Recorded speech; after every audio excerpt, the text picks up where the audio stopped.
Good evening. Absolutely no one. We are here on Monday night tonight. We swapped nights this week with Cliff over at Scale Mechanics because they're up and turn the volume down. Because he has a meeting tonight and I have one tomorrow night, so we swap nights always on the second week of the month. So we'll be here for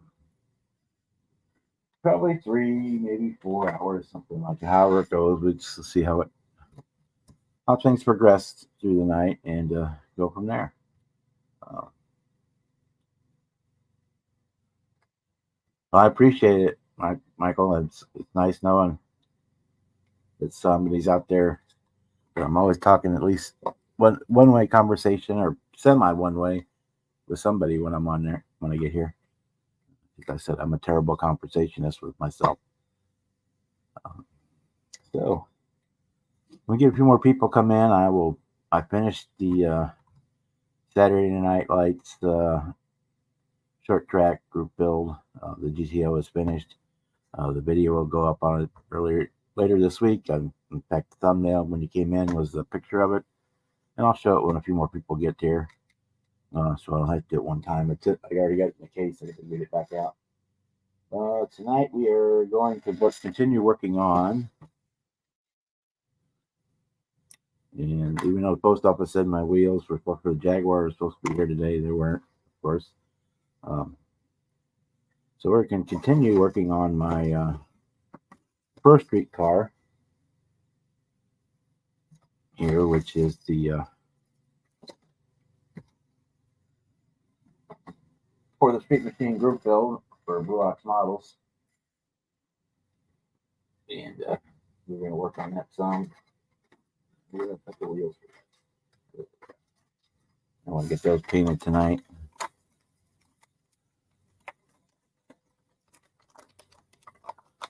Those out, get them separated.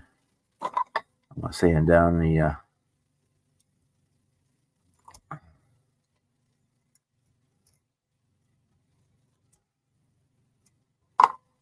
the Hoosier on them a little bit there. It's a little bit big on the it's just a little proud. I mean, for something that would be stenciled on, I'll have to get a hold of. Hey, Mike. Yeah, we'll be here probably till about 11 o'clock your time tonight. I'm not going to be here all night, but we'll be here for a while. Depending on how conversation goes, that's always the big thing. The better the conversation goes, the longer we'll be here.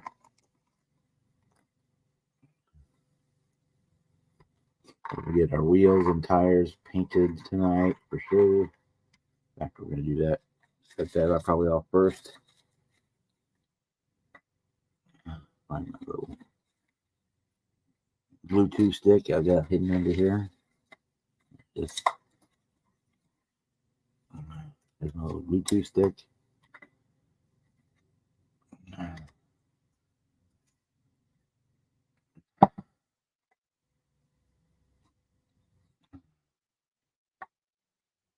I have another set of these. Here, let me switch cameras real quick.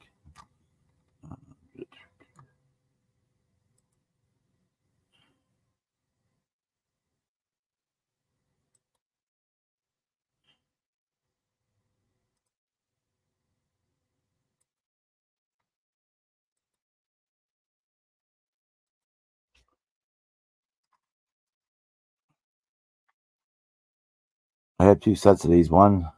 This set has the wheel locks on it, or the hub locks, tire locks, whatever you want to call them, on the rears. And then I've got another set that doesn't. But I think we're going to use this set for this one. And then we'll use the other set for another car. And I'm going to order a couple more of them because I want to do a straight 76.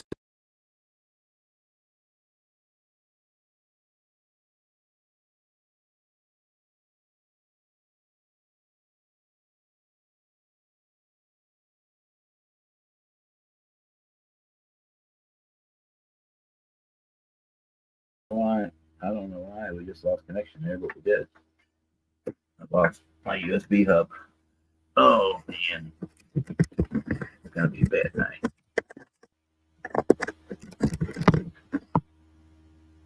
There. All right, let's see if we can get ourselves back to normal here.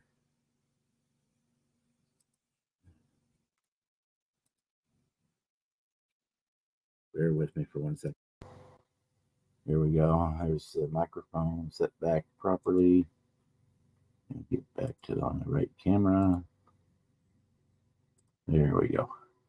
All right. Hopefully that doesn't happen again tonight. I've got it. I don't know what the deal is there. Last week at my computer, 3 or 4 times just knocked me out of the internet altogether. I mean, it shut down the browser, the whole works. It didn't shut the computer down, so it wasn't overheating or something. I don't know. But anyway, we're gonna get the wheels painted tonight, and we're going to wheels and tires. Work on this one some more. I've got the body is in paint already. The body and hood, so we can work on that later tonight.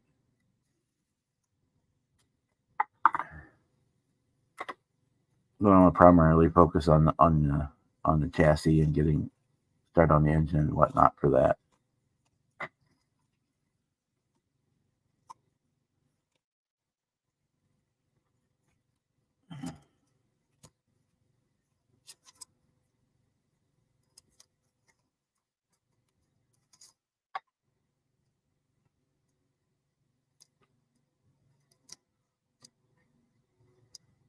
Doesn't stick very good.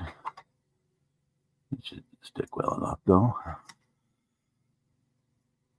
The little hub sticks out the back a little bit, so it's kind of got it crooked, but it should stick in well enough.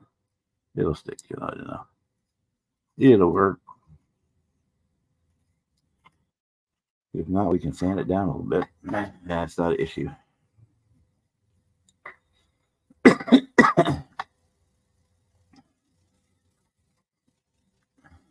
So anyway, I was saying, well, you can't see it because if I hit the light, it's probably going to kill it.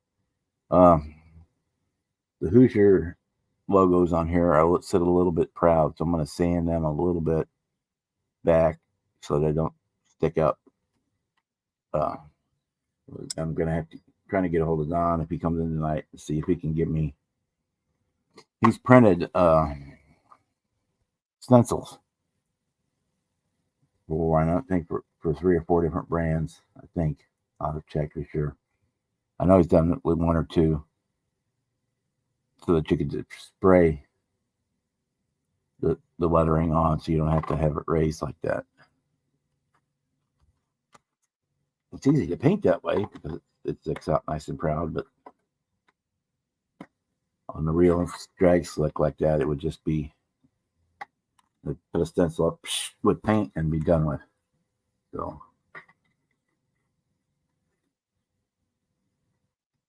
well, we also got our seats painted too.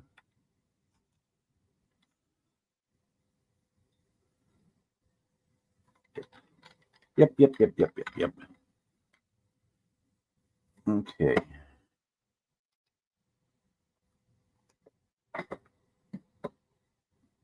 You want me to do get the wheels painted straight away. And we don't have to mess with them the rest of the night because you can't touch them the rest of the night. And then we'll move on from there.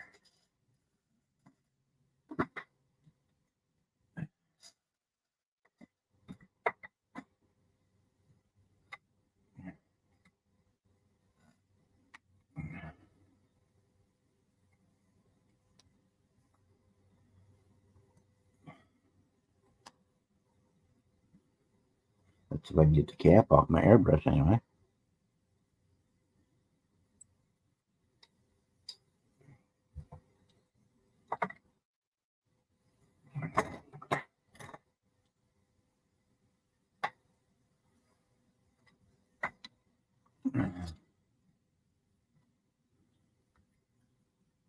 Stuff still has some paint on it when I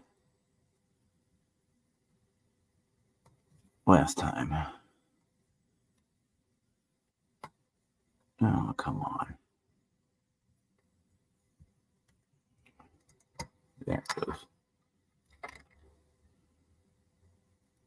Yep, I had a little goober paint around the rim. And we'll fix that. We'll throw it in some alcohol before we put it away. All right. Put the cup back on.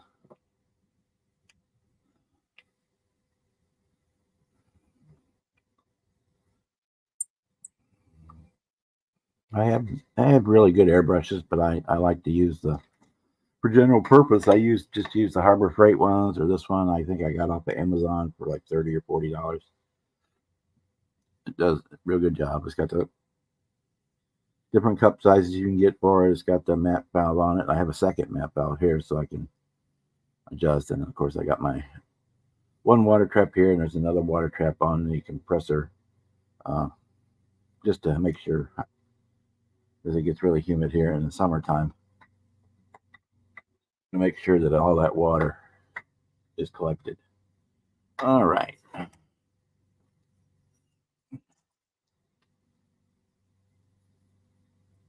I hope you guys aren't wearing headphones, because since I'm the only one in here, I'm not going to mute myself while I spray this. So if it gets too loud, I apologize.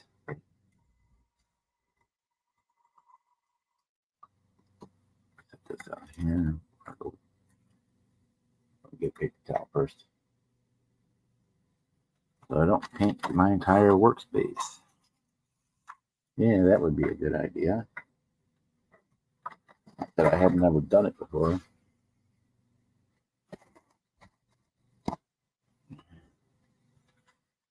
In fact, there's still stains on here from when I spilled the orange, transparent orange Tamiya paint. Spilled the whole bottle. It wasn't one of the little ones either. It was one of the great big ones. Okay. So here we go.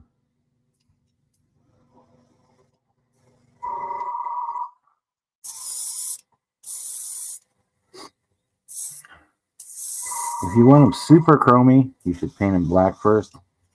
But I'm not really wanting them to be uber bright, so I just go ahead and paint right over the resin. And you want it to be a little bit heavy, so that it's liquid enough when it arrives to for the metal particles to line up for the best reflectivity. And I know you can't see hardly because of let's try. Hopefully this won't go bad this time. I'll try to switch the camera again, and hopefully it won't squirrel on it. Hey Andrew, how are you tonight?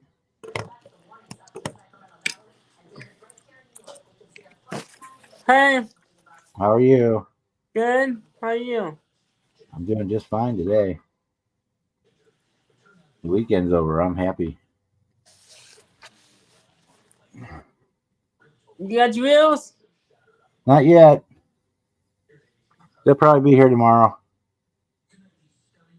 The post office is always lies for what day they're going to be here. If they say they're going to be here on Monday, they usually here on Tuesday or Wednesday. Because once the tracking leaves Kansas City, you never know when they're going to be here. Yeah, so that's our wheels. Look good. You're playing? I'm showing my pain.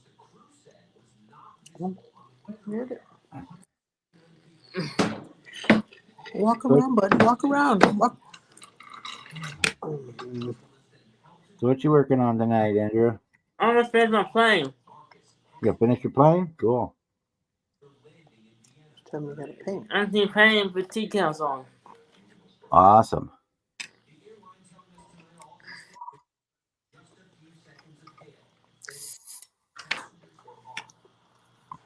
I left the wheels back. Huh? It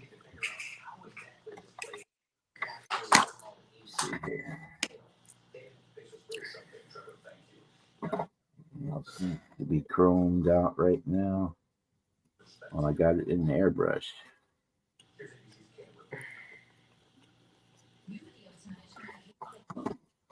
Probably not.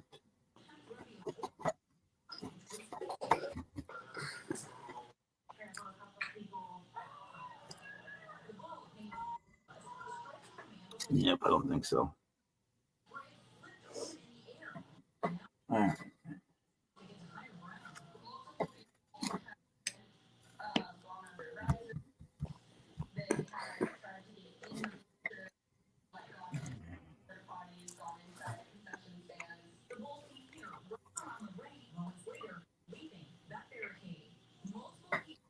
Make them one more time.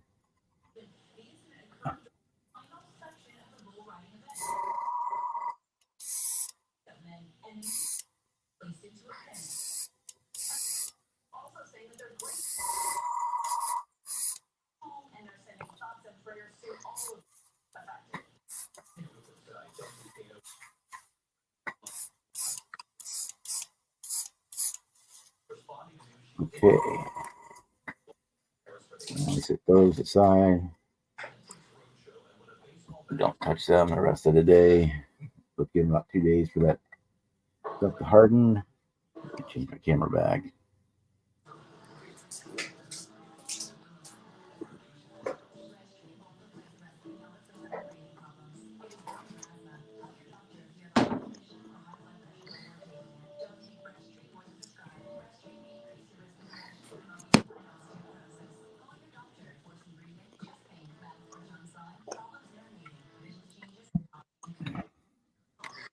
All right. Hey, Kevin, how are you tonight? We're doing a little work on the Pro Street tonight. Once we get, I got the GTL finished. Once we get a few more people here, I'll drag it out and let y'all see it. It's already in the case, in the display cabinet, but I'll pull it back out just because I wanted to clear the bench because it's getting too crowded over here. I got too much crap laying around. And got stuff everywhere. Just barely got this little workspace here. That's about all I got clear. All right. This thing about that Super Chrome, if you haven't tried it, is all you need to clean it up is alcohol, because it's an alcohol-based thing.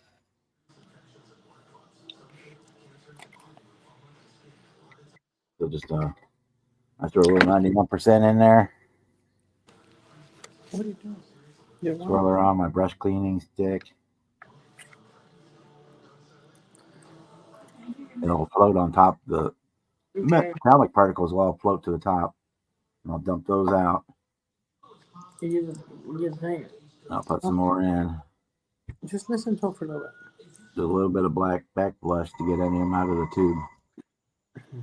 And the rest of the silver will float out and dump that out. And hit it one last time a little bit to spray through it. You're gonna glue the wheels on? The wheels. Hmm? What wheels? The wheels on the bottom. Oh, they should be here tomorrow. The post office said they were supposed to be here today, and they're always wrong, so there's always a day off. They should be here tomorrow. Mm-hmm. Yeah. It's been that way ever since they started sending my mail to Kansas City, Kansas instead of Kansas City, Missouri. Oh. It always throws everything off by a day or so. Because everything sits in Kansas City, Kansas. It just sits there for a day or two. Where it wasn't coming to Kansas City, Missouri, it would go out, in and out, usually the same day.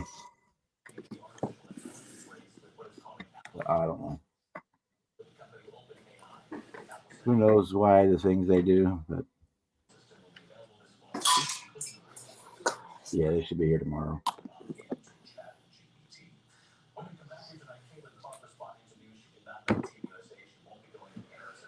Sending the tracking usually disappears once they hit Kansas City, Missouri until they get to my house. It goes from Kansas City, Kansas. It goes from there. Then the next time it gets logged in is when it's out for delivery. They're going through Kansas City, Missouri, and Columbia, and into my house, which it does. Tracking always ends at Kansas City, Kansas.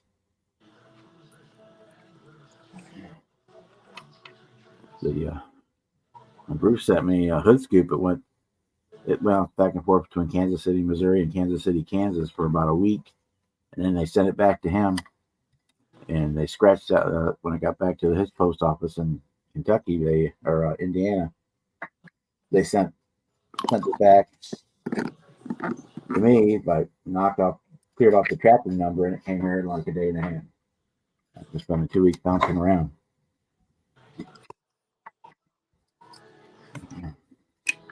What kind of airplane you working on?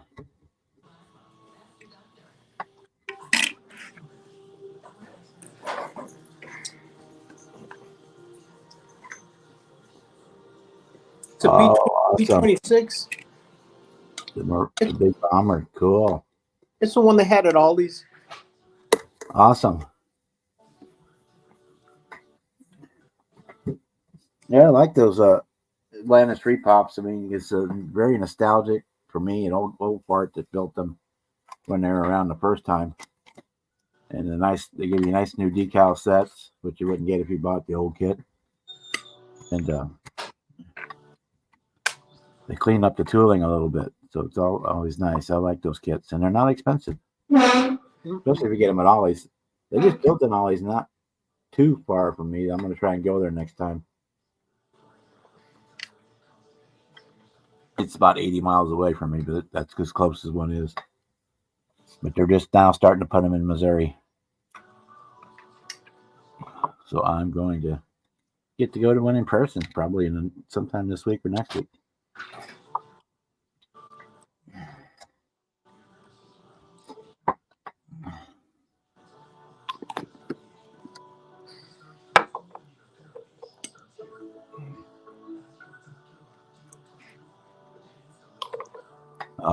I live in constant back pain. Fusion is probably in my future too, Kevin. I have. They said the L4, 5, and 6 are my discs are disintegrating, and that's why I have always have back pain. Because they're disintegrating and pinching the nerves.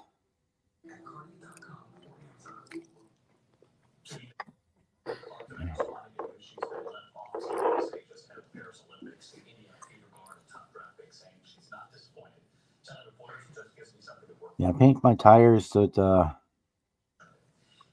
Vallejo black gray. You can also use the RLM Luftwaffe black gray color. It's a really good color for tires or any kind of rubber. It's real similar to Tamiya rubber black.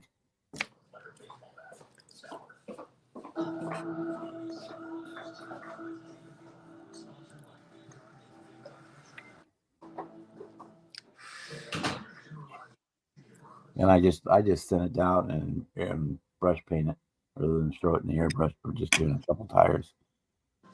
It's not worth the mess to clean up the airbrush again.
Yeah, TV up.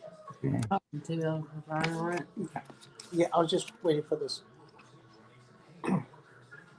for those wheels. But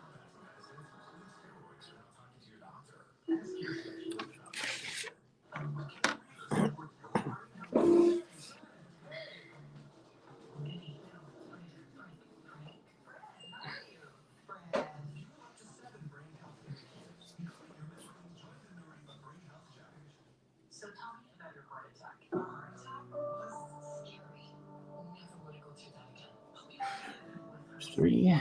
Move that out of the way before bad things happen.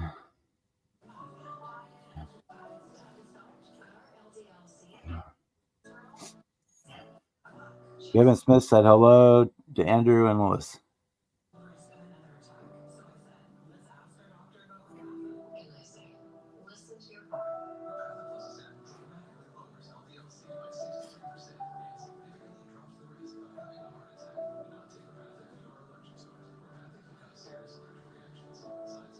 I've been running around all day and haven't looked. Did you have a live stream today, Michael? Or are you just going to do that like once or twice a week in the afternoons? Or are you going to?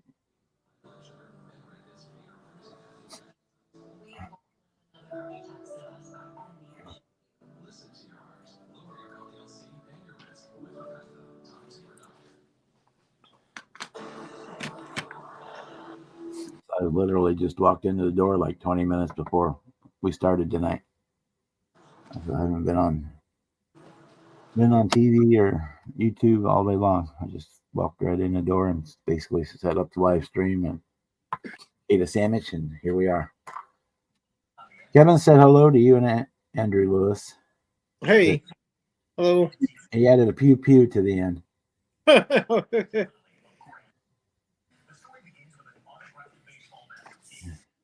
Here is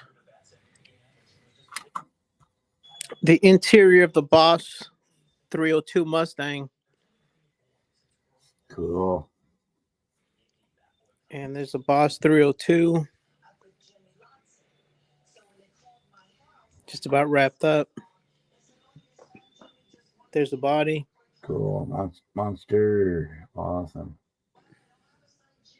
The spare tire on the roof.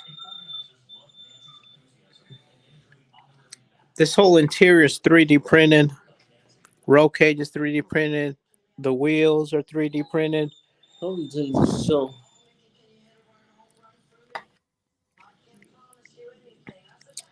The motor and the body 3 up here. are pretty much the only thing I took out of the box. That looks great. It's coming along.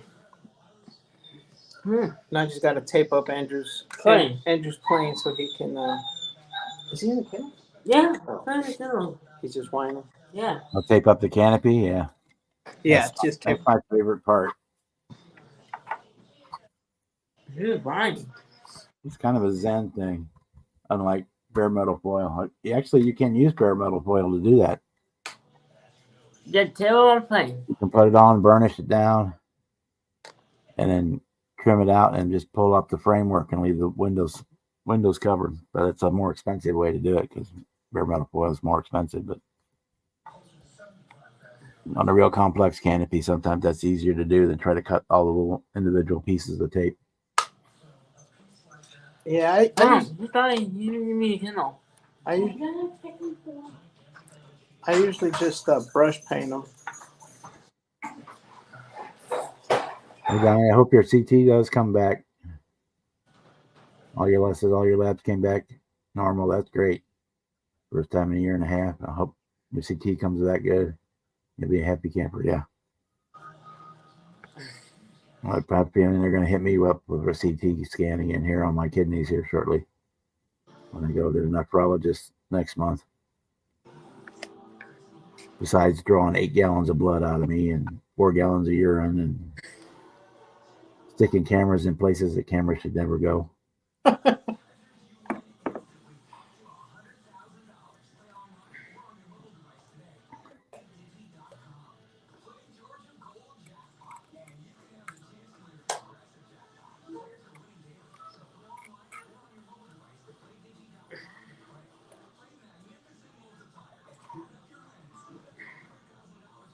Hey, Butch, how are you tonight?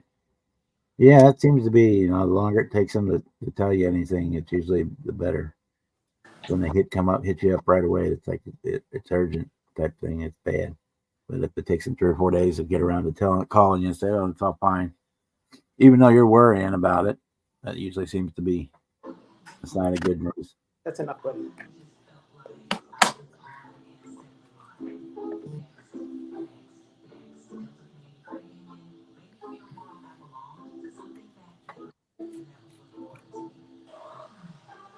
That's great. It's actually will. I'm glad to hear it. Let me go grab real quick and we'll do it.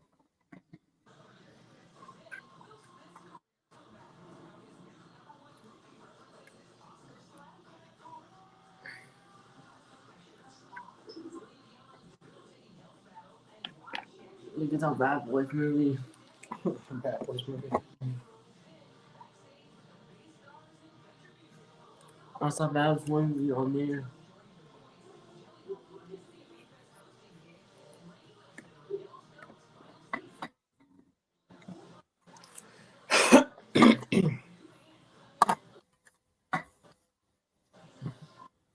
Here. Bring it down. Yeah.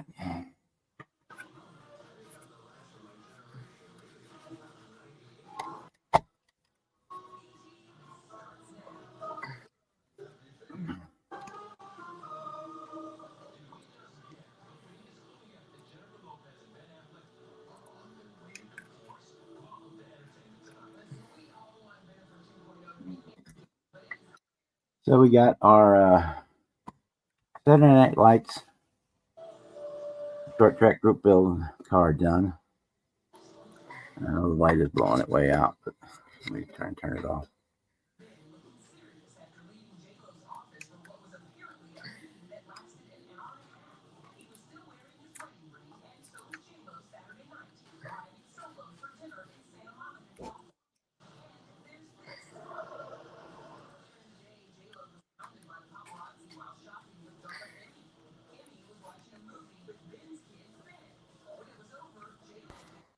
There we go. Okay. For whatever reason, turn that fluorescent light off. It freaks out on my cameras.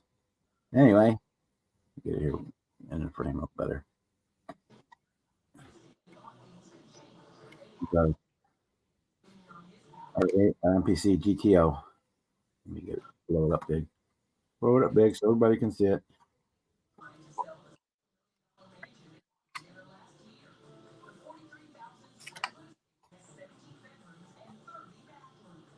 Yeah. Did it 100% box stock. We just did it right out of the box. The only thing I did differently was the decals. I just took contingency stickers out of my decal sets, and then I used some leftover Terry stuff on there, and used the decals I used were the stripes on the top, the red and black roof stripes.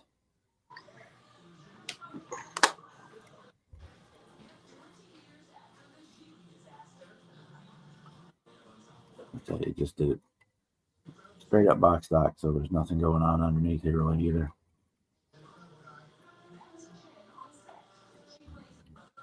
The body doesn't quite sit on it straight, so that's the only thing I'm just gonna have to live with. It sits a little too far one side. On one side, the wheels are completely under the fenders, and on the other side, they're not.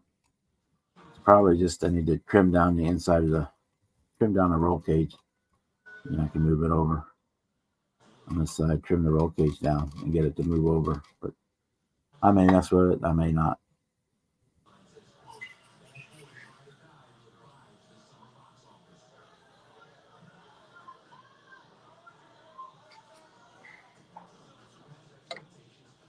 Yeah, I know. Hey, Yeah, I think it's part of it. We can get old, we all start falling apart. The check engine lights start coming on every time you turn Where's around. that one? Bad boy. Hey, buddy. Not too close. Just do one side, okay? Then let it Anyway, drop to the other. Okay? Okay. that's the GTO. I may when we get more people later on this evening, I may show it again. The video will go up on it later this week. Thanks, Kevin.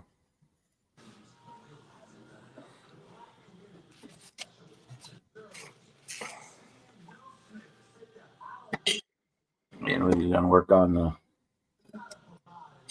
this Cook Street Firebird tonight. So we're working on these tires. The wheels are already painted. I just painted those. We get the tires painted. Let me move the body out of the way. We'll just take it off of there for now. Okay, put it over here somewhere. That'll work. Move these wheels up out of the way. When I dry, I can paint the other side.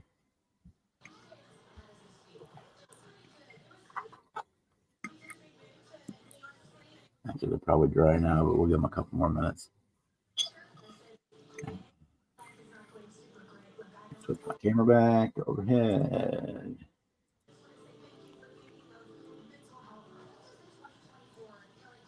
There we go. Okay.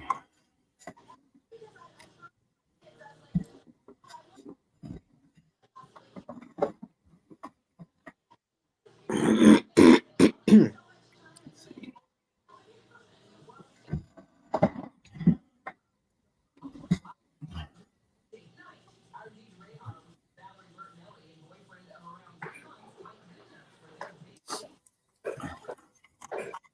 My flat black paint they bought, they Outside, dry. put the wrong label on it. It actually says It'll dry in like 15, 20 minutes so you can do the other side, okay?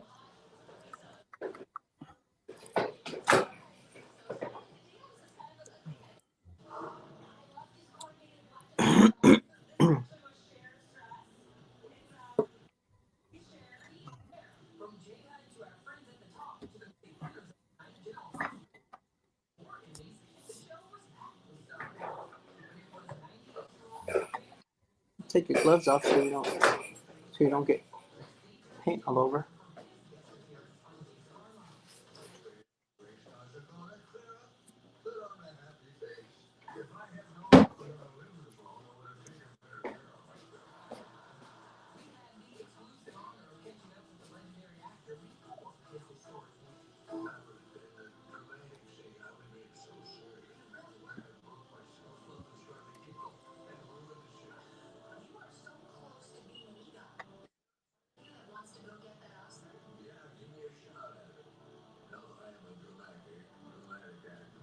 Today I'll have to paint it a second time. Looks like.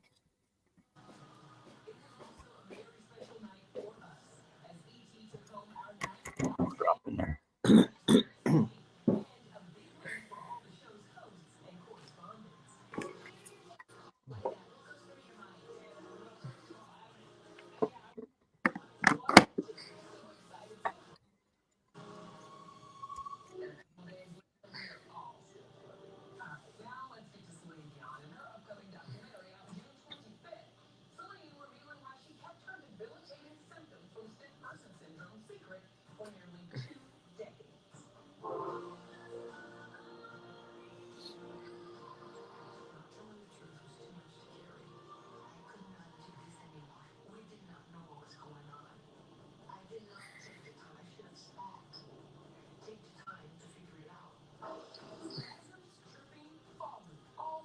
The only one that has more colors of black paint than I do any other thing. I probably got 30 different colors of black.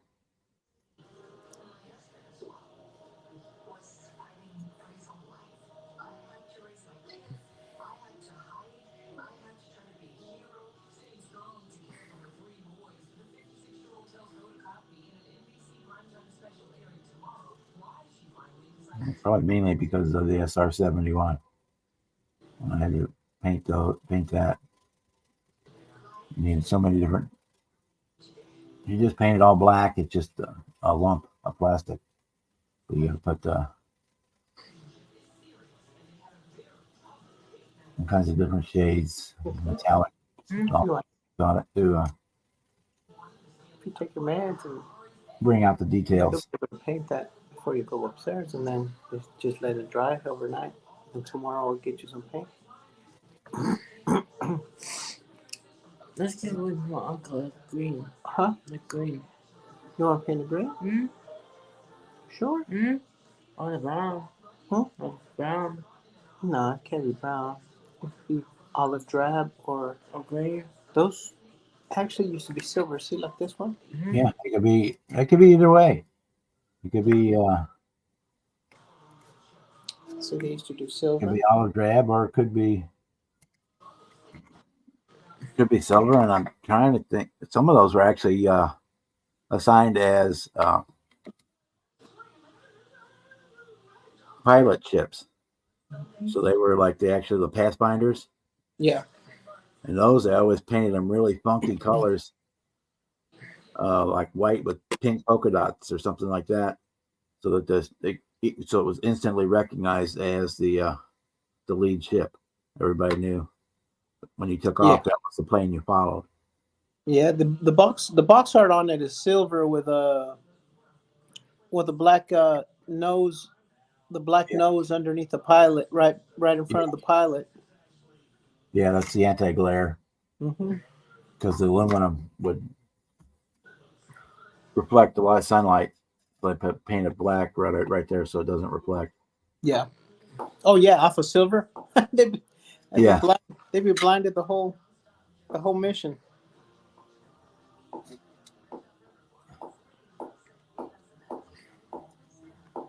Yeah, the B-24s and B-26s acted a lot of times as pathfinders, and they were painted all kinds of funky colors.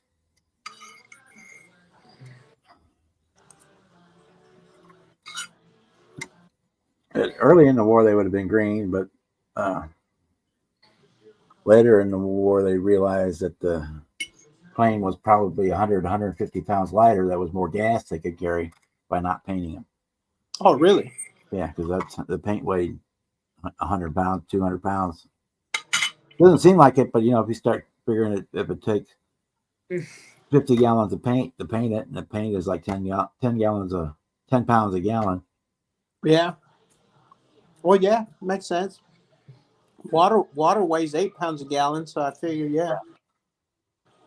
So that by not painting them, they could carry more fuel.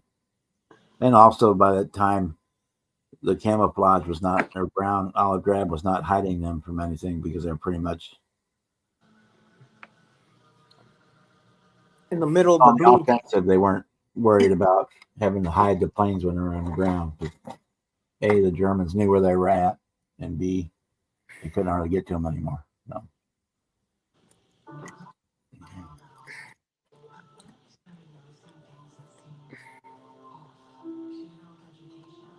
It's dry now. Huh? You dry? No, not yet. I'm done. I said take your meds, and then by the time you're done taking your meds, it'll probably be dry enough. Is there more? Hmm? Is there more? On the other side. The side you haven't painted yet. The American fighter planes were the same way. Early in the war, they were all painted in camouflage, but by the time in the middle of the war and towards the end of the war, they wouldn't even paint them anymore. Just because it saved weight, for more fuel, and they didn't need camouflage on them anymore. Don't get to me. I'm not a puppy doggy.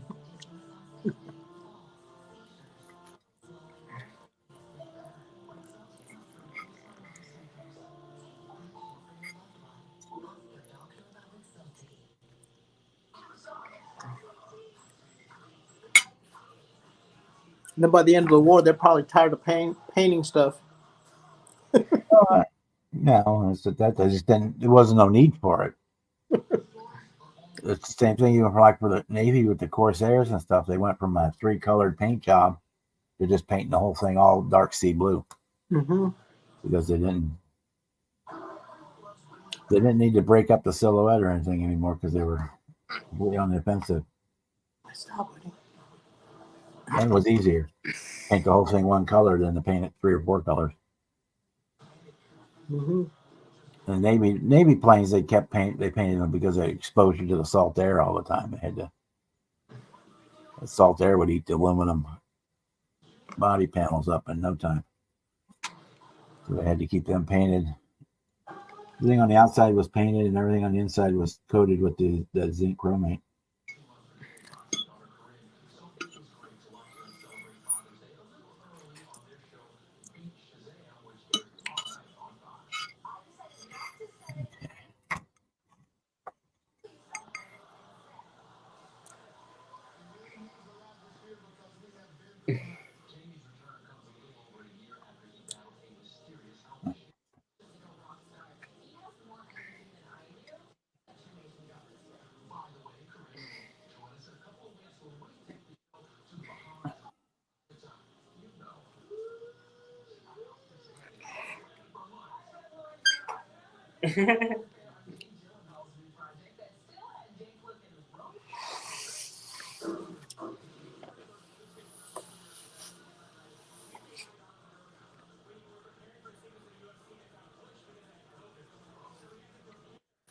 Oh, go ahead.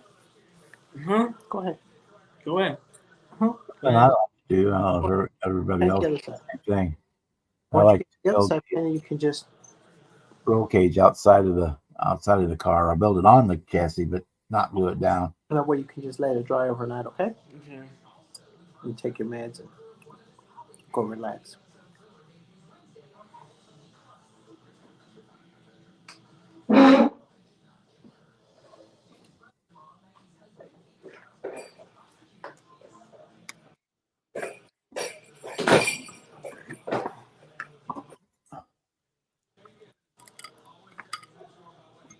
Hey, Chuck. Hey, GB, how are you today? It's morning or it's late night for you? Yes. Early morning. What is it? Yeah, it's morning time. It's in the AM for you.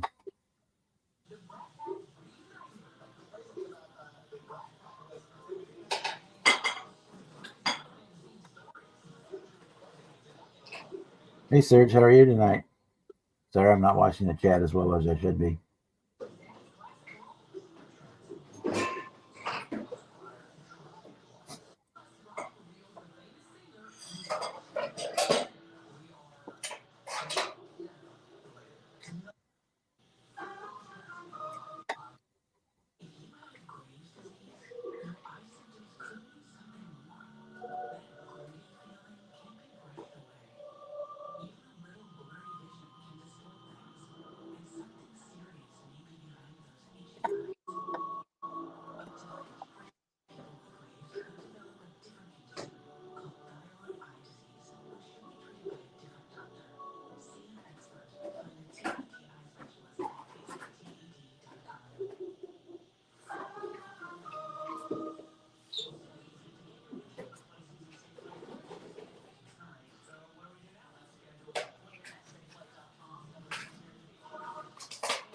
Oh, you had a bank holiday?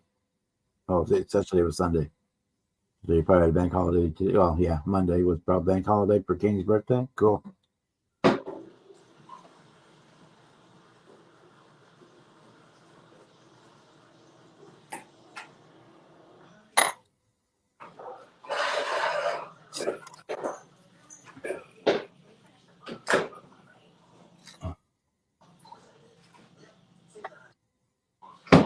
Hi, Jason. How are you tonight?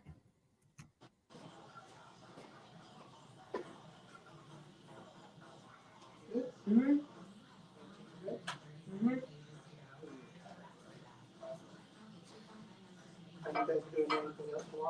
Huh? Oh, not good. Oh, God, not good. Mm-hmm. I'm going on my own basket.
Nope. Lost Andrew. He'll probably be back.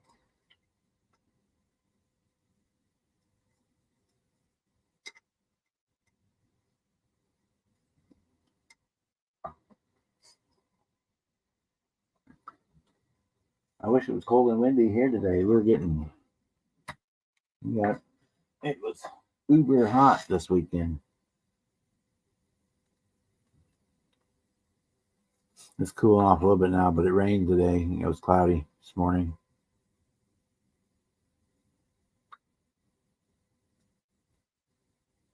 Today it was. Change the units.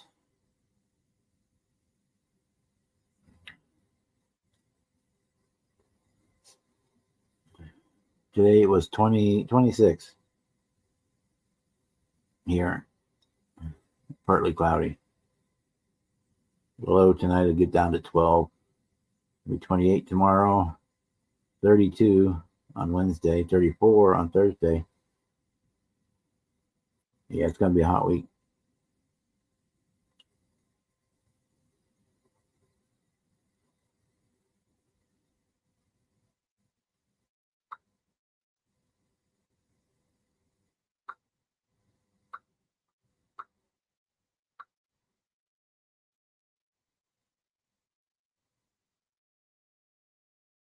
Yeah, 34 converts over to 94 degrees here. So Thursday it's going to be 94 degrees, 34 degrees C.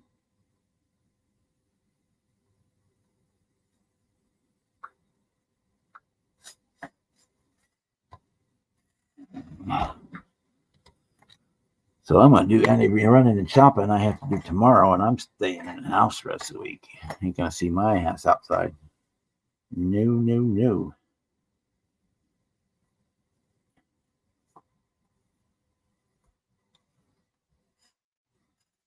Relax.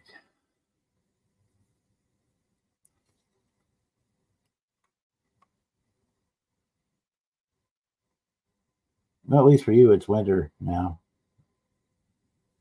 We're just moving into the height of the summer.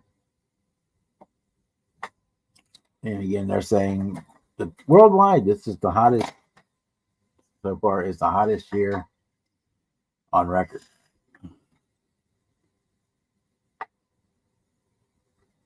It's hotter and hotter, average highs, hotter every day this year than it's ever been.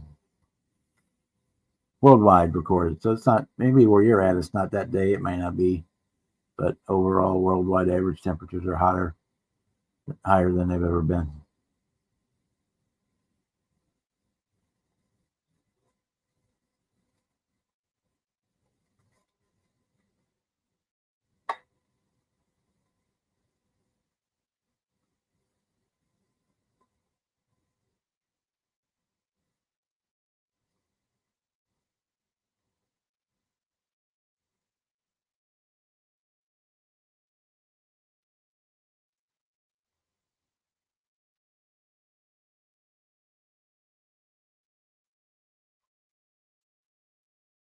Here I am, just hanging and filling in for Cliff tonight. He's going to be on tomorrow night, as this is the second week of the month, so we do the swap because of our meeting obligations.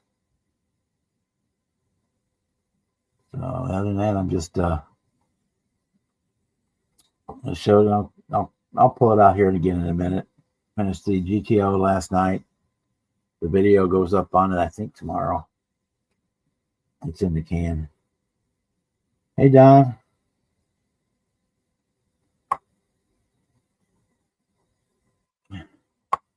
If it's not too much trouble and if you're feeling up to it, I don't want to overtax you. Did you get a buddy a hookup on those stencils for the for drag tires that you were printing? I'd love to have a set.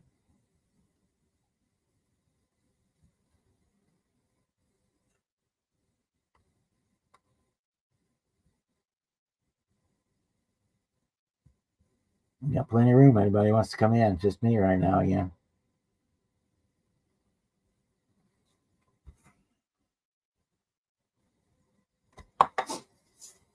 Are we going to end up in a bidding war, Jason, over that Pro Street Camaro?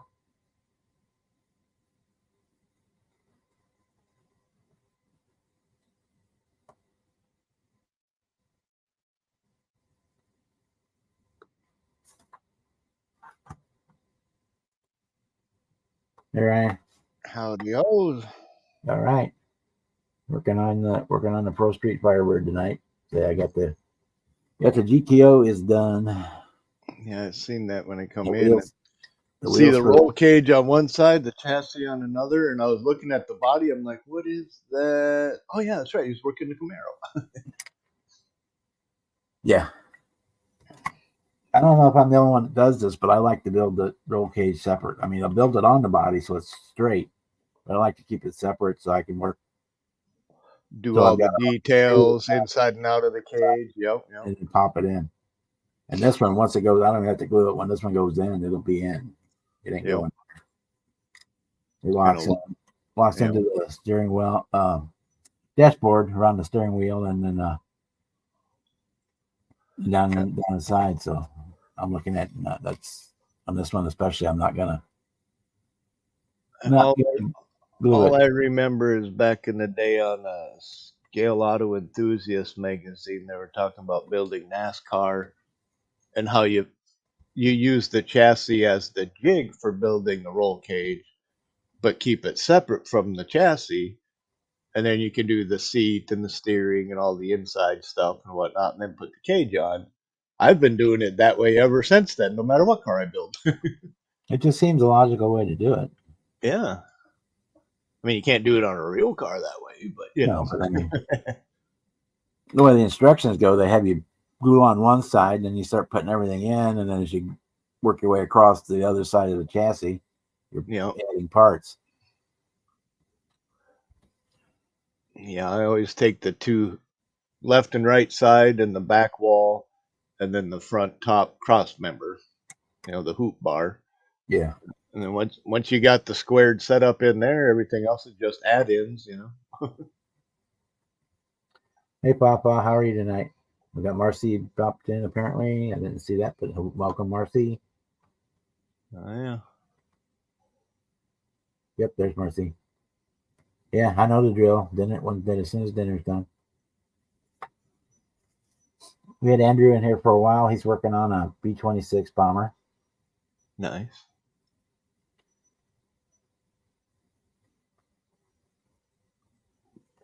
Yeah, I just went to the YouTube page and seen Puddin had a video and seen you were right next to him, and I'm like, let me go see what Bob's up to first. Yeah. So I got the let me switch cameras.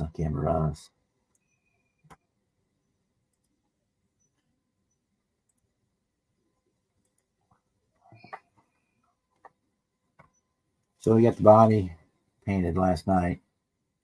It's always backwards. I breathe this. Let me raise this up a little bit. Have to look at my ugly mug too, but Hey, ain't that ugly. So we got the black on it. I went ahead and put the fin on spoiler before I painted it because I wanted it to be black anyway. And here's the hood. Now, is that the one for the Street Machine build or the other one? Yeah, this is be for the street. It's a Pro Street, but it's for Jason's Street Machine Group build. That's the Tester's Blazing Black Extreme Lacquer. Nice. It's got a little bit of silver metal flake in it, so it really pops. Got the little Zeus fasteners on the edge of the hood. Nice. Yep.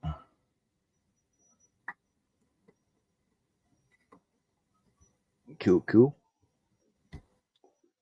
I finally went through my spray cans today and figured out what color I'm doing my International Scout. I'm not really sure it's the right choice, but all colors considered, it's the one I went with. It's like a aqua teal color. Yeah.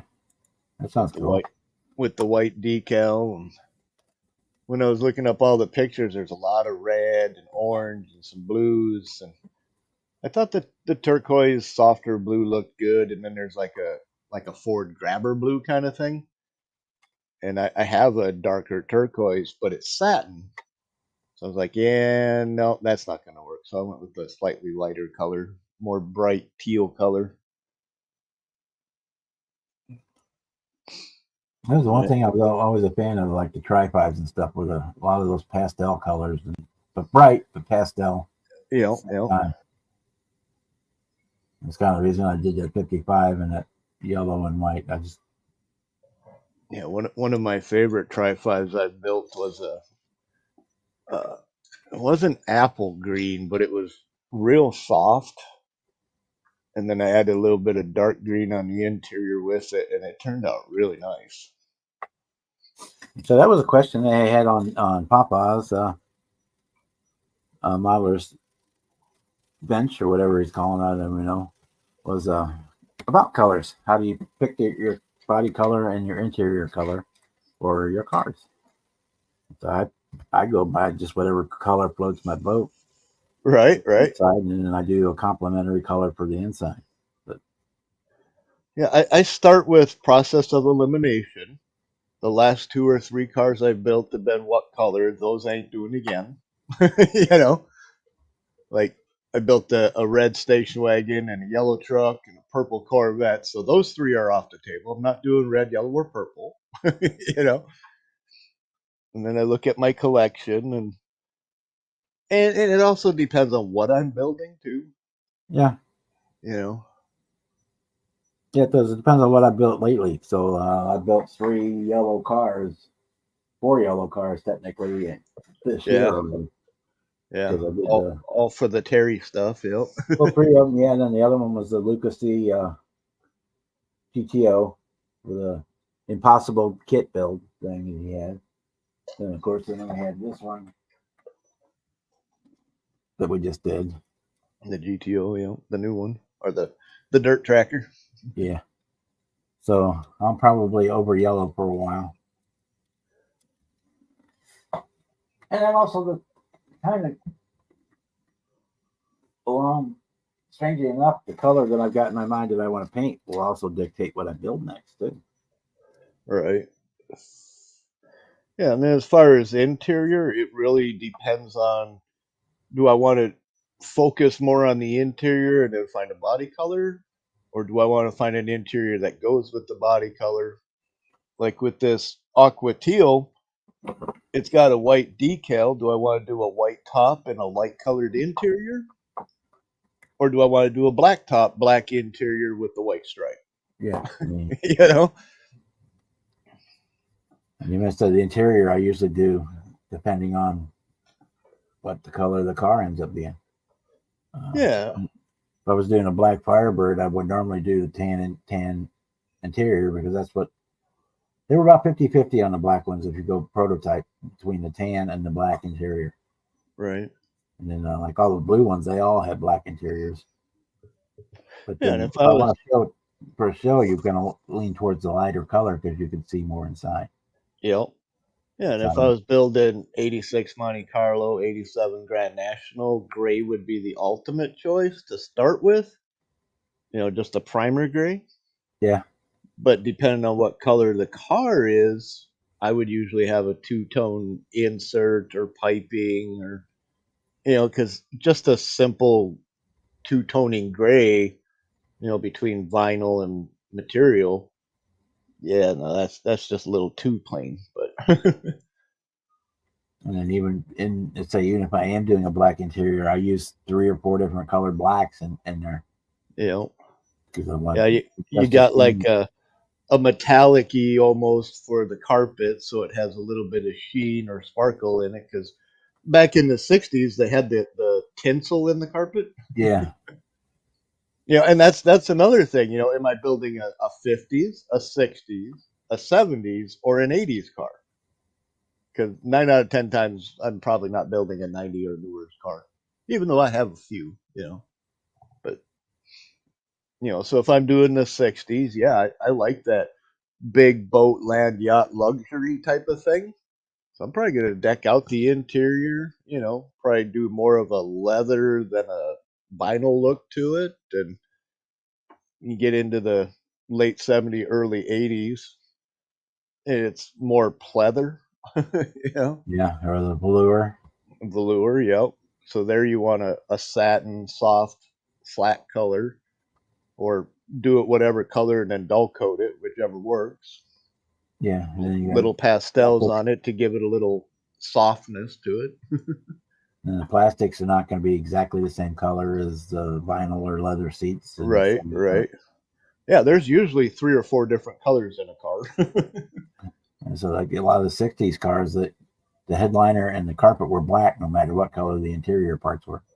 Yeah, and same with the Mopar. The front and back dash and the carpets are usually black with a white interior, black with a black interior, all red or all blue, Scaring or myself again. occasionally a green.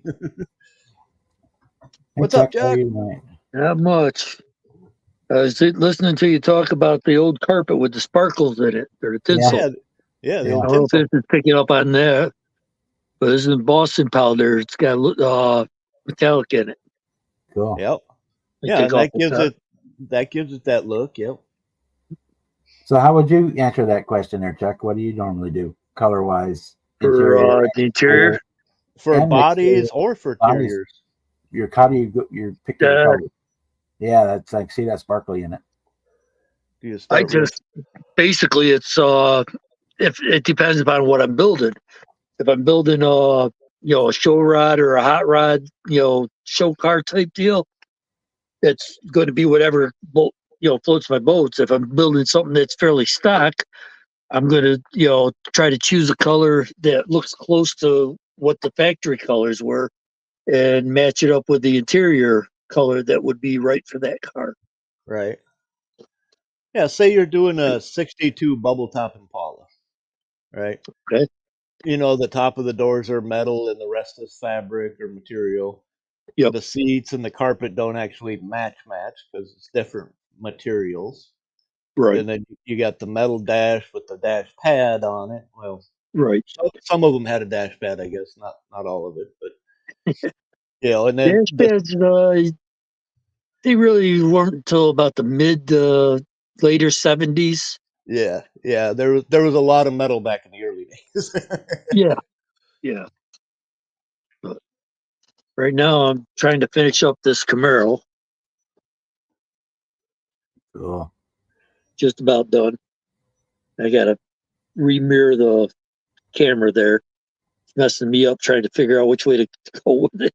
Right. It's looking good, man. Couple things I don't like on it. I got a wheel that needs alignment. Had trouble getting it on, and then once I did, I didn't notice that it was in crooked. So, Well, you always got to oh do well. an alignment on a real car after you change suspension parts. you Yeah. know, you can get it as close as you can until you take it to them. Right. That's why you always glue 3 wheels on, and you set it on on its wheels, and glue the 4th one on so it doesn't rock. Yeah, there's that trick.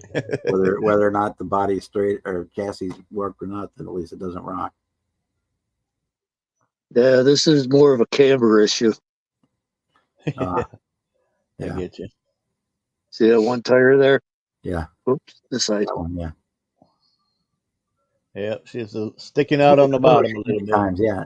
The camber's out of it. Yeah. That'll wear out the inside of the tire. Oh yeah. Needs He's gonna ball go joint. through some fun tires here. You know, Needs ball that's joint. funny because in my tire collection, I got a bunch of those like polyglass tires and stuff Yep. that you could tell they were worn wrong. You know, they're like I think, really narrow on the inside and then really tall on the outside, or vice versa, or they're like kicked off at an angle kind of thing. every time I think back to the old bias ply tires there, I remember my mother's station wagon, the Chevelle station wagon. Took and went around the corner, and the fire tire folded over on the rim, so Yep. that the rim's here, the tire was here. It took it never lost air pressure, but we ended up having to change it because it was up against the chassis. Yep. Yeah, they didn't have quite the sidewall technology back then. No, no. I remember when my dad gave me two Jeep Wagoneers. One was a 77 and the other one was a 81, I think it was. The 77, I hopped in, drove it. That thing was a beast. It had the Quadra-Track, big wide tires, rusty as hell. The driver's door and the back driver's door, the rocker was gone completely between the two. So when I'd go to shut my door, it would always smack the seat. Because there was no rocker back there. But the day I went to go get the other one, the newer one, it had bias plies on it, and that thing was all over the road, dude. Just Oh scary yeah. as hell. I mean, even at 40 miles an hour, I was shitting my britches. Man, that thing was scary. Off road, Oh, probably wouldn't even notice it, but on the blacktop, no way, no thanks. my mother also had one of those old Corvairs there, and we're going down the road. It's raining out, and on the bias ply tires, next thing you know, we're doing 360s going down the road. Oh yeah, Yeah. yeah. Back in the day of the common hydroplane. Yep. It's a good thing for radials, man. They made a big difference in tire technology. Oh yeah. Steel belt came a long way with that. So here's a question for you, Chuck. What do you got? Roughly 1,000 model kits, give or take, and many of them are custom, where you can build one of two or three ways. So you get a shit ton of extra tires, do you not? Yes, What the hell do you do with them? I got them boxed up. Yeah, I mean, the only thing I've found to do with tires, other than like a diorama thing or whatever, is paint a bunch of told- them red or white, or zip tie them together in stacks of 4 and make like tire barriers for race I car got some boxes dioramas. full of them. Oh yeah, I got shit tons myself, and that's why I'm asking. What do we do with them? Yeah. I got The boxes that you put your baseball bags. cards in. Yeah, the long ones, Yeah. long thin ones. I got one of them big drawer, single drawer Rubbermaid, and it's all the different tires are bagged individually and separated.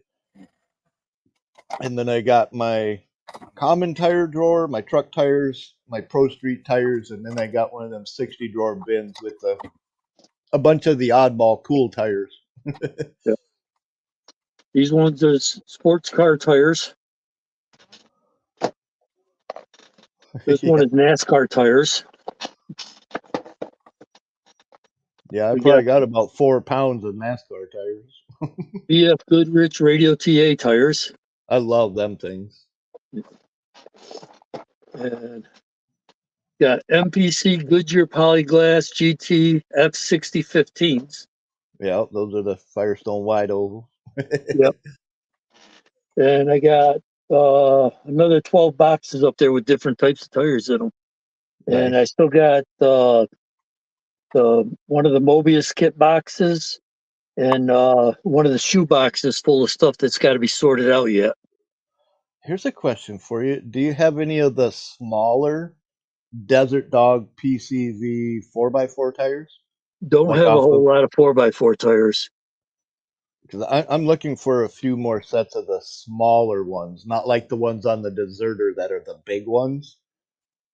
The Yeah, the Deserter is like a 50-cent piece, and the Daisy Duke size is more like a quarter. Yeah. I'm take a looking look for here. looking for a bunch more of the smaller ones because I don't always want my trucks to be up on 30s, or 38s or whatever the hell them big frickers are. Hey Ed, how are you tonight? Oh, pretty good. How are you, King Bob? What's Ryan, up, Ed? Don, Fafa, Kevin, Miss Marcy.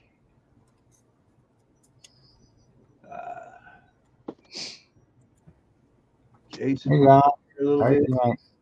Donnie. Hey, Don. What's happening? What up, Dom?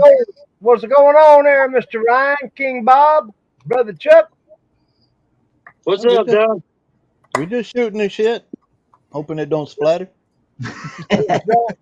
Just living another day is what I was doing. It's the best way. Hey, Ed, Sir. I asked my stepmom if she pumps her own gas and she don't shake it.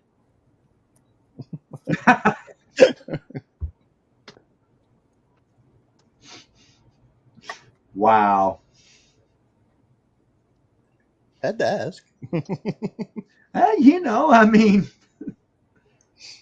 My daddy's actually works at a Cenex gas station, cashier and whatnot. So I'm like, do me a favor, keep an eye out there at the pumps and see who does and doesn't shake it. Yeah, my fall hat blew out, Kevin. I gotta get it. I gotta make a new one. So, and it is Freedom Month, so whoop, whoop. Looks I'm one good of them on proud Americans. you. Yeah. Hey Don, next time you get around to it and print some, could you hook me up with a set of those drag slick stencils? Do what? The stencils for the printing on the drag tires. Oh yeah. I can whip you up some of them here soon. I got new FEP coming here. Should get here Wednesday. No hurry. Just the next time you're printing them, just print me up a one. Because the dum-dum in the hat here, he didn't tighten that big knob on top of the plate, and some things moved around and punched a hole in my last piece of thep, and I had resin running everywhere. And Hey, we're having a good day. well, let's just put it this way: I've had better, but I've had worse too. So Yeah, we were around for that. yeah. When I was laying there in that hospital bed, and the doctor looks at me and says, "Welcome back." I'm like, "What you talking about? Welcome? Where? What?" He still had the little paddles in his hands. I'm like, "Oh, Yeah, this is my. What do you mean, welcome back? This is my first time here. yeah, really." Oh, Butch, wait a minute. I gotta do a little plug for my sister, Butch's wife, Miss Jody, and her Fierce Beard Oil. The stuff is great. Just don't have it on you when you go to Walmart.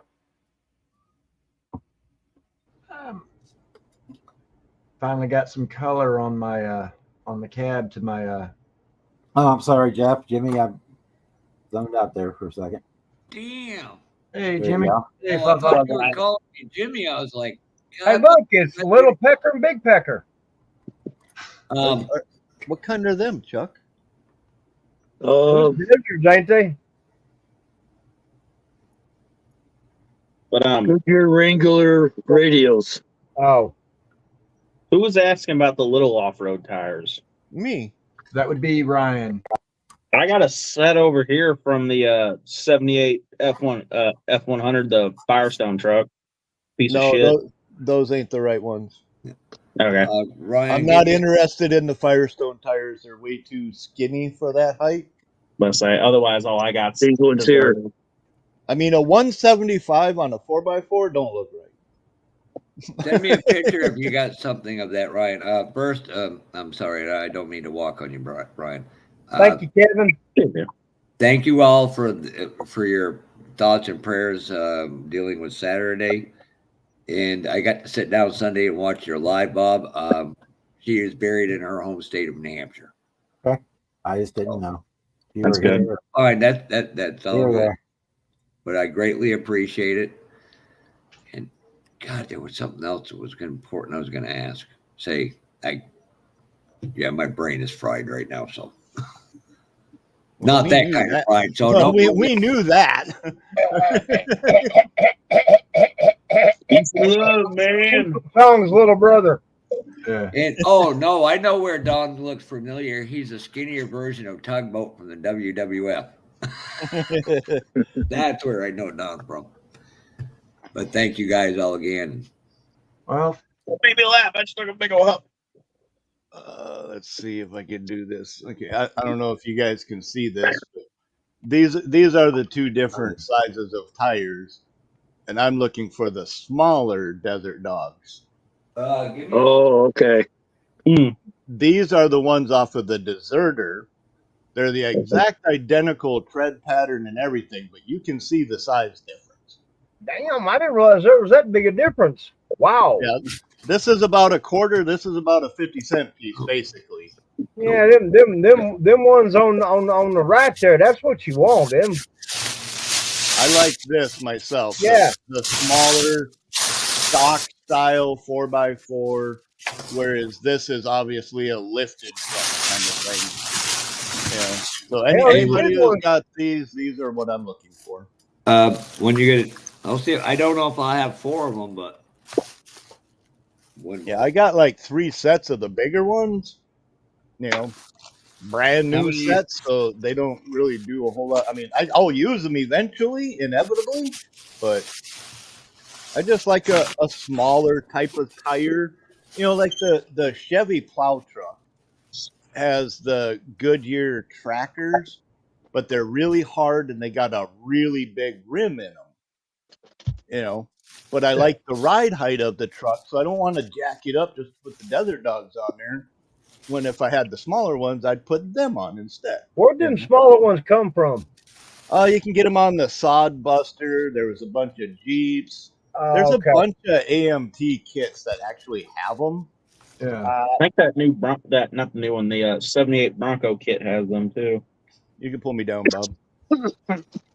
But yeah, they're actually a common AMT kit. I want to say even the Mountain Goat had an option for them. I don't remember if it was the Mountain Goat, the like Jeep Commando looking thing. That's the sand paddle. No. Ryan, I don't know. Hey. I'm gonna go through. Yeah, them look pretty decent. Let me put my glasses on and see if I can figure out what they are. Hold on. They're tires. I know what it is. Well, you. I didn't know if it had lettering on it. Those are the big games. Those are the ones I got. The big game tire. That's all I have extra. I use the big game tires a lot. All right, if you can Yeah, take I'm my not- screen, I'll be back in a minute. See if I can. I am not fond of the big game groundhogs because they're only printed for one direction. Yeah, that's why I have a lot of multiples.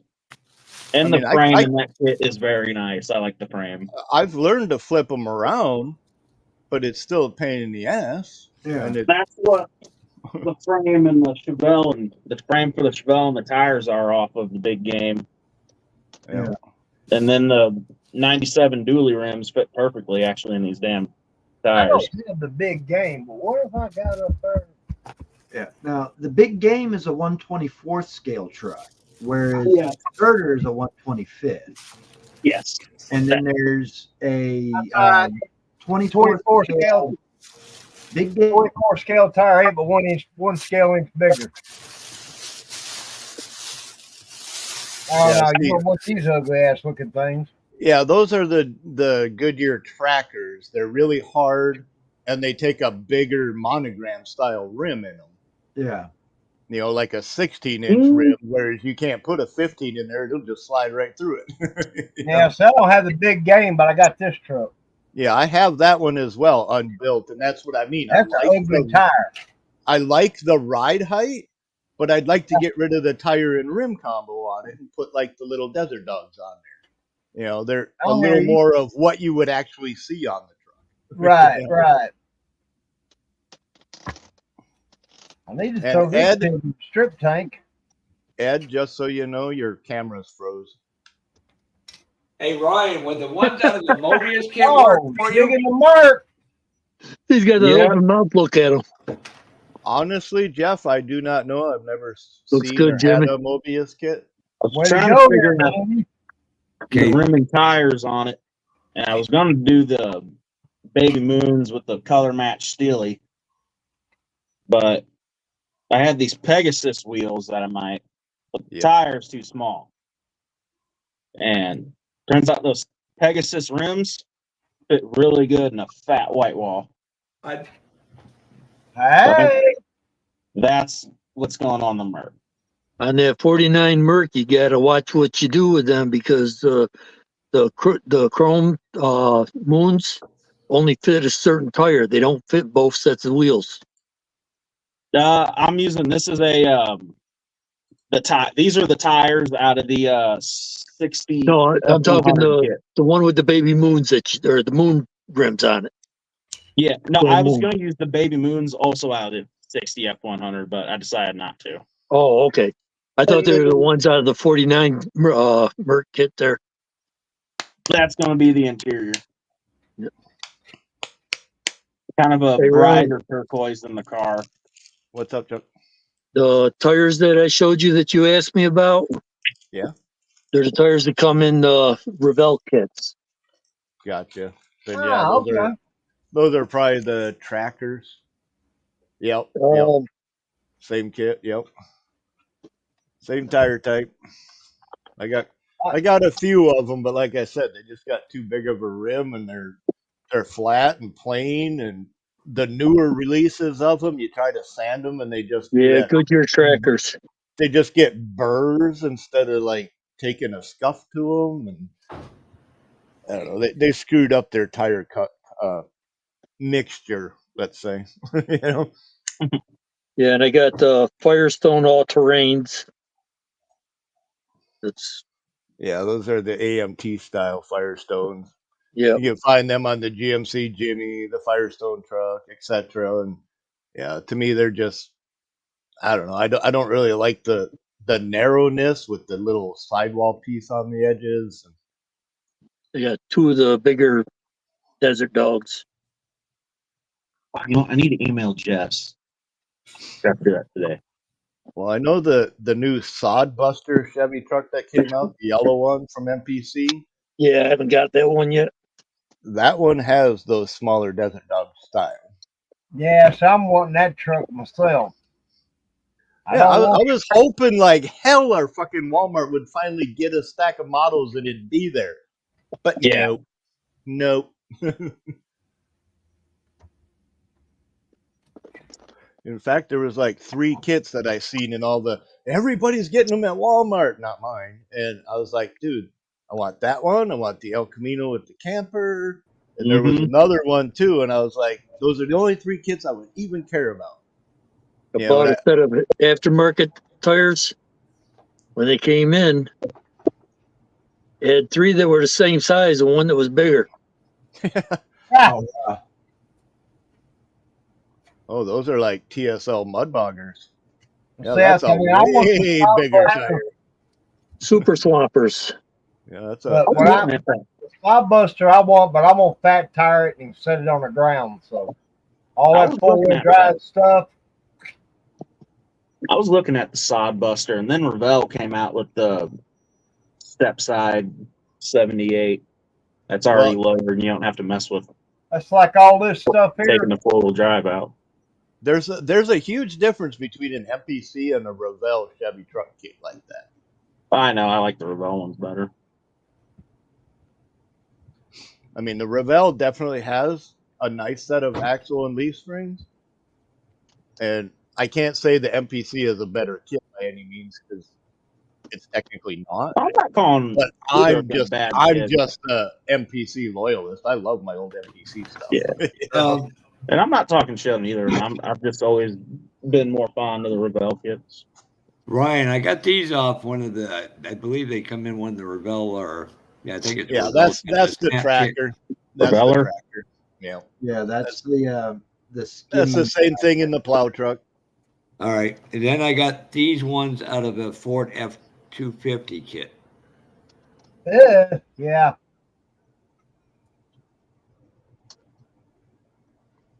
They're a Goodyear GT radio, though. Yeah, Oh, yeah, those are good hot rod tires.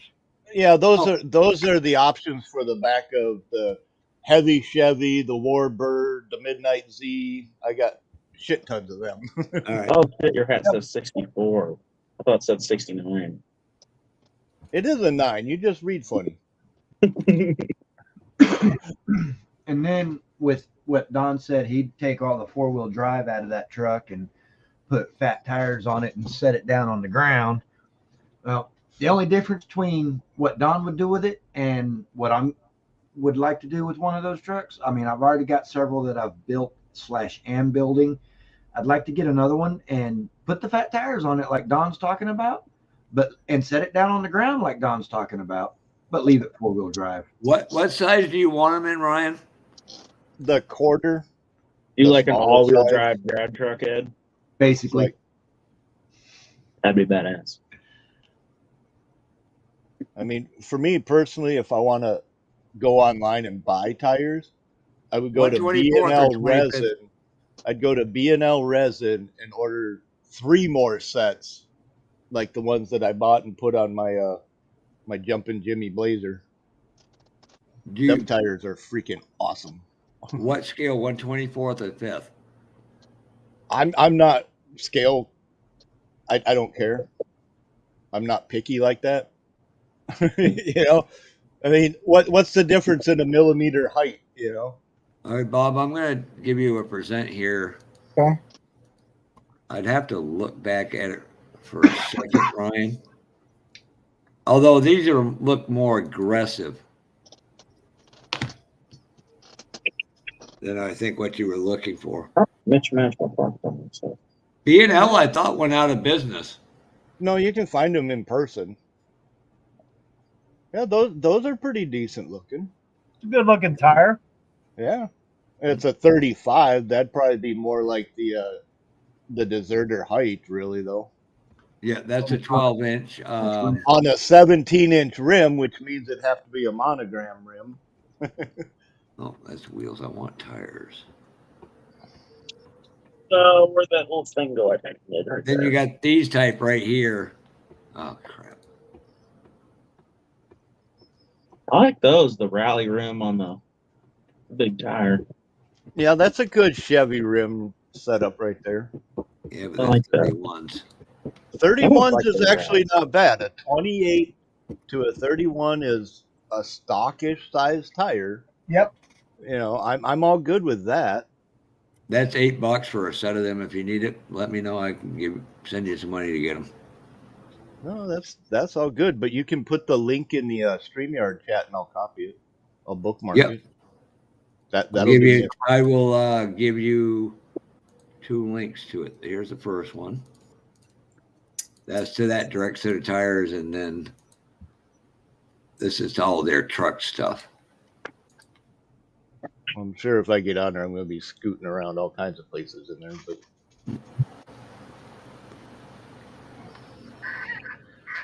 All right. oh, you put it in a regular, okay? Oh, I got you. I'm I like, thought I put it in the StreamYard. you put it in the regular YouTube. That's all good. Oh, cool deal, Bob.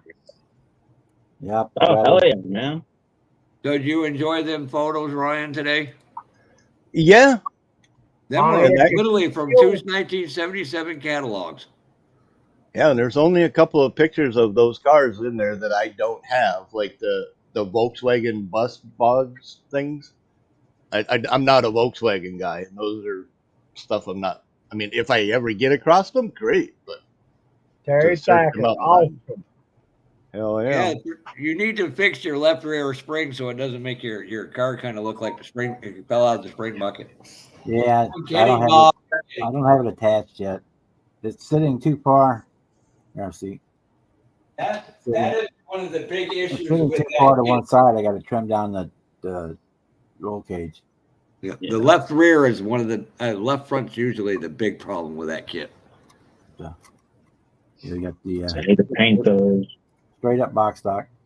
I said I don't even have it in there yet. It's like I went through all the parts on this Merc now. I don't know what I did with them. Looks good, looking good. we did her You straight did up an box excellent job. Looks good, man. Yeah, man. Good deal, King Bob. I didn't I put the push personally bar on think the front, 'cause I think it personally- was better without it. Yeah, I didn't put mine on either. I personally think the front tires are way too wide for that. They Yeah, would, they would are. just do nothing but hit the fenders, you know.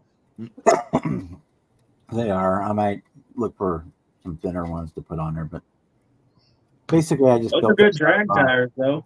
Bob, a good place to look is they're out of Asheville, North Carolina. It's Carolina? North Carolina.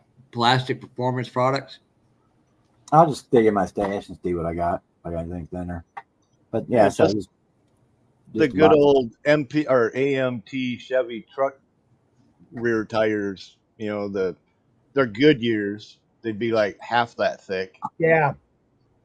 and they'd be perfect. You know, they're a good dirty looking tire without a sidewall bite thing, and you know, I think the NASCAR tires that Mike sent me were thinner than those, but I just did it. So I just did it straight out of the box, and now You know what I hadn't been able to find in a while, at least not in kit boxes, is there used to be some kits. I don't remember what brand they were. They were either AMT Ertl or Revell Monogram. That they had a I want to say it was a BF Good wrench that was roughly the same size as the tires on that Firebird there. But they were for like street trucks and stuff. They came in some more hot rod like kits. well, I know they have the normal size, which like a 195/14 that they put on all the MPC small compact cars. Yeah. And then they also had an even smaller one of the same exact BFG. I don't remember what all they came on, like a 40 XP and like a Yugo Chevette type of size, you know, like a 13-inch 13s rim. and 12s.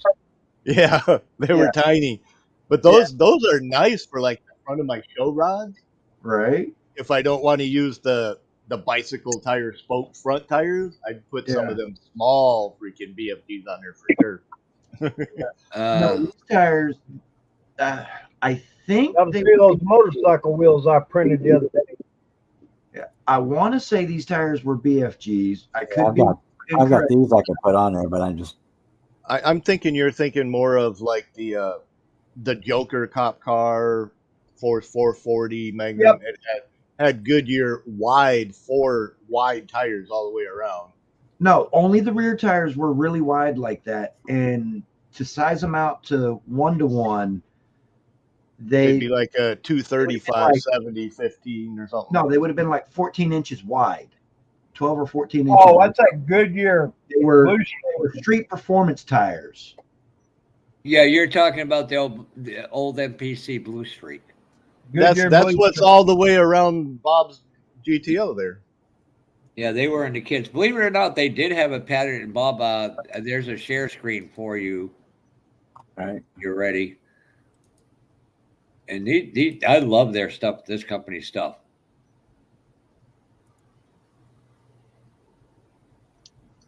And they You make know, Kevin, if I could get the back half of a Chevette and put a Corvette nose on it, I certainly would. Right? If I be could, yeah, I bad. would. Fuck yeah, I would. But yeah, they're at a lot of the shows and stuff, Bob, and they do a great job. What's You up, would be Mike? happy. That's some weird, funky, like PT Cruiser shit I'm into. No, you know what would be really cool looking? The front clip fenders and hood of a Corvette, the doors and roof line of a third-gen Camaro with the tail end, rear fenders, and hatchback of a Chevette. Kind of like You're all an not- AMX. Kind of like an AMX. You're Oh, the all not mid-70s right. Corvette nose on a Pacer. Ladies and gentlemen, welcome Hey, to Bob. Bob's Monday Night Live Institutional Live. Hey, you can't stop creativity, man. It comes out of nowhere and it goes wherever it fucking feels like it. And that's Don, well just said, because Don Robin. said that, I'm putting a Corvette front clip on a Pacer now. Right. I like them, Don. That But see, Yeah. front, I just Oh, God. printed those the other day. that's Bubba, got you a need to- really nice hub in it. Is that a Excellent. 2-piece? Yeah. Is that But a see, 2-piece or a Corvette- 1-piece? the Corvette I want to do this with is not in production yet. Revell is in the process of getting it in production. Chris over at HPI Guys built one of the test shots of the Corvette I would use for the fenders and hood. Oh, that new 23, 24. Yeah, the mid-engine vet. Yeah. I would use Yeah. that. A third-gen Camaro main body, doors, hood, or doors, roof line, Real nice, Don. Real nice. and Thank then you. the hatchback and rear fenders of a Chevette. Yeah. You got my brain working now. Now I've got to widen them. I got to widen them a little bit for the T-bucket project, but they're Putting them on like a 27 T-bucket? Yep. Nice. Yeah, these are only a half-inch taller than they are wide. The ones that came in that kit. A friend of Hey, mine did a These. first gen Camaro with a modern and first gen Corvette with a modern Camaro. It came out nice. Ooh. Damn it, y'all. I got enough projects. Right? well, see the Maybe if you're Gremlin smart- or the AMC Pacer with the Corvette nose. There was a guy that started building a real one back in the 70s. What about it? Hey, Don, that T-bucket you're working on, is that from the yellow boxed version? Lost that again. Oh, no, he's right there. Loopy loops. This one? Yeah, I've got that one. I've got the golden T version of that and the red version. Because I have the black with gold parts Yeah, as a parts golden kit T. that needs to be rebuilt, which is what I'm going to do with this one. I'm going to take the entire chrome sheet and spray it with my anodized yellow Yeah, and see if it gives it more of that brass golden color and Right. rebuild my old one. And hopefully the body's in good enough shape I could just clear coat it. So I don't have to paint it black, because otherwise I'd just do that with this, you know. But right. I want to use the original stuff from the original kit and then I don't just blame use you this there. as a parts kit one. I remember back as a kid, I had a dartboard, and this was sitting on a speaker just above the dartboard Uh-oh. with metal tips, and it hit right in the front rim, and it just Oh. shattered everything, dude. Just shattered it. It's been in a parts box for probably 30 years, 25, 30 Wait, years. is that supposed to be on there? Yes, it is. Don't cut that off. Okay, glad I Well, I mean, I took a shot with those motorcycle wheels, and I pulled one of the tires from that T-bucket. Yep. It fits, but the tire's a little wider than the dragster, so I got to widen the wheel a little bit. Oh, let me see. Yeah, half the time I have that problem too. You get the two halves of the rim sit together, but the tire sits and wobbles between the hubs or the rim, you know. So it's like, needs a little wider tire. Well, see, that's the crazy thing about that motorcycle wheel I showed you. It prints in one piece. Well, that's why I was asking, is it one or two pieces? And that's It's cool. one It's a single piece. piece. Hell yeah. And Jason, I'm sorry, Jason. I'm sorry. Mini Mike, we all know you live in Barbie's neighborhood. And Bob, when you get a chance, do the share screen. This is the Corvette Camaro combination. I'm telling about. I can't find the one where it was done. Nice. What's up, Mini Mike? Ooh, shit. Yeah, I seen that yeah. on the I seen that on the table. I don't remember if it was one of Chuck's shows or Jason's or somebody's recent model shows. That was actually on the table. Ooh. I don't know if Dana had it on the table at our show last year or not. I don't know, but I've seen it on the actual display table at a model show in a video on YouTube. Oh, it might have been Jason Hanscom then. Yeah, I saw a video on it of the build. I can't remember where it was. In fact, the guy that I do commission builds for sent me pictures of that, and I'm like, yeah, no, I'm not doing it. He's like, why not? And I said, first of all, it's already been done. Second of all, I'm not interested in the fucking Camaro part. Well, right now, Rick Hendricks at Hendricks Motorsports, they will build you any body Corvette on any chassis, or they'll put it on a new C8, a C6 Corvette or below. If you want a 57 Corvette, they'll build you one to put right on that. Well, see, my thing is that Camaro body is way over fucking played. Get a new fucking platform. I'm sick of seeing those rear quarter panels, that roof line, that whole setup. Just get rid of the fucking car entirely. I'm fed up with it. That's like what I want to do with one of the 99 lowered Silverados, like what Ed's working on. Yeah. I seen a photo of one built. That And altered? Is that the and he took- Pontiac? What? Chuck? Is that the Pontiac? Yeah. That's This what I is the thought. Pontiac if it was based on the Corvette chassis. Yep. Ooh. Yeah, roof looks a little shorter. Looks like a chop top. I like it. Well, the motor has to get set back closer to the firewall, so yeah, it's Yep. got to be a I little still shorter gotta- on the I cab. got to not lengthen the longer hood a on the little motor. bit. Oh, a Stinger hood. Yeah, it's pretty tight right there. I like that. But Go on this chassis. ooh, there you go. Upside down. Oh, Chuck, is that the 71 ZR1 or the 70 ZR1 or whatever it is? No, this is a 68 Corvette. Oh, split window. No, No, not 68. 68. Oh, That's And then C3 style. 69 or 69 Firebird, and setting it up to go on that chassis. Nice. That'll Never be an finished it though. It'll be an interesting custom. but it was a 99 Silverado, like what Ed's working on, and the dude had cut some of the back half of the bed off where the tailgate and all that was back there, and replaced the rear end with one of these. And I want to do that. Can't see Chuck's on big screen. Yeah, he's chugging a piss beak. Go, Big Daddy. Take it for a call. okay, there you are. There you go. Okay. He cut the back half off and replaced it with a vet back end. Ooh. And I seen that, and I got that photo saved in my phone. I want to do that with that 99. Slam it to the ground, replace the back end of that truck with this back end.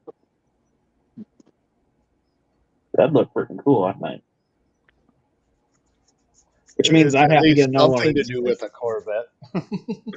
Well, that means I'd have to get another one. This kit is going to get painted pink, and I'm going to do Barbie's Corvette with it. For little sister?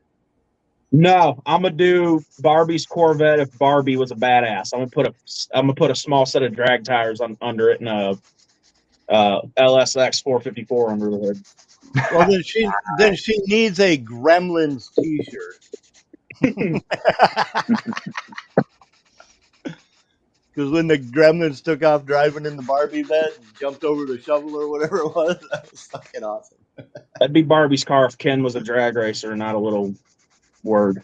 Sadly, Ken is a drag queen. Oh, Yeah, about where I was gonna go.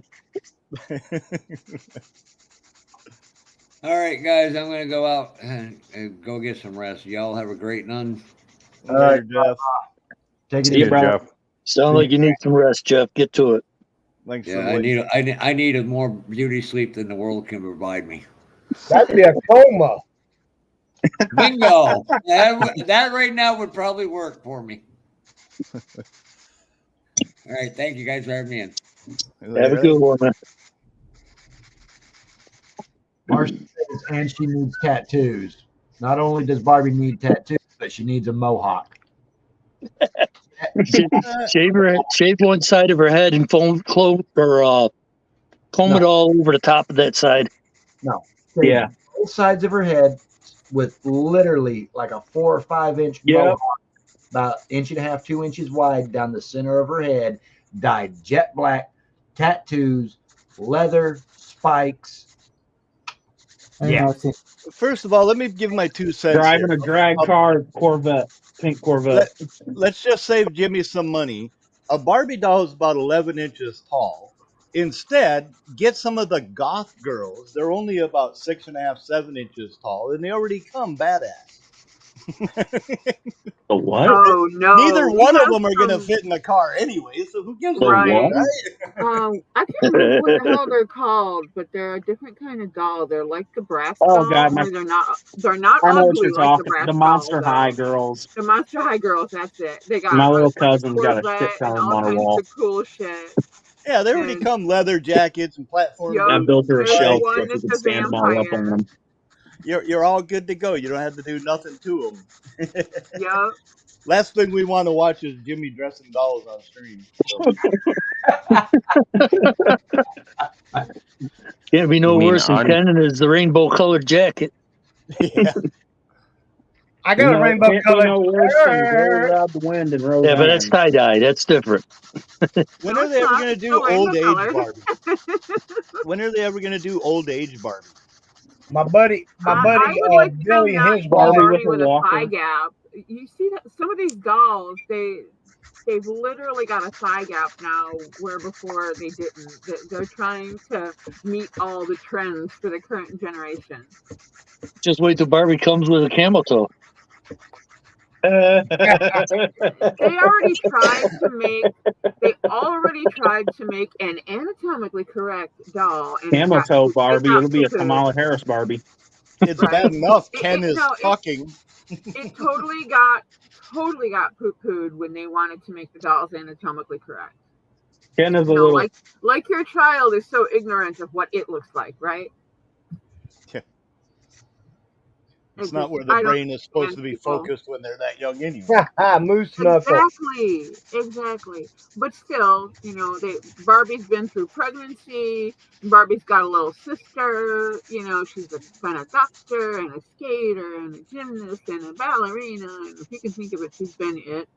A whore all her life. Oh yeah, she's making pretty She's good been fucking with more money G.I. Joe and Transporters than anybody I know. money since the 50s, and she couldn't even get down on her knees until the 80s. Okay, so On that I note, know because she met up with In the the soldier. 80s, she found out how to get on her knees. Then it's wow, chicka we wow finally wow. gave the doll jointed knees. You could actually literally fold the knees. He's praying. You could do that too if you wanted her to. But yeah, they've done all kinds of everything that they can do to Barbie except give her a man. Well, they haven't done the old age Barbie yet. She's not all soft Barbie skinned with a and walker. They've wrinkled. been Oh, really but her- no. Wrinkled Sagan Barbie. They have been extremely close. They have done some recreations of women in history, and some of them are older.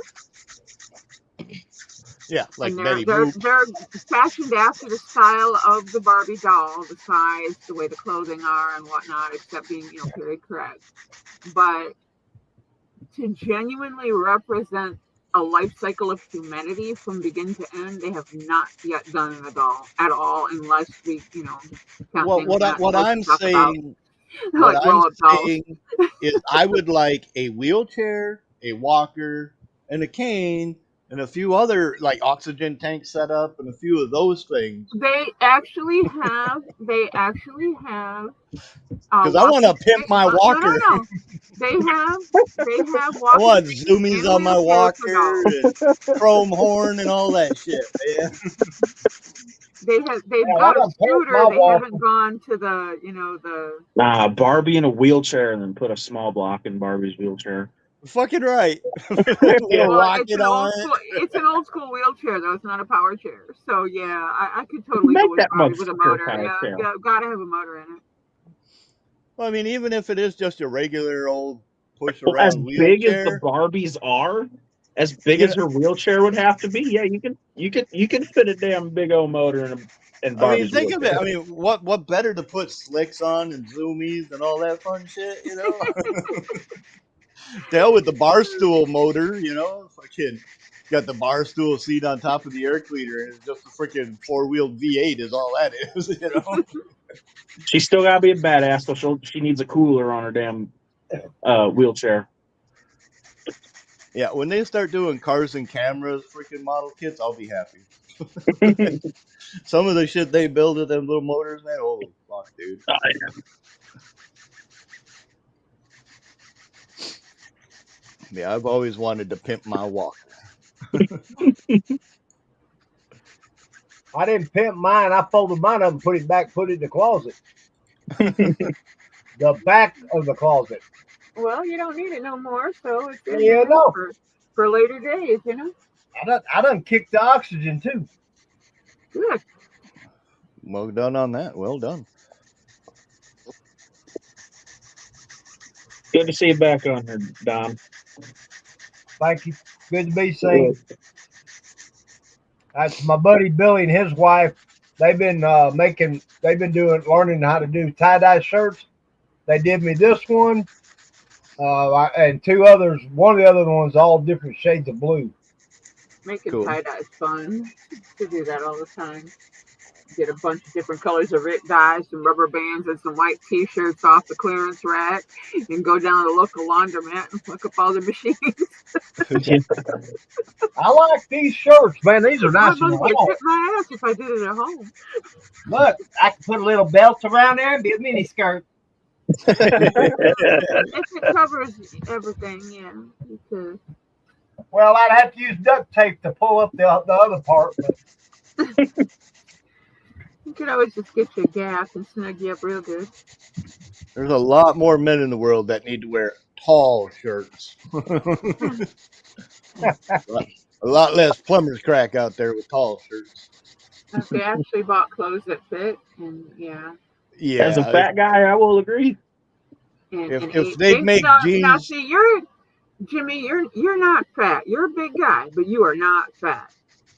Not by any means. oh come on now. I'm talking like I have seen people your age that can't fit behind the steering wheel of a car. We had a guy Without that a had pry a bar and some Vaseline. we had I this don't know. guy I around only here say it that because had a mid-80s I've learned to make fun of Camaro. myself, and I just quit giving a fuck. There's this guy around here. He had a mid-80s Camaro, and he'd sit in there. His stomach actually folded around the steering wheel. How the hell he even drove it, I don't know. That's how I Shall was we trying to say find my barely? buddy's '93 Camaro. Oh my god! Well, they Those are needed the power cars steering to just get to into get it when you're to tall. When you're tall. rub a blister on his belly. It's the only reason I haven't really been looking at them '90s body Camaros and Firebirds. I love them, but damn, I'm too tall to fit in them fuckers. Yeah, Well, my one boy has that same trouble. We had a hell of a time finding a car he could fold himself into. well, when I come out the hospital, I was 236 pounds because all the water gain. I was on the scales today. I'm back down to 219. Good. Got my legs back. I can start modeling shorts again. And that just means everything's can't- going the I way can't- it's supposed to. I can't say anything. My weight's back up to 285. Ooh, I ain't been 285 in about a decade. Well, Chuck So kind you of looks like lost a the name Fat Man. bodybuilder. It's though. mine now. Chuck looked like a bodybuilder, though. He's got the neck The bigger last than time I freaking was half that of the heavy, I wrestlers. was pregnant. Well, the I'm heaviest I've been noticing in my I'm- life, I've been 306. I'm noticing I'm That's- gaining. That's I'm about the gaining a heaviest little I've been. That was I'm about getting- 9 months after I quit dope. Yeah, you quit That was dope from all the sounds good. munchies. When I wound up in the hospital, I was 178 pounds. When I went back to my mother's, I was 181. 9 months later, I was 306. Damn. Hey, I noticed I'm that having the every- munchies will kill your weight. I I've was noticed doing- that since I quit. I was having all kinds of three ways with Little Debbie and Sarah Lee. yeah, Yeah, little Debbie in the left, Sarah Lee in the right, chomp to chomp to chomp chomp chomp. And I ate Bluebell ice cream, and it comes in a true half-a-gallon container. and Wendy on the side. And it lasted about 2 days, and I was the only one in the house eating ice cream. Yeah, that's no good. Modify Dart's little catchphrase. I am here willingly. The thoughts and views expressed on this hangout do not reflect those of the ELH scale model garage. You want a reflection? Look in the mirror. Yeah, no, I try not to. I don't like breaking them. I don't do Yeah, I know, disclaimers. not It's everybody too much started like that warning deal. label. I've noticed I'm starting to gain a little. I'm trying to. What got me for a while and gaining my weight back was drinking so much soda. I've quit drinking soda. That'll do it. I'm done. I'm gonna quit. I'm gonna quit The biggest again. change I made, Jimmy, was I got rid of the soda. Yeah, I do the Yeah. one soda a week. That's I was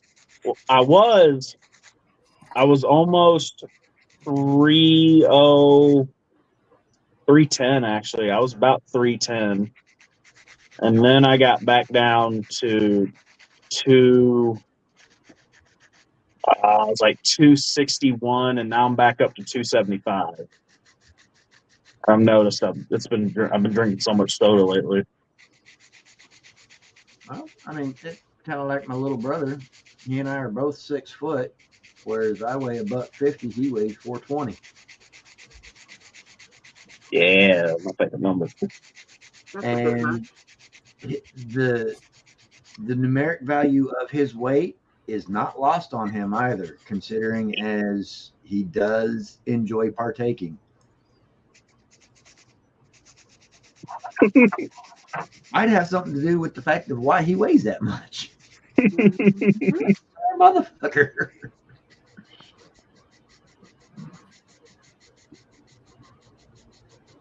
One thing I noticed when I first started really, when I hit 320 and I was like, or 310, and I was like, okay, I need to like chill out. That's when I quit smoking pot. I was like, damn, not eating constantly.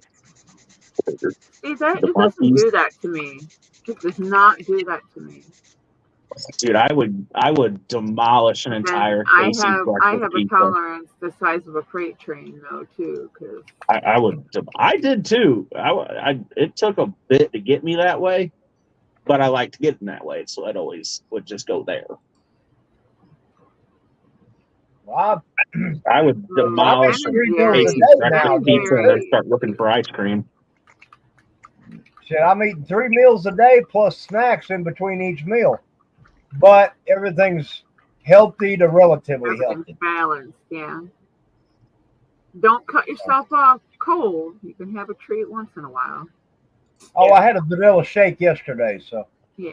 Just be mindful But of what the treat is and how big the treat is, and you'll be fine.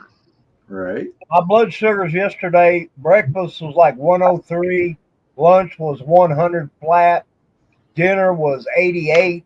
So I had a vanilla milkshake last night. And my sugar this morning was 111. So Yeah, that's not bad. oh, my average is last week's average was 114. No, 110 per day, 114 for the week. That's not bad. Now I'll stay with that. I ain't worried. Anything. No, I'm good with that. My traveling nurse said people kill for them numbers, Yeah. and I'm still trying to figure out what's causing Dad's afternoon spike. Because he's not Start doing next week, anything I'm in out of the the ordinary. getting in the gym next week. I'm gonna come out with a bathing suit body yet. That'll go black. Just don't overdo it too fast. Hit the tanning bed. Black. Tanning beds are bad. No tanning beds. Yeah. You need a good stretching routine, a lightweight workout, a little bit of time in the swimming pool, just kind of floating around, and about 20 minutes in a sauna. Now, so I'm gonna get myself all shaped and buff. Then I'm gonna go down to the beach, sit in the chair under an umbrella, drinking an umbrella drink, There you served go. by some little beauty that's got a body that's been sun kissed just right. Ass in the sand, toes in the water. You third. I'll even wear my teeth then.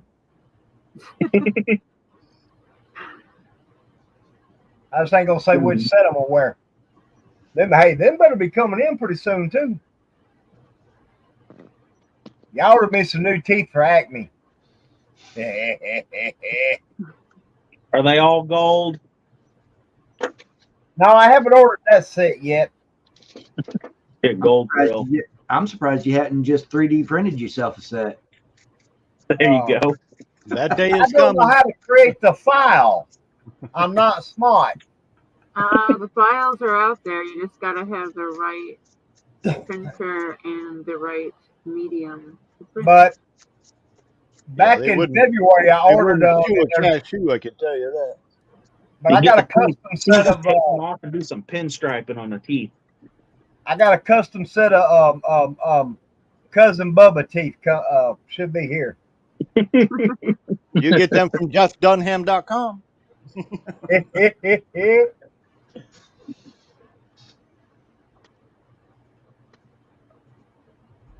No, but I ain't gonna have no Walmart woman in each arm.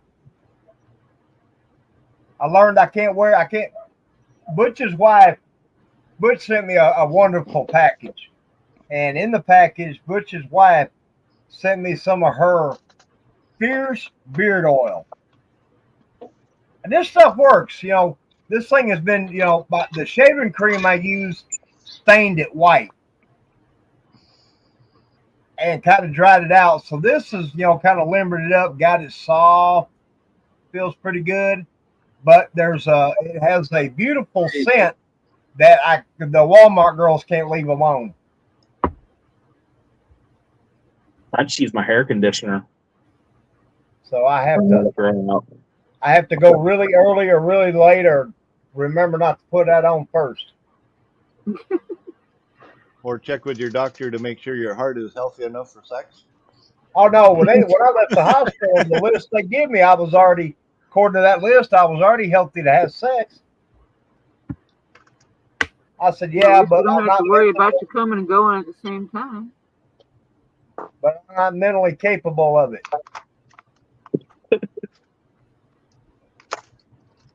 These women, they're crazy out here. They fall in love too easy. Yeah, there are definitely some psycho wenches, I can give you that. No, I We got a few of those around here too. I got to learn to stop sooner. They're everywhere. They don't even shake the pump when they're done filling up. Shake the pump.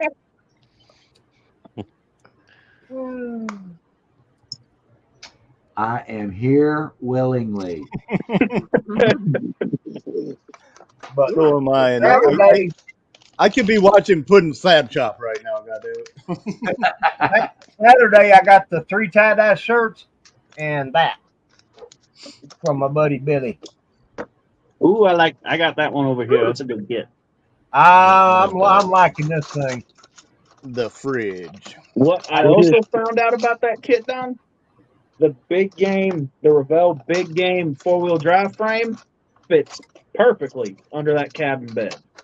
So I know what I'm doing with it. So that's going the wrong direction. My idea of the perfect truck is when you step up to get out. Me too. I'm too old to climb up in them damn things anymore.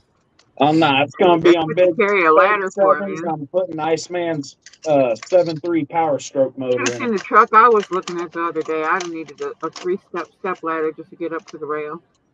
Wow. So that's what I was saying earlier. Oh. Give me these stock 25 to 31 inch tires. The hell with all that 40s and bullshit. Now I got some of those tires that Ryan was showing earlier. The big from the Deserter.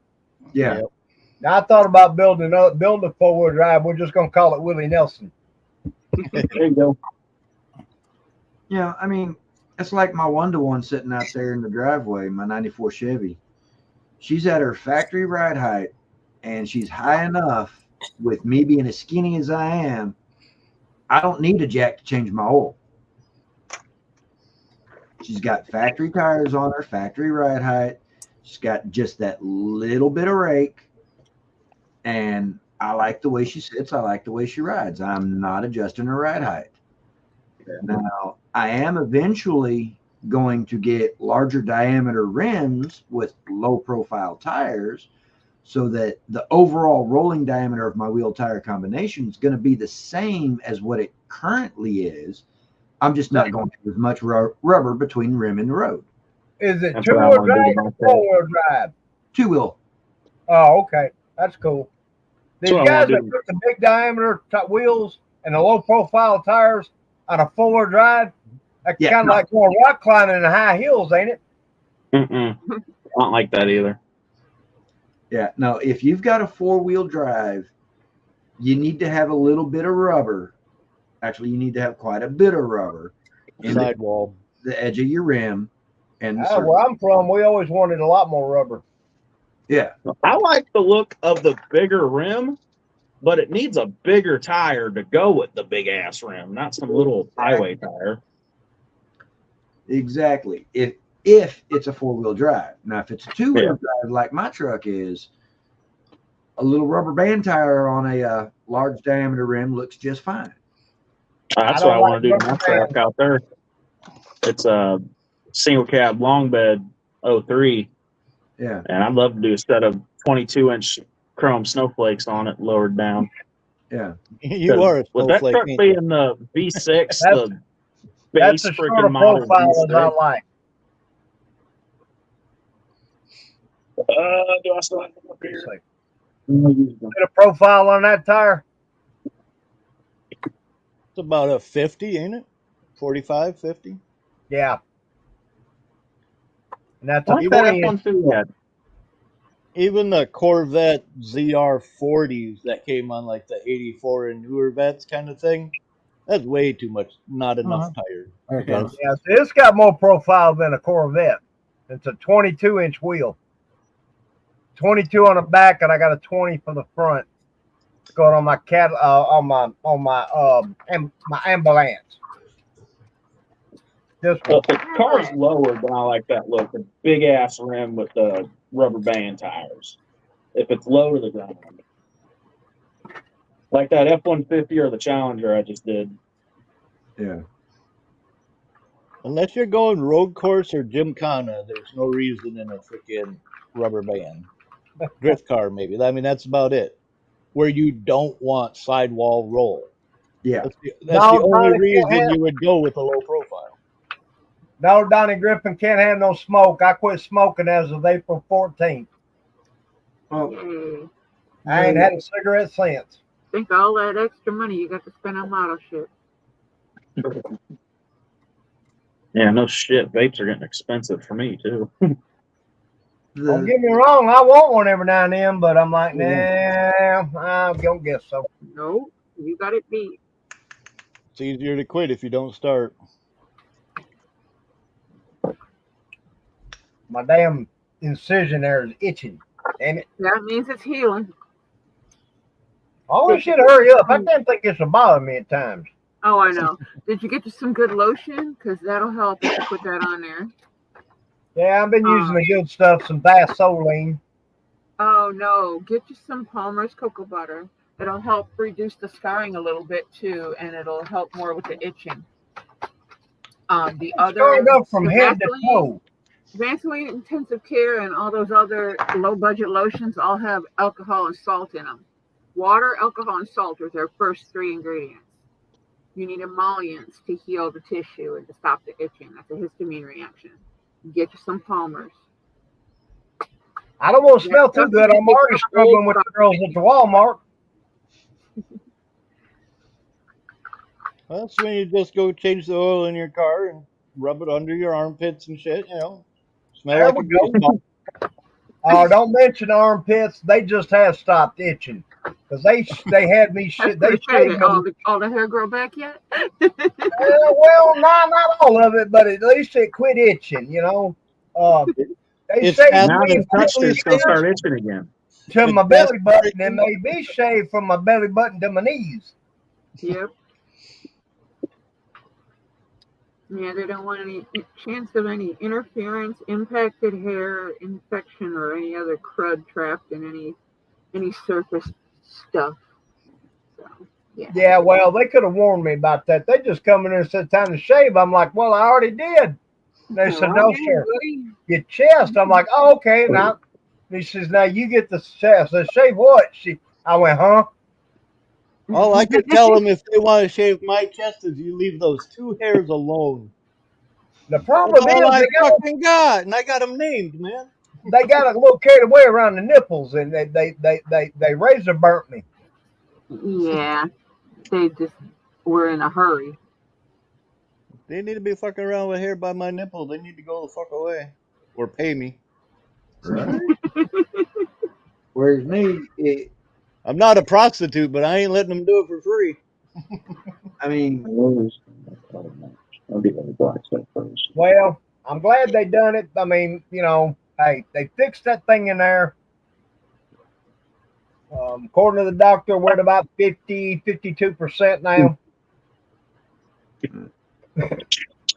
whereas for me, if I were to wind up going through a procedure that required shaving like that for just the pectoral area of my chest, that doesn't include my belly or anywhere else, just my pectoral area, would take like 5 or 6 razors. No, they just wax you. Turn you into a man-o-lantern. Yeah, that's exactly what I was thinking. You seen that movie too, huh? Yeah. That wasn't fake either. They really did it to him. That was real, 100%. All I real. know is if that'd been me, that had to pay me very well. Right? Because I'm that sure you shit like does hurt. Oh yeah. I don't think he was acting. No, Yeah. he was. That was 100% real. Yeah. If you do it wrong, it hurts. Think about it. If you've got any kind of like hair on your arm or anything, just grab a couple of them and yank them out. Arm hairs, I'm okay. And take Like I what that, said, if it hurt, they done it wrong. yeah, and take what that feels like, Same and with then tattooing. multiply it It by don't hurt either. hundreds over a much larger area. Yeah. No. I mean, I physically pull my own nose hairs out. That don't bother me. That's the same way I take care of mine. But my armpits and my chest and my nether region, no. No shaving the no-no spot, huh? Huh? No shaving the no-no spot? I used to manscape, but I was dating back then.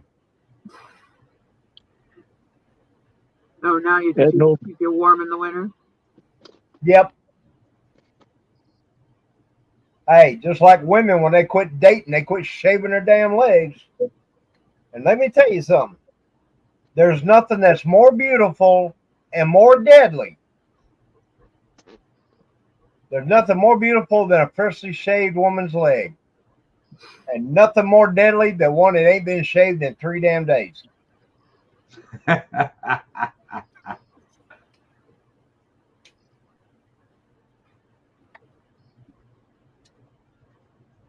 Because one ain't been shaved in 3 days, you can run your hand down it one way. Hey, not too bad. You go the other way and your hand's bleeding. I was gonna say it sounds like Don has freaking Experience. whisker burn on his back. Little Wrap rough her on the legs cheeks, around too. him, and she fucking stuck in there like barbs on a fucking fishing hook. Little rough on the cheeks too. A little bit, yeah.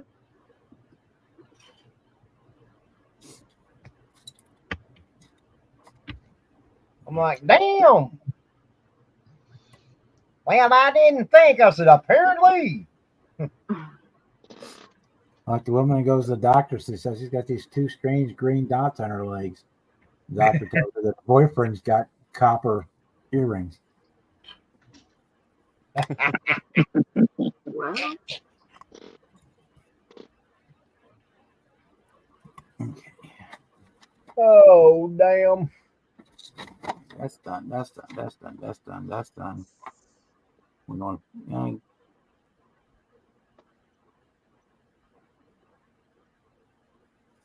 Get that in.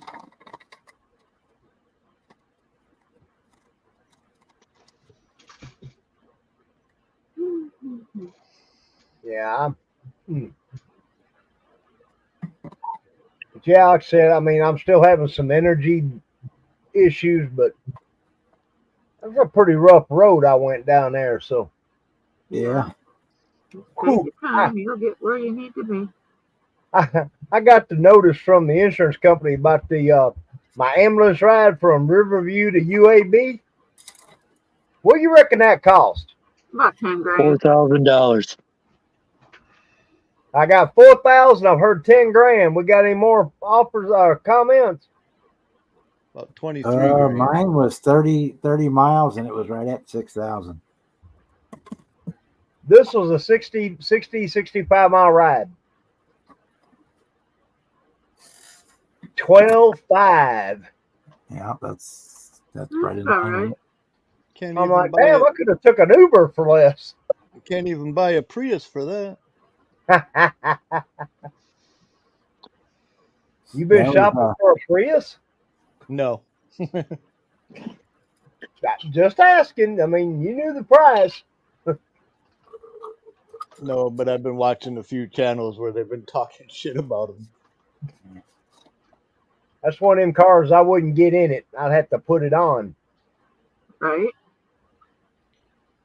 We'll just hook you up to the battery charger and take you. Yeah. And they were talking about because they can't charge you for the gas tax at the gas pump, that they were going to start charging you X amount of, like 30 some cents a mile for driving the thing. Well, at that point, it is cheaper to own a fucking gas car. Yeah. Well, it's Yeah, technically and it's cheaper to still- own a it's gas car from the still- beginning, but Yeah, and it still takes all kinds of gas and all kinds of other equipment to make these lovely wastes of money and time. Hey, Yeah. these folks buy all the electric cars and all these hybrids they want. That's more gas I can burn in Bama Red out there. Yeah, all I know is I go to the gas station, I'm out there in 5 minutes. I go past them and they're still sitting there when I'm coming out of work. 3 hours to charge. Yeah, fuck 8 hours. Yeah, I got a couple friends at work that have them, and they plug them in when they come to work, and in the morning when they leave, then they go and collect them from the staging area. Fuck that. Yeah, no. A hybrid, yeah, if somebody else was buying it for me, but a totally electric, nope. I just found out at the Walmart down the road from me, you're not allowed to park in their charging bays if you don't have an electric vehicle. Yeah. No, They're you're nice not. big wide spots. I've been backing my truck up into those spots. Yeah, they'll tow your truck, man. You're not an electric vehicle. You got no business being in there. Think of it as a handicap parking spot. It's not for Like a you. handicap spot. Well, Yeah. I thought of pulling my truck into one of the spots, opening my hood, sticking their charging outlet just under my hood somewhere and closing it. No, cop will spot it. Nah. Thought about it. No, not worth the risk. They will Well, it haul wasn't your even a vehicle security away guard or with a cop massive that told me ticket. to move. It was some moron in an electric Yeah, it's fucking not. F-150. It's not like the cop can't spot that 6-inch diameter exhaust pipe coming out the back end there. Right? Yeah. With all the black around it. I got a There's badass chrome exhaust too. He'll there's notice what it. I've been working on. Oh yeah. 36. Oh, I like. I ain't decided whether I want black walls or wide whites yet. I like the 36 wide white. or 40? Is Wide whites. Yeah. that 36 or 40? 37. 37. yeah, 37. okay. Gonna say the front end looks Paint like the front black end of with the the truck I'm Fat building. white walls and all that chrome. That'd look good. That I still ain't coming with a damn color. Black. No, I want a black one on the shelf right now. Those cars just look so good in black. I love them. Okay. Well done, I think. But I I would borrowed do the blower and intake out of the 29 A model Roadster from Revell. Fits the motor from this kit.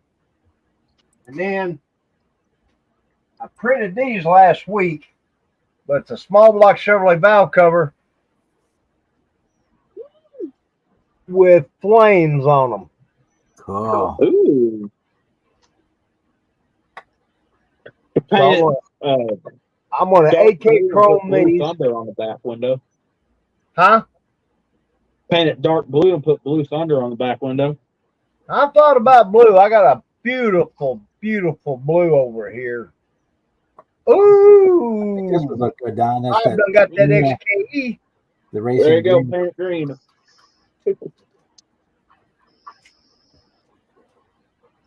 That would look good on that car. This one too, dark, real dark turquoise. It's almost black. But in the light, it's turquoise.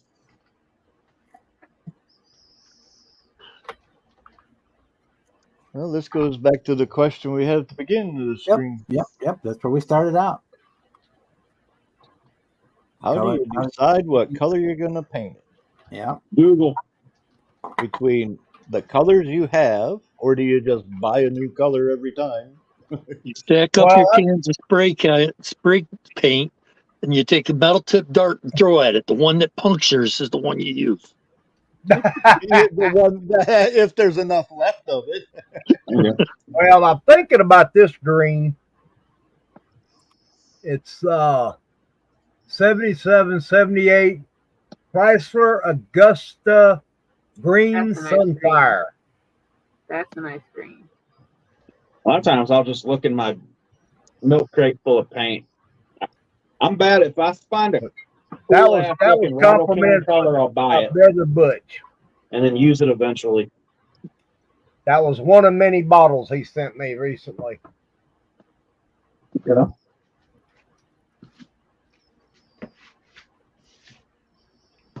I'm gonna paint this shit.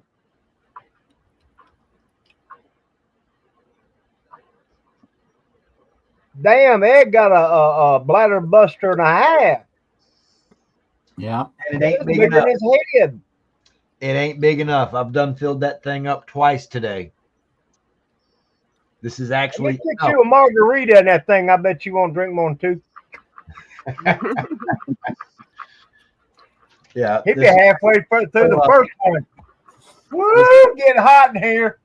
Yeah, this is the second fill up I've had on this today, and it's down to about a quarter of the fill up left. You got to empty 3 times per cup. Yeah, no. If it ain't big enough for me by myself, you think I'm a share? Come on now. No, I said you got to empty yourself 3 times per cup. Oh, Hey, More I got a little like white pill.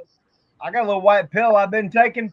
I give you you take one of them and drink that, you just won't leave the bathroom. Oh, the formamide? Yeah. One of gotta them take water that every pills. day. Yeah. That Freaking damn water. Lasix they got me on. Yeah. well, considering as the contents Johnny Griffin. are the same as the first 2 Night, words of Donnie. Jimmy's screen name. Take care of Donnie. Night, Donnie. Have a good night. Yeah. The only soda I ever put in this is Mountain Dew. Ever. Between that and 2 or 3 of these of extremely strong coffee. Yeah.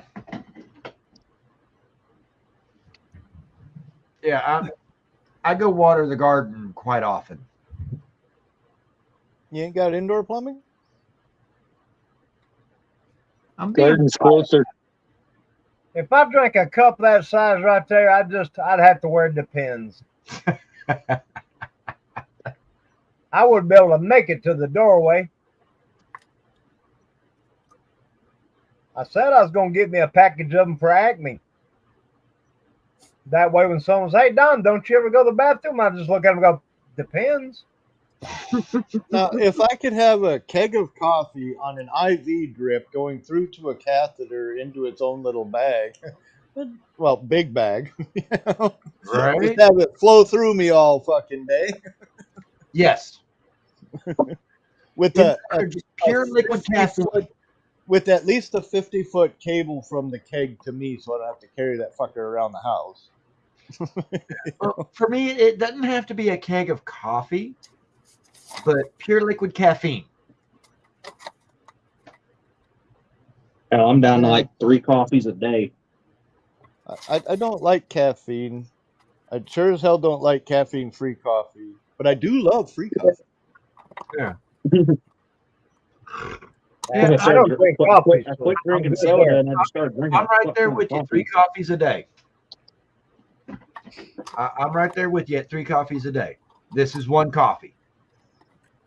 Oh, I bought some caffeine, something or another flavored water packets, and I've been drinking those throughout the day. I'll have my 3 cups of coffee and then I'll start drinking those instead of soda. One bad thing to another. That's the only thing I'm missing about the sodas is my constant caffeine throughout the day. This right here has got this over ice in it.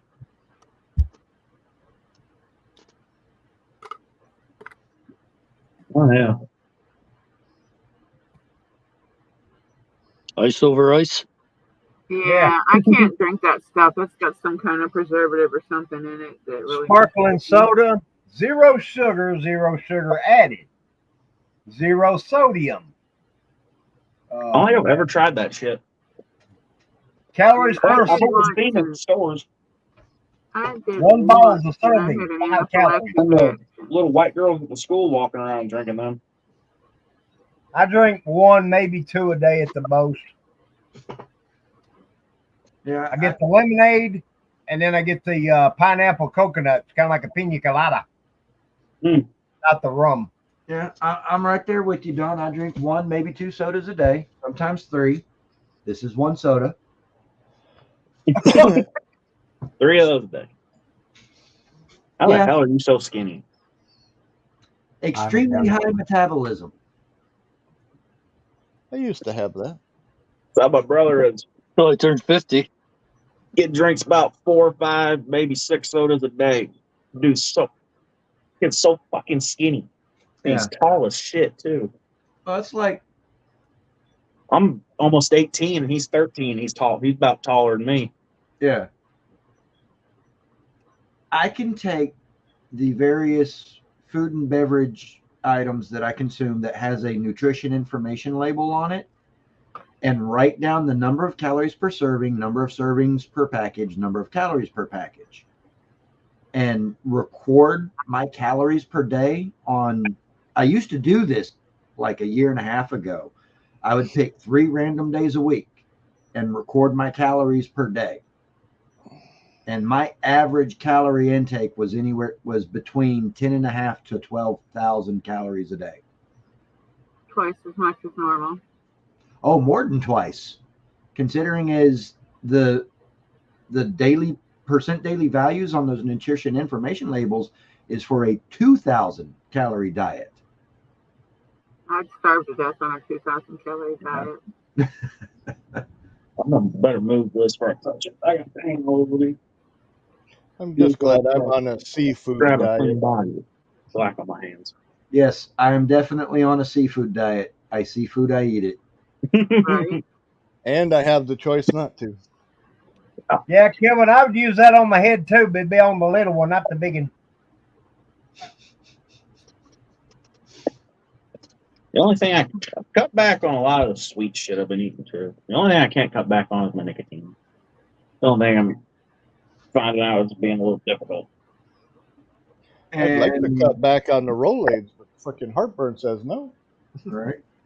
And My mom's like that. Go fucking eat Rolaids like candy. I don't check my blood sugar on a regular, but I do every once in a while, every 3-4 months just because of how much Mountain Dew I consume, as well as energy drinks and things like that. And no, any and every time I check, my blood sugar has been anywhere from 105 to 120.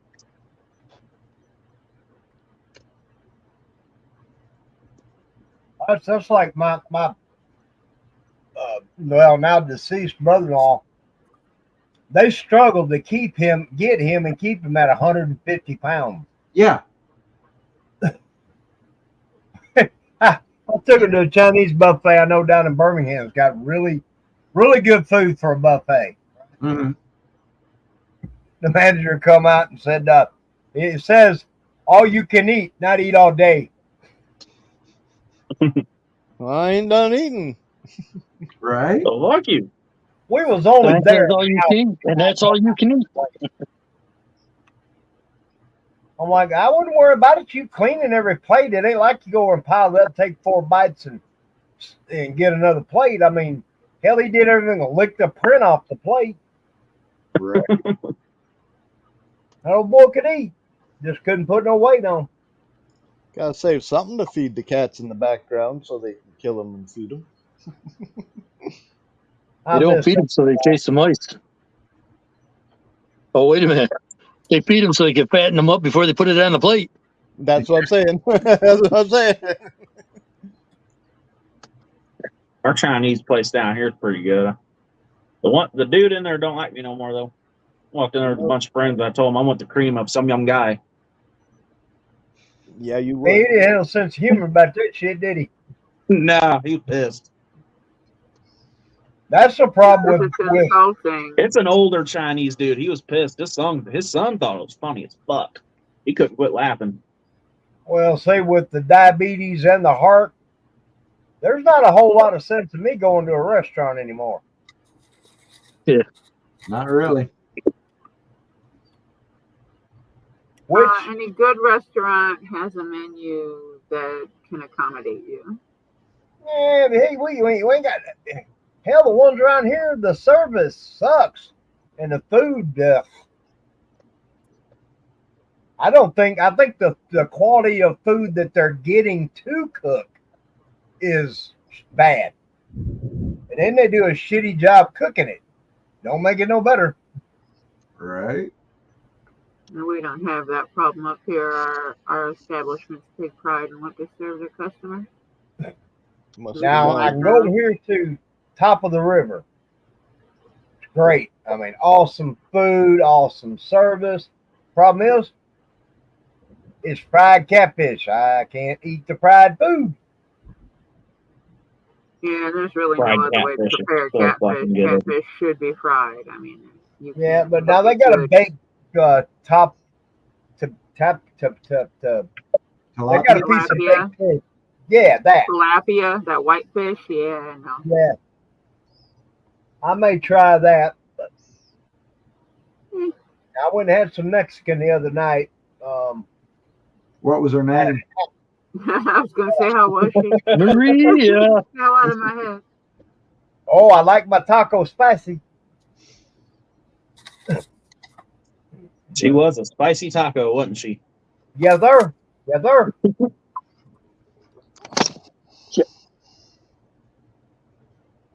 Scared the hell out of me. Like I said, everything's going pretty good. I have good days, bad days. I didn't sleep for a damn last night, so today's been rough. My chest, where they cut me open or cut the rib cage, it and my neck was arguing most of the night to see who was going to hurt the most. Mm.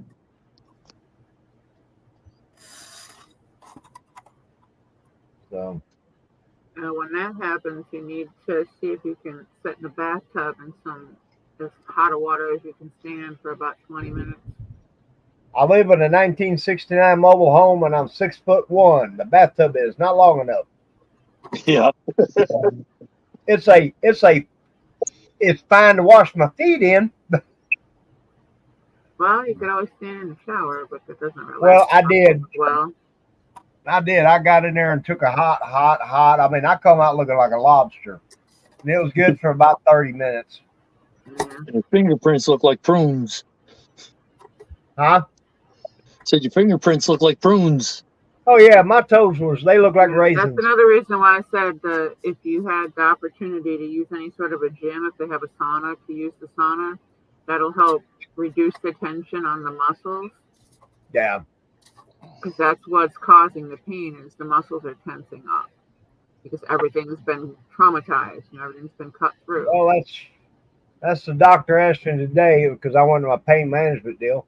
So, well, what are you doing to manage pain? I said, I'm fixing to be in the gym. I gotta, I need to work on my neck muscles. My legs are pretty weak, so they need some help. I got to be careful. I can't do much of a chest right now because this ain't healed up. But yeah, like I said, swimming pool, sauna, some good stretches. Obviously you do the stretching first. Need one of them jacuzzis there. Yep, jacuzzi, anything that can. or a little Jasmine, about 100 pounds, with nice soft feet to walk up and down my back. There you go. I don't think you want that much weight on you at this point. They did just crack your whole chest open. So, Yeah, you got a it's point heavy there. right now. I better rub on my back then. Does kind of change. Does anybody have Jess's address? Because I told her I lost the trophy that was with this Mercury. I don't know what I did with it. I lost it, but I found another trophy. I'm gonna send her a trophy for that damn van because them dudes were douchebags at that show. Well, first things first, don't lose it. And next time you see her, This one ask I'm her not. for I've it. had this one put up. I have no clue what I did, but because this Mercury trophy, it had little decals and stuff for the damn trophy. And I don't know what the hell I did with the trophy. But I found this one in the park staff. I'm going to send her this trophy for her van. Hey, Edward. Trying to lose it to the carpet monster now. Yeah, I just vacuumed down here, so that's probably where it Summertime, went. Boston. 'Cause I'm bad about when I'm snipping little shit off the tree, it'll go flying and I can't find it. So I had a bunch of little shit all over the carpet in here. But You know worse how than to- that is cutting you off know how to pick little. those up, don't you? Huh? You know how to pick them parts up, don't you? No, they weren't even parts. They were just like the little, fuck are they? Little brace knobs or whatever that are always on the edge of small parts. I'd snip them and they'd go flying, and I wouldn't bother about finding them. So I had a bunch of shit all over my carpet. Get your shop vac and a piece of pantyhose. Put over the end. Shop vac your floor, and you pick all your little pieces off the pantyhose. Not a bad idea. I got the shop back That over way, here. if there's anything important, you'll find it. Mostly. Yeah. Although I looked for that piece of that Warhammer character for over a fucking year. Hey, Serge. And this room has been ripped, gutted, and vacuumed from wall to wall. Still never fucking turned up till I moved some boxes underneath the table, and it was right behind it. Of course, I went into the Greebly box and had already fixed it with something else, but over a year, and it finally showed up. Yeah, whenever I drop anything, first thing I do is roll out the paint caddy underneath my table because that's always where they go. That's where they bounce. Say, Jimmy, Whatever gets dropped tends to vanish. I swear, I think I got fairies. Serge has a good comment for you. Says, Jimmy, put the trophies in a small Ziploc bag, a tiny one if you could. I'm thinking maybe you've ordered 3D resin parts, right? Yeah. And generally will come in a small itty bitty little zip. Yeah, Put it in one I of those. love those little Ziplocs. Yeah. Yeah, I need more of that. I need to go get a bunch of those little Ziplocs for all these little parts I got just kind of filling out over here. Yeah, you should go get some over at the dollar store. Yeah. Hobby Lobby's got inch by inch and a half, or inch and a half by 2 inch, something like that. Yeah, the little dope bags. I'm trying to go through. I got a lot of motors that I've put together, kind of waiting for other stuff to dry. Like this one, I just put this one together, waiting for other shit to dry. Yeah. Now, And you use, I got them all sitting out. I want to put them in baggies and label them. I've got these you two. use little Ziploc bags when you got a couple. 1.5 by You 2. wind up with a bunch of them. You use a butter dish. Yeah, I've got Yep. There's trophies and all kinds of little things in here. yeah. these two little parts drawers thingies up here. I've got a second one that looks almost exactly like this, except it's black with a yellow ring around it down here on the floor at my feet. I've got, I don't know how many of these. I've got, I seen those at my Walmart. I almost bought a bunch of those. I've got two of the little 3-drawer stackable. The drawers. I got a bunch of those over here. Yeah, kind of like, they look kind of like what's behind Dawn there, except it's only 3 drawers tall per set. Yep. I've That's got- what mine are. They're just I got a couple. mine are of them. 3 drawers each. They're just one stacked on top of another. yeah. Yeah. And Jimmy, that trophy you held up has a base. I've got Yeah. this guy right here that I got from Hobby Lobby. It's got the lid comes off, and then it's got all sorts of little removable tubs in it. I've been leaving a lot of the extra parts from kits just in the kit box and stacking them over here. But now that I'm running out of room, I need to get rid of all these boxes with just little parts in them. So I need to get some Yeah, drawers just down get them all into baggies and label the baggies, what they're from, and get rid of the boxes. That's where I'm at, is condensing down boxes. 'Cause that's what I was doing, was leaving the parts in the box. Yeah, that's what I do. Well, I don't even put my extra parts in baggies. Yeah, there you, Chuck. here. That's pretty He just throws them in a box. Yeah, that's how I Need do. more parts, Chuck. Whenever I'm done building a kit, whatever leftover parts I have, I clip them off the sprues, and then I put them in various drawers and bins and tubs, like parts for like parts. I've got a tub of carburetors. I've got a bin of shock absorbers, springs, just similar parts going with similar parts. Yeah. And I throw the remainder of the sprue away. I cut the top of the box off, throw the rest of the way, and I keep the top for the box art. Yeah. That's what I'm gonna start doing. I want to keep the box art because I like the box art on a lot of these kits. Yep. I'm gonna start stapling that to the ceiling. Hey, I do that. That was my idea in here. Just Hey, to say, look. it's probably the only place you 19 got in your room, Chuck. 1958 cell phone.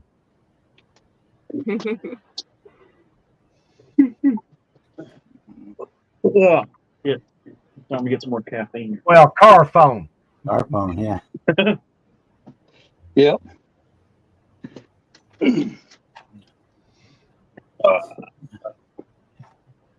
Yeah, you picked up the receiver and asked for the mobile operator and give her your Yep. ID number, and then Edith, you need to get off the line. I need to make a call. It's emergency. Yeah. Yeah, party lines. Good Lord, I don't miss those. There's a redneck jack stand. Center block, hell yeah. Cinder block. Cinder block. Yes, sir. Which I print those now, but yeah. I'm looking for the rest of that. I got that trophy. Oh yeah. Then there's this trophy base. It's got a car that goes on top of it. Oh yeah. And then this trophy base. Car goes on top of this one too. Yeah. I thought about making a stand that kind of looks like a trophy, and then I got a little micro machine upstairs that's a van. That's a white van. I thought about gluing to the top of it. Then I got a 25th scale rat or mouse. He's a mouse. He's a mouse. He rat pink. Nah, that ain't rat pink. Rat pink's up here.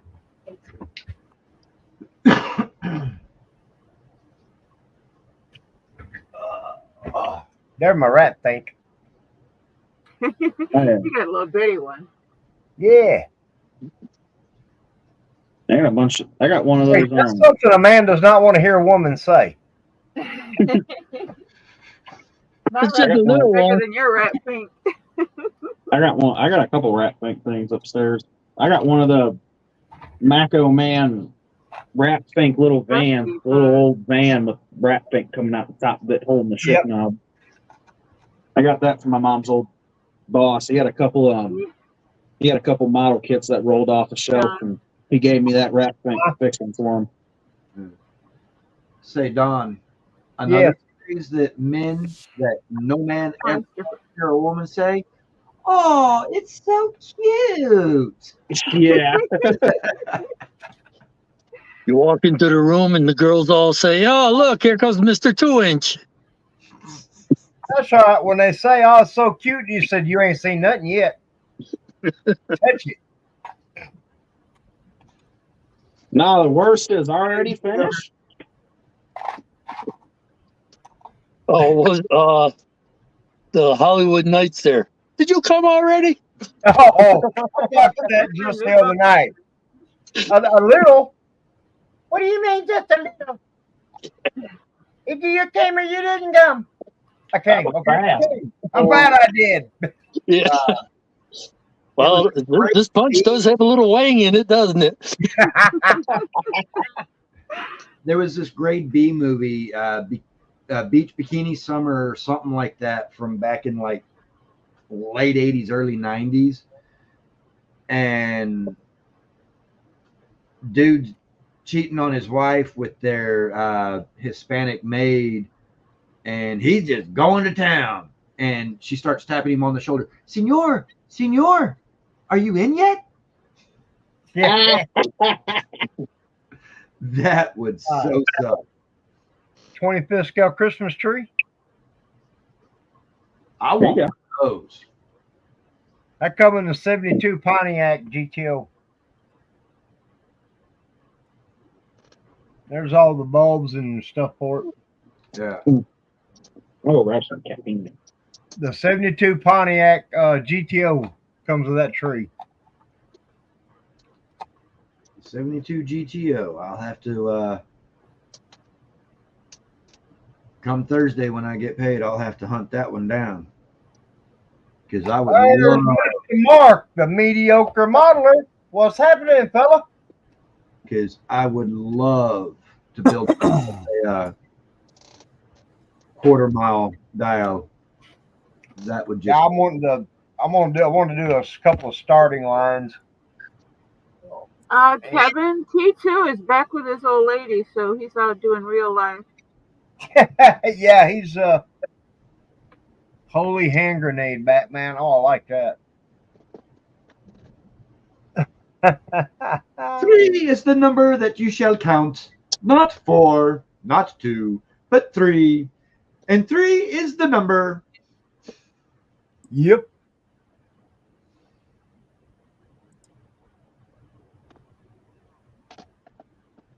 Two words come to mind: fool's errand. But I'm just gonna leave that, and I'm not gonna say nothing else. Yeah, T2's true loving it right now. Hey, I say good for him. I mean, Oh, I ain't saying it's a bad thing. I mean, it's his first ex-wife, but Mm-hmm. I mean, It might work if all the parents are dead. if they're There's able, no more in-laws on either side. Yeah, as long as all the parents are dead and they can make their own decisions, they should be okay. But I don't know. hey, I mean, anything's possible. Yeah, that's it. I don't know. it's like the biggest reason why I don't flirt a little more seriously with one of my coworkers is she speaks less English than I do Spanish, and I don't speak much Spanish. You need Yo to hablo learn. español. Because Sprechen Sie Deutsch? you're German, yes, all day long. You should learn Spanish, the particular dialect of most of the people that you work with, because I it mean, will help you greatly in your field. yeah. Well, I know enough Spanish that I can communicate, but whenever I'm dealing with somebody who is predominantly a Spanish speaker or only a Spanish speaker, the very first words out of my mouth is "Lo siento, soy habla español, pero muy poquito y muy mal." Yeah. That language too fast for us Southern folk. Well, it's. Oh, you think that wasn't fast? You should hear the women speak it, bro. You'll Oh, be like, God. what? when the one that I want to flirt with and date, and her cousin's wife get to talking, oh yeah, no, I'll catch one word out of maybe 300.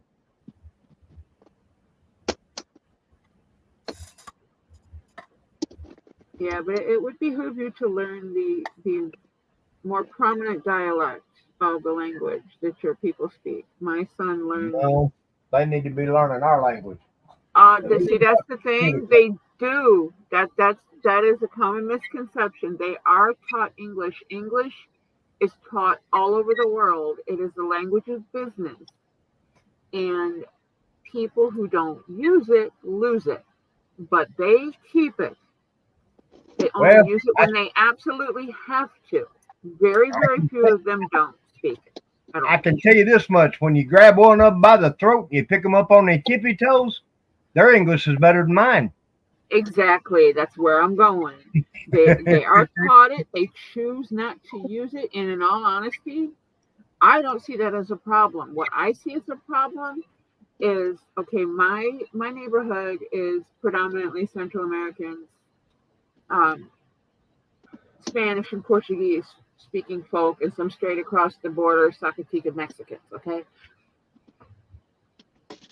There are young girls who cannot have a conversation with their grandma because they've only learned English. Their family insisted they learn English and their Spanish disappeared. Yeah. Now, personally speaking, as having been that one young woman speaking to her grandmothers with other languages, I don't know how those people, especially because culturally how important their elders are, Right. how they can allow their children to lose that much. Yeah. A little girl not being able to speak to her grandma. It's Well, that's like fucking disgusting. with my grandmama. She spoke English. She spoke English fluently. Granted, very heavily accented, but she spoke just as fluently as I do. She just preferred her native language. And that was why when I would go out to California to visit, I would speak with her in her native language. But then when she passed away 20 plus years ago, she and I were the only two in the family that did speak in her native language. So when she passed away, I didn't have anybody to speak Italian with, and poof, yeah. Use it or lose it. I didn't use it, I lost it. That's that language in Spanish. They always sound like they're angry. No, they don't. I think it's a beautiful language, but they just speak too quickly sometimes. You know, my whole life growing up, there were very, very little English spoken in any household. Yeah. And in my dad's parents' household, it was high and by. That was it. Beyond that, it was either some form of Italian or some form of Croatian, Serbian, something in between. Mm-hmm. Different, the dialect was different, but the core of the language was Serbian. Yeah. And when all those people were gone, I didn't have that anymore. Yeah. And I purposely moved into areas where I could hear that on a daily basis. That's why I live near a college town. Yeah. I can walk into any restaurant, any coffee house, any bookstore, and just sit there and just listen. Yeah. And it's there. And the only problem with me trying to learn any one specific dialect for the Spanish, I've got Hondurans, I've got Salvadorans, I've got Mexicans, I've got a Puerto Rican. What you need to There is learn no is the core. dom- You need to learn the core of Portuguese and literally the straight across the border Spanish, the Zacateca. It's generic as fuck. Everybody understands it. You're in Texas too, aren't you, Ed? Yes, sir. See, then he's got Texican to learn. Yeah, Yeah. Texican is an offshoot of Zacateca. It's the same thing. They have a habit of taking words, like they'll take English words and put a different sound on the end of them to make them sound Spanish. Yeah. Oh, Jeff put that in. He puts an R in it. Learn the group. Yeah, learn the group you work with, the primary language of the group you work with, and you'll be fine. Well, it's like that'll give them a bunch of Richard Pryor albums, and they'll learn English that way. Well, to learn how to it's like swear.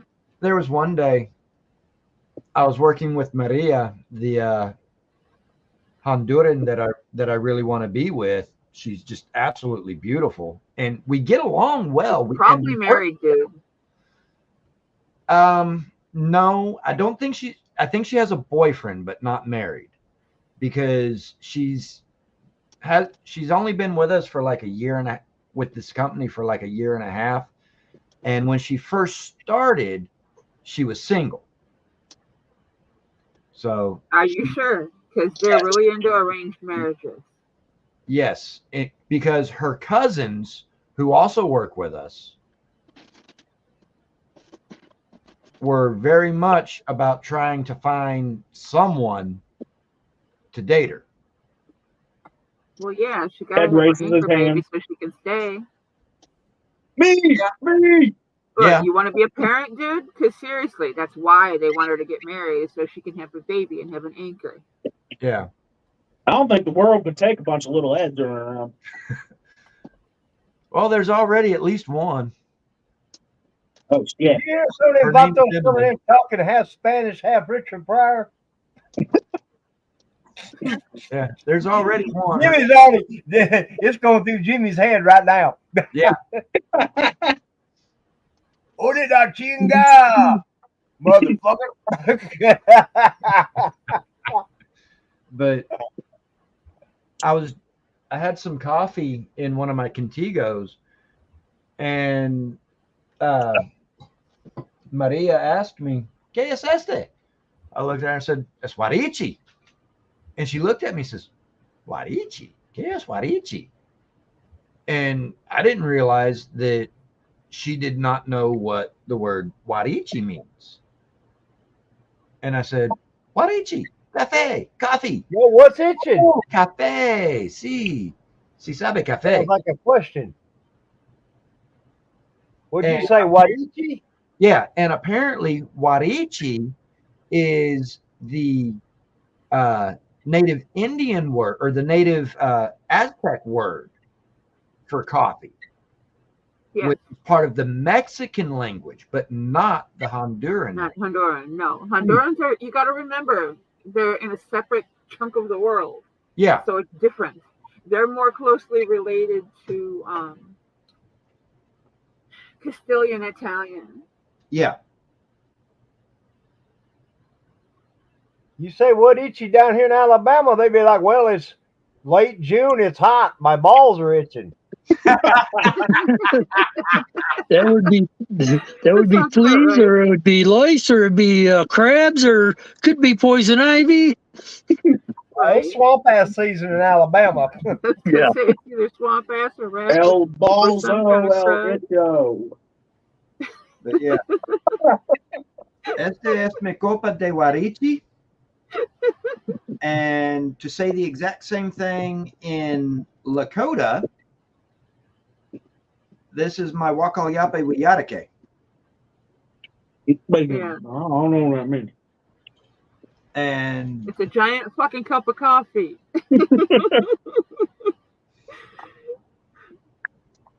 Well, I don't do too bad on language. I can speak Southern and Michigan. Well, that just means you can come home. That's not me. I only know 2 languages, English and dumbass. Well, now I got a little mix of Dumbass. smart ass in there too, and I can do both sides. I mean, I know. I tried to stay fresh on my Forrest Gump. Yeah, That you way- had to watch Airplane again. I can that way speak when I go God. down- When I go down south Alabama, I fit right in. They just think I live there. Oh my God, Chuck, I love that fucking movie. Oh yeah, I speak a little jive. You jive ticky? Hey, who you calling a jive ticky? You jive ticky?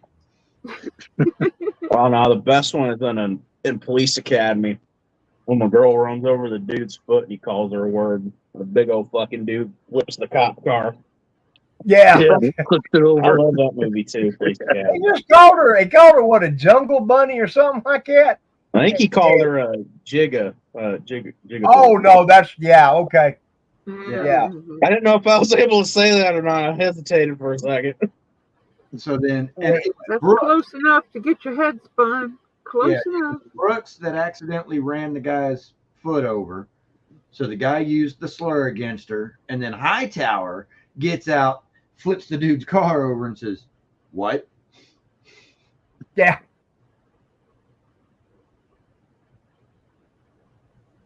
That's, I love that movie. When they take the redneck's little bitty fucking piece of shit car out and that big old dude's driving it. yeah, Hightower has to rip the front seat out and sits in the back Rips the seat. seat out and sits in the back Honda seat. and Civic. I do have to say that Brooks and Tackleberry were my 2 favorite characters from the Police Academy movies. I like the guy that did all the sound effects. Free scumbag! And then Tackleberry with all his weapons. Yeah. Can't think of what the guy's name is, but he's the guy that did all the sound effects. Oh yeah, Love him. Mm-hmm. yeah. He comes in for a close third with Brooks and Tackleberry being tied for 1 and 2. And I like Brooks because she was so delicate and so dainty until you got her mad. Yeah. And then she freeze bag. And then Real Tackleberry, soft spoken shit, yeah. She went into cop mode. yeah, but once you got her mad and switched her off into cop mode, she gonna get in your face and make you think twice. The end Well, of well, yeah, in the face. the end of the one where they're bringing in the new recruits, and the grandma pulls out that Magnum. Yeah. That fucking 44, that big motherfucker. Yeah. Oh yeah, I forgot. There's a sign from a shop door. Now you're under. That's what Jack says. He's a well, his mother was full-blooded miniature I was schnauzer. gonna say mostly. Well, see, Mama slipped out for a night of fun and come back pregnant 3 days later.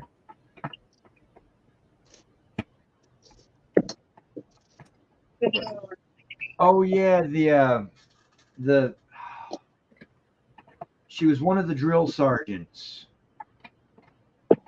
Oh, the blonde. Blonde? Yeah. The blonde that was fucking the one dude with the Yeah. accent. Yeah, she was always getting it on with the Italian guy.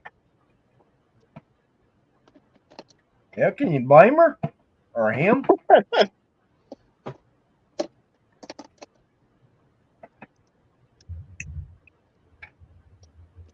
Built like a brick shit house. Uh-huh. On steroids. Yep.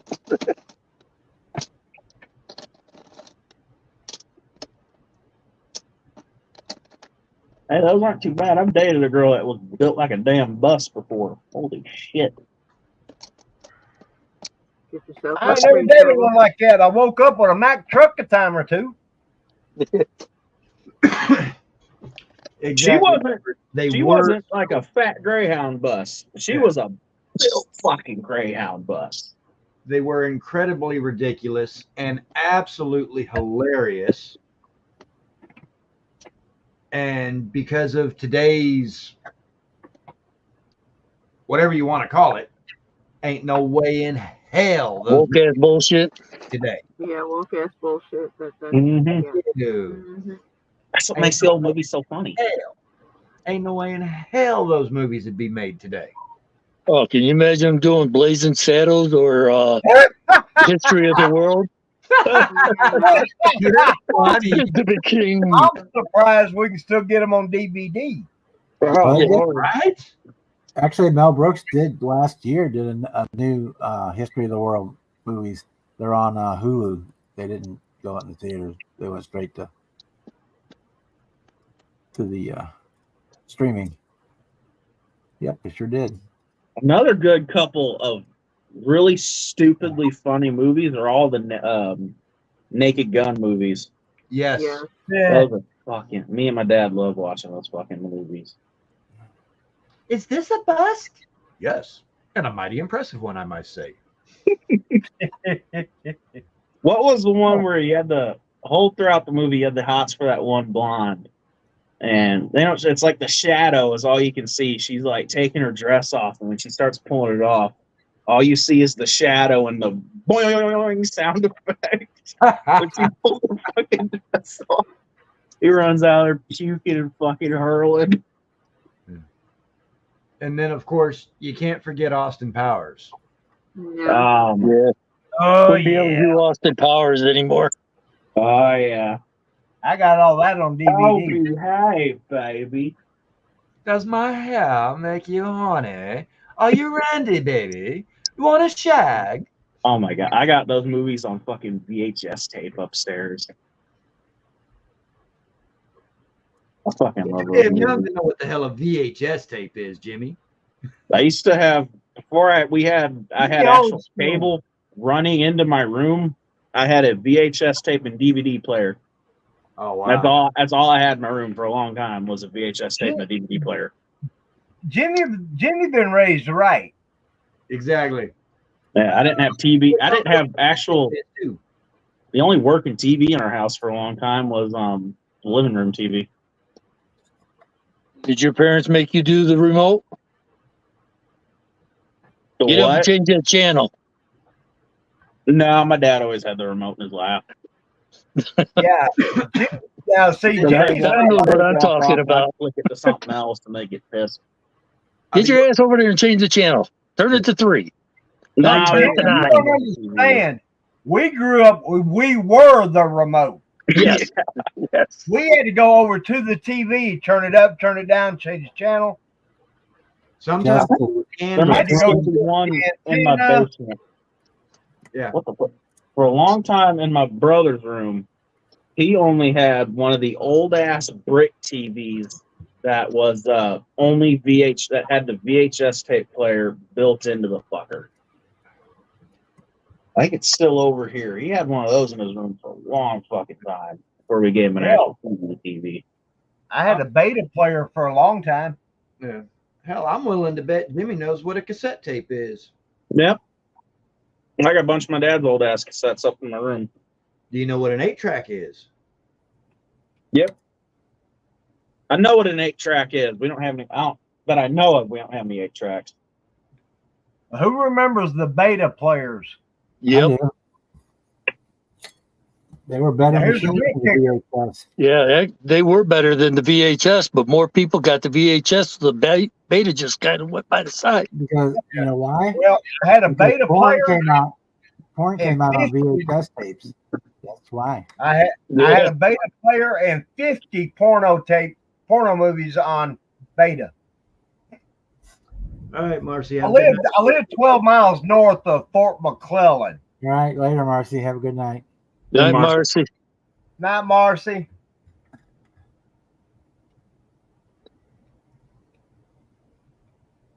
A lot of my old movies over here are on VHS tape.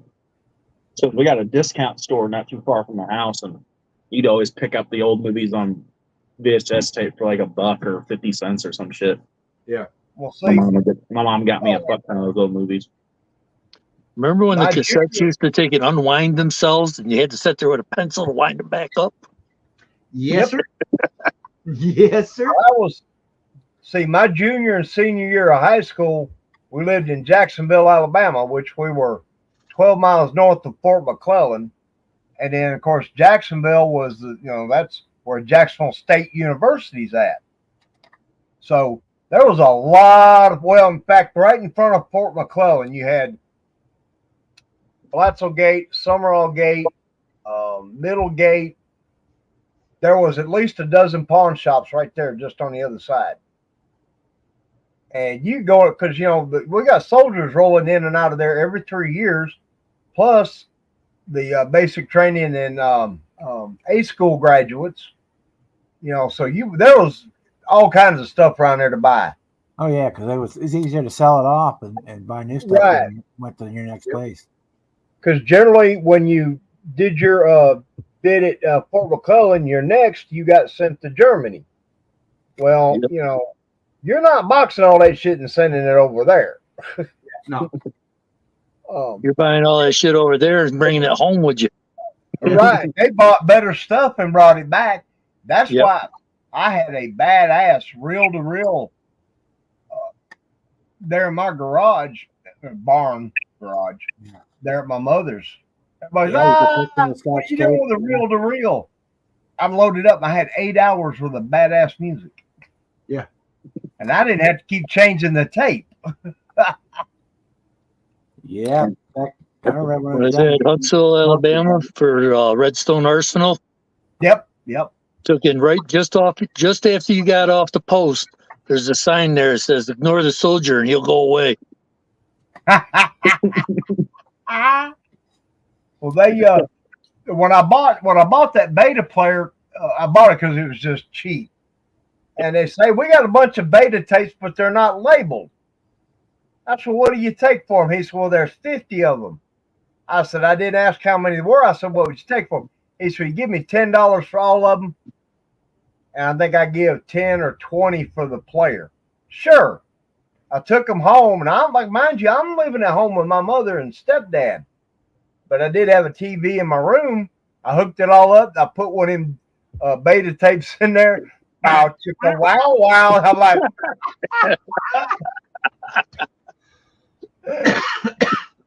You left them non-labeled, right? yeah, now I know why they weren't labeled, because I turned the volume down. I got smart. I turned the volume down after that. And I'm pulling, just grabbing a tape. Same but different. I wound up taking the TV out to the barn because I knew Mom wouldn't come out there. And some of the guys come over and we started going through these. Oh, I was king because I had 50 pornos. I'm talking about XXX, Medical View, Kind of like Candy Stripers. Yeah. There was one in there called Gusher. Ron Jeremy's in it. There's a couple others. Anyway, that was the first time I'd seen a woman do that. I was like, oh, shit. E3 is the extra testicle. Yeah. Boneheads. Night shift nurses. Well, see, we had a couple of whorehouses there, too. You had G&S Lingerie. Now, have you ever seen a lingerie store that had 4 doors, no windows, and you had to have ID to prove that you were over 18 years old? Then up in Jacksonville, there was a little 2-story duplex. One door had a green light, the other one had a red light outside the door. And it had a lot of traffic, especially Friday and Saturday nights there. Mostly in and out the red door. Yep. And it had a buddy of mine, because when I learned what the red light and the green light thing was about, I told him, oh, bullshit. I says, get your money together come payday. We'll pull up and you'll see. And when he found out, he came, he said, "How did you know?" I said, "Because I was here 3 weeks ago."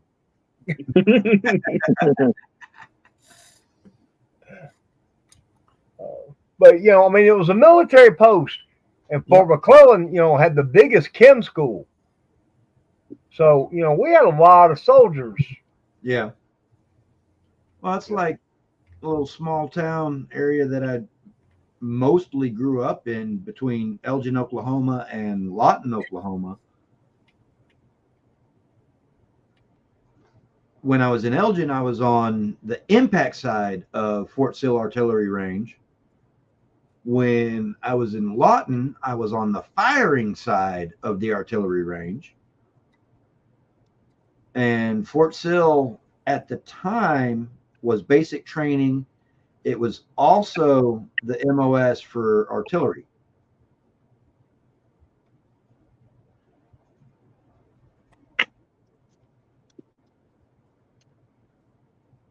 So when I was at Fort Stewart, Georgia, they took us out in the field one time. Middle of the night, we started hearing it. And it went all hell through that.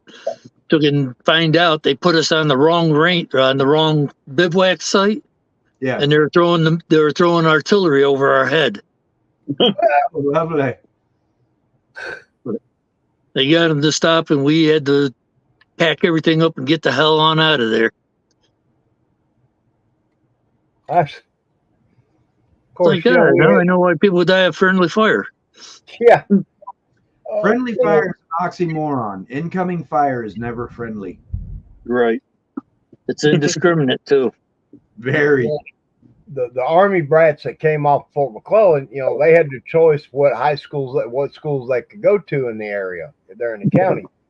Of course, you know, I was new to the area, and I got moved around a lot, kind of like military kids did. So that's kind of the crowd I wound up meeting up with and hanging out with. And we were out on Fort McClellan, out on the backside. We're typical teenagers. We're looking for a place to party. You know, I had a little sack of this herb stuff they talked about. We had the devil lettuce. Yeah. Herbs and spices. Yeah. And, you know, a couple of the kids, you know, they had older siblings, got us some beer from the commissary. So we're looking for a place out in the woods so we can, you know, party. We're going up this one little trail out in the woods. I don't know what's going on out there, but they damn sure didn't want us there. There was 4 guys popped up, M16s. You didn't see nothing. Their eyeballs were even covered with night vision. Yep. What are you doing back here? Nothing. You're doing somewhere else. Okay. We got escorted back out to our cars, and we was told, do not come back there ever again. I'm like, And what's funny, that particular area of the post was never released back to Calhoun County and the state of Alabama. So there's no telling what's back there. Yeah. Well, it's like Langley Fucking aliens, man. It's like Langley Air Force Base out there in Norfolk, Virginia. There's a portion of that installation that if you're in that area and you're not in a very specifically marked vehicle, and B, not there during very specific times of the day in that very specifically marked vehicle, they don't even ask questions. They just obliterate you. Damn. That is how extremely security tight that particular area is. That's the thing that you know, I remember when they were they built the incinerator, and Calhoun County, all the residents, boy, raising hell. They didn't want them bringing that stuff through their county. And I'm like, Fort McClellan's been the big chem school of the U.S. Army forever. Now y'all worried about them bringing something through? Yeah. I mean, think of what all went on over at Fort McClellan. Isn't Agent that where they Orange, did the LSD testing? that's where they done some of it, yes. So there's, you don't have it. Yeah, I'm like, y'all don't have any idea what's been brought in this area. Now you're complaining. Look at the jobs that our incinerators bringing. Right. So they finally, they got over it. And the incinerator goes into business, and it provides a bunch of jobs. And they're, oh, wonderful, wonderful, wonderful. Well, then they run out of shit to run through it. They're like, oh, we don't have no jobs.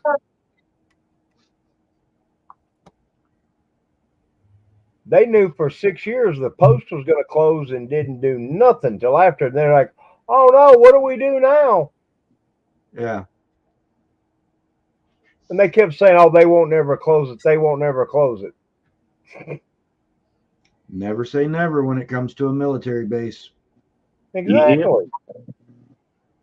Get some knuckleheads in Washington, D.C. that decide they want to cut funding. Guess what goes? They should have sent more reps to D.C. to save the post. Or they should have got out and hustled to bring some industry in to take care of the void that place was fixing to make. But they didn't, and now that poor little town is drying up, and about all that's left is the people that can't afford to leave. Yeah. They shut down Griffiths Air Force Base here in New York State and took in Utica Rome area. It's just turned into welfare land now. Yeah, that's Anniston. I rode through that. Well, that's where our show was back in April. And as I rolled through I was like, damn. When you roll down the main road through a city that you grew up around and buildings have got boarded up windows. Yeah. And, you see, less than desirables hanging out on the corners and shit. Mm-hmm. It's kind of a heartbreaker. Oh, yeah. Well, you had these idiots that said, we don't need to be a manufacturing country. We can be a service-related country. Yeah. And then they shut down all these factories without nothing else to replace the jobs. Yep. We lost, here in Gadsden, we lost Goodyear a few years ago. Yep. And this Goodyear here was the biggest Goodyear plant in the here in the States. That thing's a monster. Yeah. Yeah, we lost Carrier Air Conditioning. We lost New Process Gear, which was Chrysler. Bunch of other stuff, but escaping my mind at the moment. Those are the two big ones. General Electric. Well, see, that's in Gadsden, they won't never close the Goodyear. They won't ever close Goodyear. It's the biggest one they got. That's one of the reasons to close it. They're downsizing. We had the cotton mill over here. They closed it first. Then we lost the steel plant. Yep. And now there's some eyes that are opening up in Washington that says, hey, we need to have some of this stuff, still here in the country. Yeah, imagine that. I just looked on. They try to make us a country of service. Have y'all eaten out or been to the stores lately? What kind of service do you get? Yeah, no shit. We used to go to Texas Roadhouse for steaks, and it cost me and my wife about $40 between the two of us. Last time we went, it was $85. We didn't buy nothing more than what we did the last time. Good Lord! Yeah, fuck that. Yeah. And how were they at $85 versus $40 quality wise? Wasn't as good. Exactly. Double the price. The guy that started Texas Roadhouse is dead now. Yeah. And I just looked on Google. The Goodyear tire rubber plant that's there in Lawton is still open, still in business. But Lawton, Texas, Lawton, Oklahoma. Oklahoma.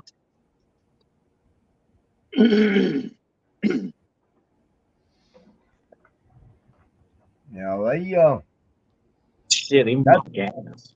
and our city $5 officials a here gallon here. now they're wanting to promote Gadsden as a retirement community. You know, I sit here and I look at all these new businesses going in, and they're all self storage and car washes. Yeah. I mean, what do you need? 5 people to run the places? Yeah. They ain't no real jobs. Well, look at all the jobs they brought in. They're all retail stores. Yeah. That's not a job. They making what? When they all started coming in, this is before COVID. It was like minimum wage was like $7.25. Yep. You know, and they're not working 30 hours a week. Yeah. Right. You know, they built that new, did away with the Goodyear golf course, built that new shopping center with Walmart and Hobby Lobby, all in little stores. I'm like, ain't a damn one of them places got a 40-hour a week full-time job offer. Nope. Unless you're management and then your salary, and then it don't matter how many hours you work, you're getting paid the same amount regardless. Right. You know, we got all this, you know, now they're getting in these bougie places like Moe's and we got what's that? Another Jersey place that's Mike's. gone downhill over the years. What's that? Moe's? Yeah. It's hell, we I got mean, a coffee house. They're It's still building better right than Taco Bell, but they've gone downhill. They've cheapened their products out. We got a coffee house they build over here on the other side of 59 here in Atala. They talking entry level, or you know, the coffee's going to start at like $10 a cup. Yeah. I'm like, who the hell around here is going to go in here? You know, Well, I'm like, good. Look what's going on out in California right now. All the fast food places are shutting down out there. Fuck Yeah. Yeah, because what they're being told they got to pay. Yeah, Yeah. $20 an hour for a burger flipper. Yeah. Now we got places, you know, we got McDonald's, Burger King, all that around here. All of them got a damn sign out hiring $12 an hour, Yep. $14 an hour management. Shit, the Jimmy John's here I work at. I make fucking $14.75 an hour. And that's one of the lowest paid fucking ones around here. Man, I went to work at J Mid-South as a welder. Didn't start at that hourly wage. We're talking about skilled labor. Yeah. Yeah.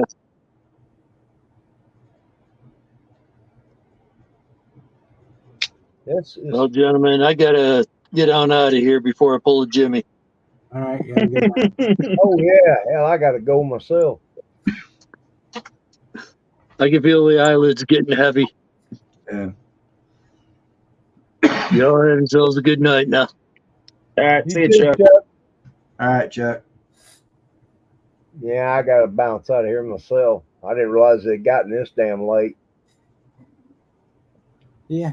Yeah. Go in here and Yeah, I'm gonna have to shut it down myself here soon because Well, I plan to cut it off at 10, so we're about there. It's 9:30 here. Yeah, shit, I'm starting to yawn. I got to be up at 4 a.m. and apparently I'm in the same time zone as Bob because I'm looking at 34. Yep. 34 here too. We're directly north of you, a little bit east, but north. In Missouri. And then Jimmy's in Illinois. Illinois. Yeah, fuck this state. Well, I've got to. Well, I'll be getting up at 4 a.m. You know, I'll go in there and pee and then go back to bed. Yeah. For me, Doctor gave me a pill for that, and it seems to help quite a bit. I'm gonna get up, go pee, set up my coffee pot, get it started, go smoke a cigarette, come back in, get my first cup of coffee, and start my process of waking up so that I can clock in at 6:30.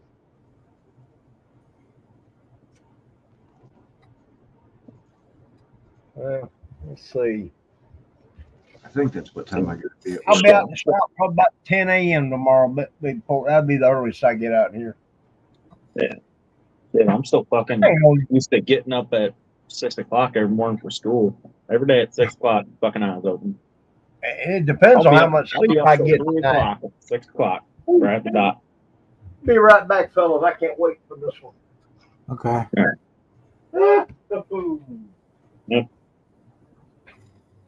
Like I was probably up till Water 3, card. 4 o'clock last night, 6 o'clock, right on the dot. My eyes open. Starting to piss me off. Yeah, that would definitely piss me off. Still used to getting up for school every fucking morning. And then that's what I always say every time anybody asks me, why the fuck you drink so much damn caffeine? I'm like, because I fucking can't stop waking up until 6 o'clock. Or waking up at 6 o'clock. Usually about when I go to bed. That's one thing about it, that damn Lasix. You go pee, you feel like you lose weight. Yeah. I The got other day, they got me down. I want to take one every other day now because I was like, man, I can't keep doing this. Well, Started to have me taking it twice a day. And I just might as well take it to the bathroom. yeah, they had me taking it for 3 weeks, twice a day. Oh, That was after I got out the hospital. I was literally carrying a bucket around with me because didn't think I could make it to the John. Friday. Friday was the first time in a long time I slept in. My legs have shrunk back to their regular size now, so I'm fixing to get to be tapered off of that sumbitch. Right. Yeah, my screw size went down from 12 to 9 when I got on the Lasix. Well, yeah. I made them mad at the hospital. They said something about my legs. I said, hey, my legs didn't swell nothing like this until I got in here and y'all worked on me. They're like, an old gal was, well, you tell she was offended. But it's the truth. My legs would puff up a little bit. Dude, my legs were damn near the same size as my ankles they were at my thighs. I couldn't tell where my knees were or my ankles were. And no joke, I could mash my thigh and leave a dent. Yeah. I'm like, but they doing a whole lot better now. I got some wounds that are healing from, like on my left leg, that's where they went in and took some artery out of there to go up in here. Yeah. The swelling split one of the big incision there. The swelling pulled it open, broke the sutures. Oof. So I'm having to deal with that spot. Yeah. And the same thing at the bottom of the down towards the ankle that's where they went in and cut it there, and then they brought it out the top, I think. Because the incision up top's like 1.5 inches. The spot on my leg down below is like it was about that big. The swelling has got to be about that damn big. Yeah. So I'm having to doctor that shit. I hope the oxygen people show up tomorrow and take all this oxygen stuff out of here.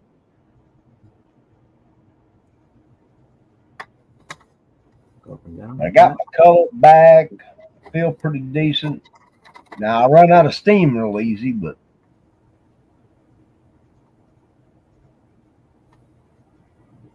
I hope to get behind the lawnmower by this time next month. Yeah. And y'all were talking about massages earlier, especially you, Don, talking about getting some little Thai girl to walk up and down your back for you. Yeah, I don't have to worry about trying to go to a massage parlor or anything like that to get a back massage. All I have to do is get in my truck and go drive somewhere. See, we got a nice massage place down the road quite a ways. It's sort of massage place. You'll leave with a happy ending. They rub something, won't they? Yeah, it's right next to the same strip as about 4 or 5 strip clubs. Yeah.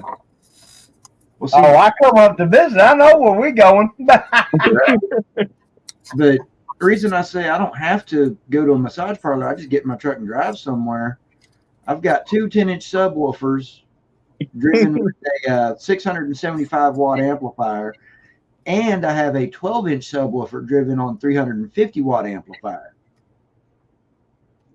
Damn, I thought my stereo in my truck was loud. Fuck. I still have to give Jeff a hard time. Amplifier behind the seat of my truck, and that 12-inch, it's firing directly. My 210s are centered in the center of the truck, firing downward, and the 12-inch is on the driver's side, firing directly at the back of my seat. All I got to do is just drive somewhere, and I get my back massage. There you go. But Yeah, Don, all the strip clubs are across the river in Illinois from me.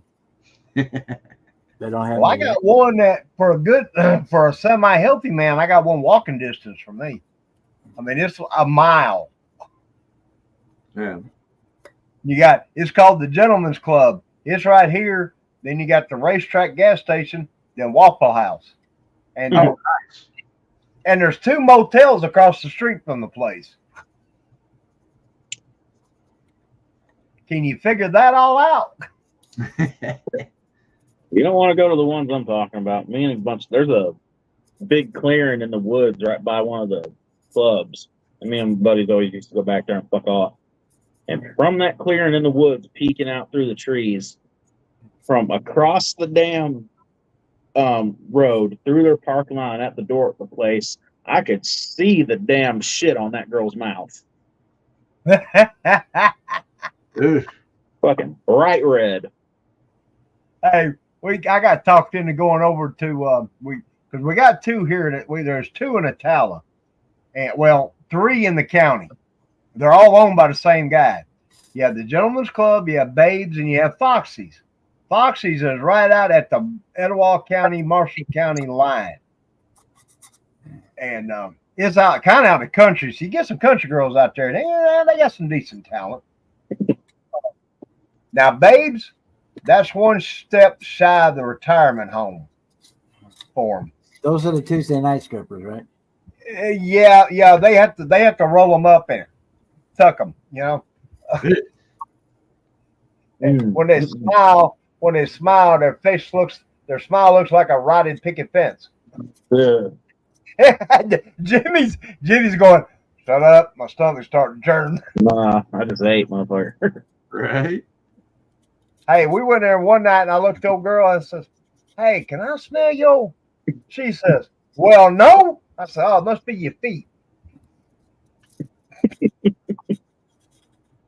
Well, she got mad as hell. Though, man, it's fucking pretty little Chinese girls that work up in there. Little Asian bitches. Ooh. You know what they call oral sex, don't you? And what? Tongue chow.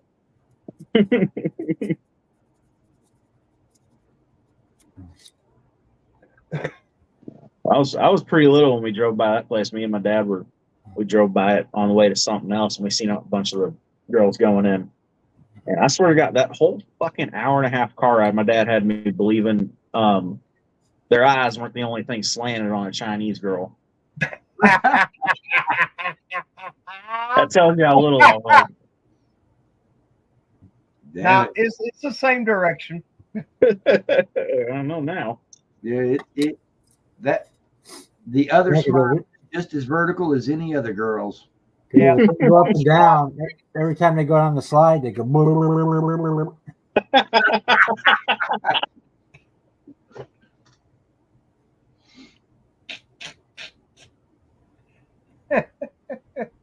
Damn, Bob will hit a good one once in a while. Once in a while. I'm the expert. Little Johnny walks past this house, this one particular house, every morning on his way to school, and then every afternoon on way back from school. And his mom's always telling him, "Little Johnny, don't talk to the ladies at that house over there. They're bad ladies. You don't talk to them." Well, every morning as he was walking past, going to school, there's That this made me want to talk to him. sitting there on the porch in a rocker, and she looks at him and says, "Hi, little boy." So after about 3 months of this, on his way back home in the afternoon, the little Johnny sees this same lady sitting there on the rocker and on the front porch. And he says, "Ma'am, how come every time you see me in the morning, you say, 'Hi, little boy,' with your pinky?" She says, "Well, that's because that's the size of your little winky, little boy." "Oh, okay.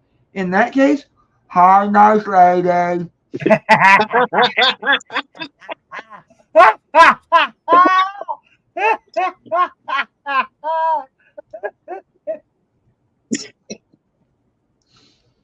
Very good one.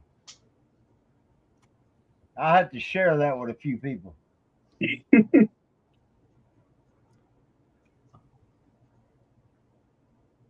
Oh, man. Man, this fucking gaming chair sucks. It hurts my back. Oh. Yep. The only problem I have with the one I've got, and I bought this one at Big Lots. Bought it right around 3 years ago, three and a half years ago. Edward. I wish the back of it wasn't so low. I wish it because this is me leaning back. I wish I could lean back. I don't have the chat on anymore. I had to turn it off. The battery in my phone was about gone. This is as far back as this chair will recline. South Boy one of those. I don't come up anymore. And then all I have to do to back up. You got a point, Edward. You got a point. Yeah, well, you know. I think you got a 1500 series, but I think it's a van and it's white. No, I'll show you pictures of my truck. Anywho, the only problem I have with this particular chair is the seat cushion. Yeah, I need a pillow on the bottom of this fucker. I got Get I you got one this with chair big out of holes the in the trash. middle. That's the only reason it's pink. And I was sitting on a wood bar stool down here. So. You mean like that? Yeah, I need something like that. Need one with a big hole in the middle. You wind up with roids. Yeah. I know they done. That's what I told them at the hospital. I said, y'all gonna have to quit looking. So what do you mean? I said, every time y'all look, y'all find something else wrong. I come in for an upper respiratory problem. Now I'm down here at UAB. Y'all gonna cut my chest open. Now you tell me I got hemorrhoids. Don't look no more. Right. But yeah, the seat cushion in this chair went out like 3-4 months after I got it. It was already just compressed and flat, and might as well not have had any padding in it whatsoever. Yeah, that's how this one feels. When I stand up, you can see the ass imprint from my jeans on it. That's like, I need a fucking pillow. But like I said, it's better than what I was sitting on. I was sitting on a wood bar stool down here for a long time. Yeah. That's it. The one I'm in right now. I bought this when we got the $1,200 stimulus check. Mm-hmm. I bought this chair, and it's a Serta. It's almost about $140, but now I know I looked at the gaming chairs like Ed's got there. Hell, they up $400 on. Yeah. I paid about $200 for this one at Big Lots. That's why I didn't care if it was pink. This bitch was free on the side of the road. Hey. Hey, what's the big deal about it being pink? I don't give a fuck. I like pink. I had a pink truck one time too. Oh, shit. I intentionally painted it pink. Guy bet me $500 I wouldn't. He lost the money, and then when we go to these little trucking events, because it was a mini, it was a 89 Nissan on bags, tucking 19s. Mm-hmm. The truck was never featured in a magazine, but if the magazine was at the trucking event we were at, trust me, my truck got photographed. I mean, it just, it was, the color was technically called rose. Yeah. But you could see it. We did a good job on the little truck. That's my next kit I want to do. I want to do a mini truck. I got rims up here for a mini truck. I just need to find an S10 or a Ranger kit.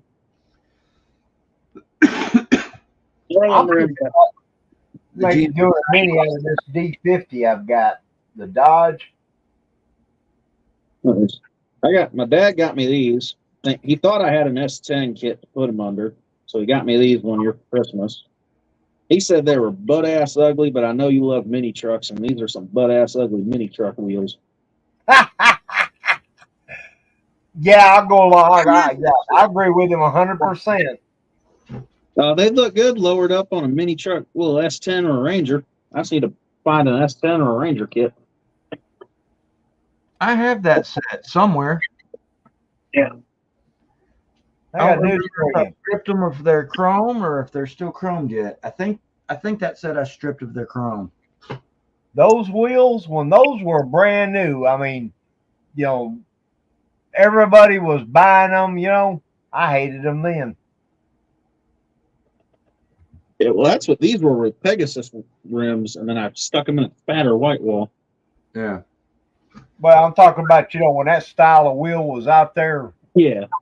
Yeah. Yeah. Oh, no. Could not. Nope. Didn't like them. Yeah.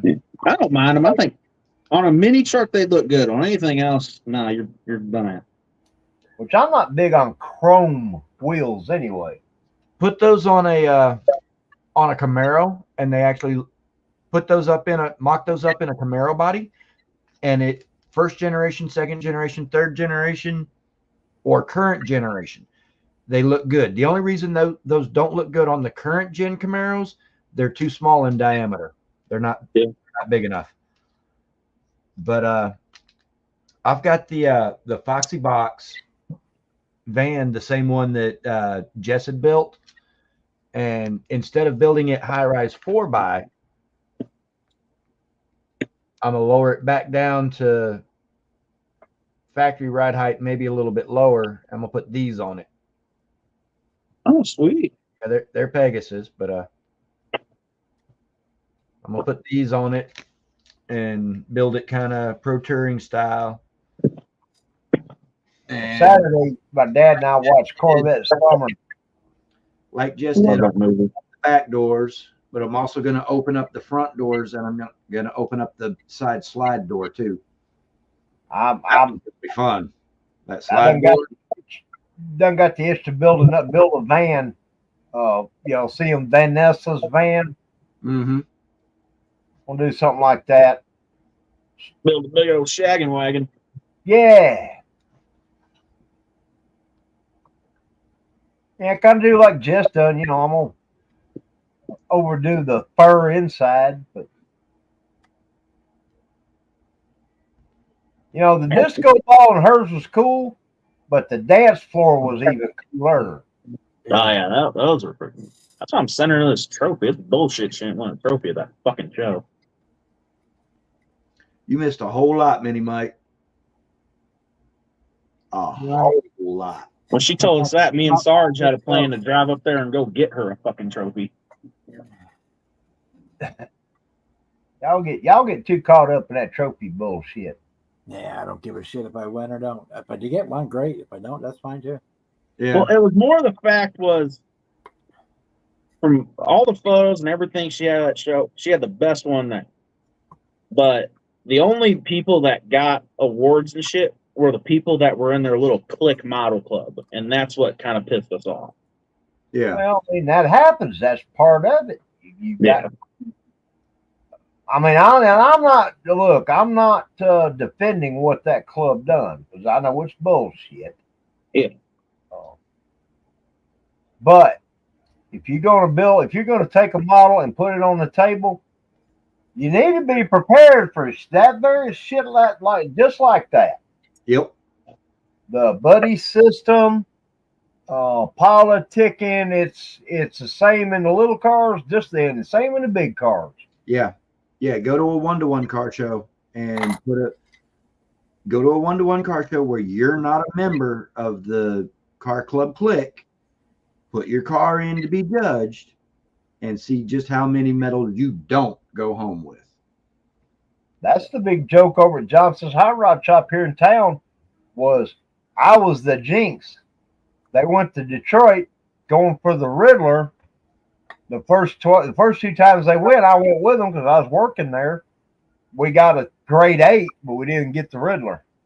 The third car that they built, I wasn't working in them. I didn't go. It won the Riddler. Yeah. But that is the only actually non-biased award at that show. Yeah, I don't know if she's actually taken it to a points judging show yet or not, if it's just been like the popular vote type thing. Well, that's a fucking mosquito. Which is like that. the CMS club that I belong to in Birmingham. We're talking about that very thing about the gold, silver, bronze. Yeah.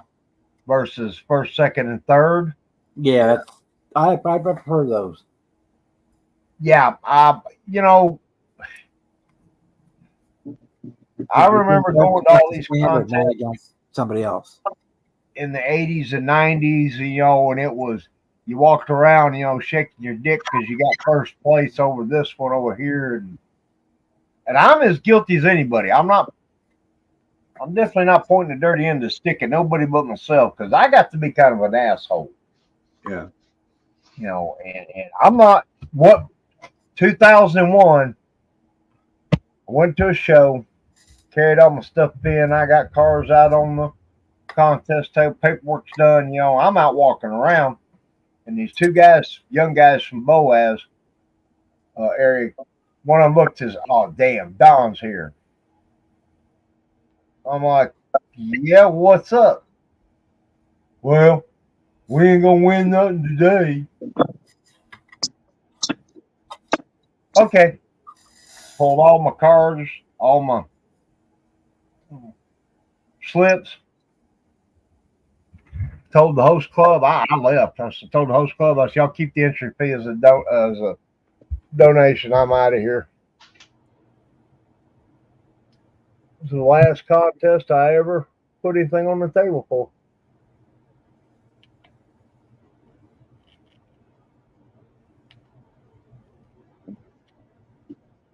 I don't. I want to be seen. I don't want, well, fuck, he's here. We can't do nothing now.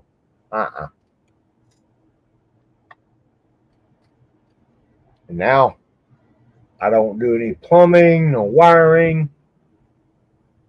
Hell, ain't none of them cars up there on the shelf finished. They missed dry shafts, shock absorbers. They all missing something. Yeah. And then Mini Mike's got 2 comments in the chat right now that I very much agree with. The first one is I would rather have a fellow builder make compliments on my build over a judge giving me an award.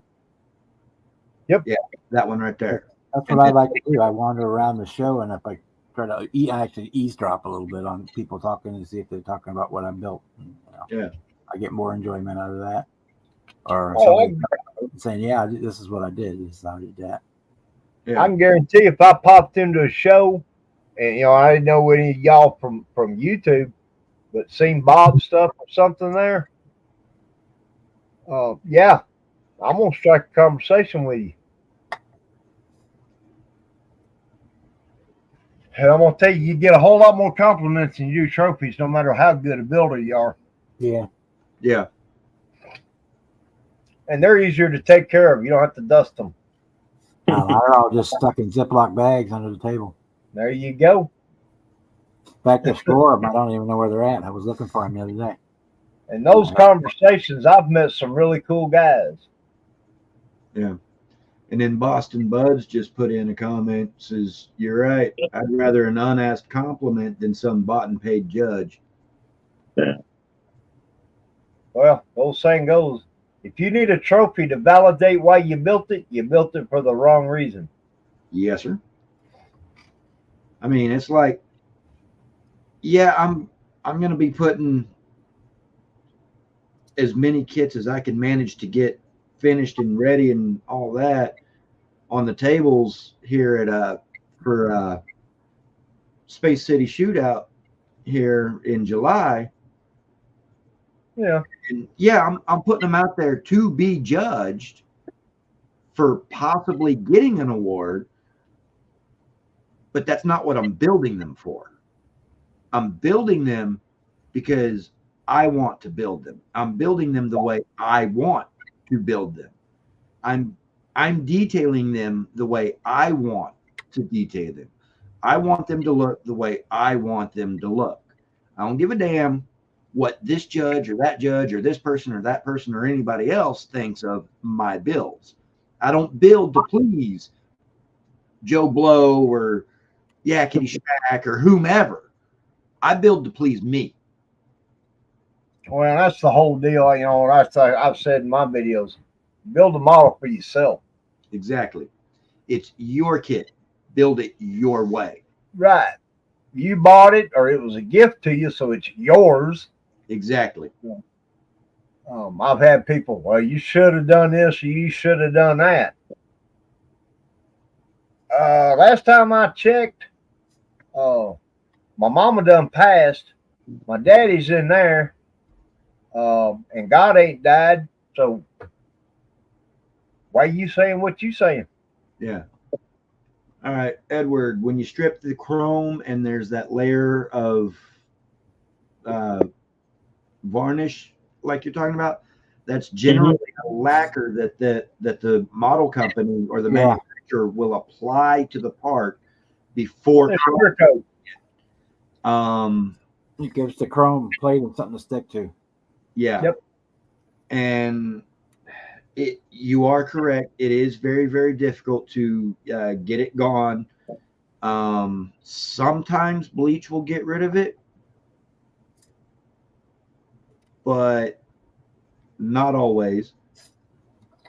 Purple Power will sometimes get rid of it.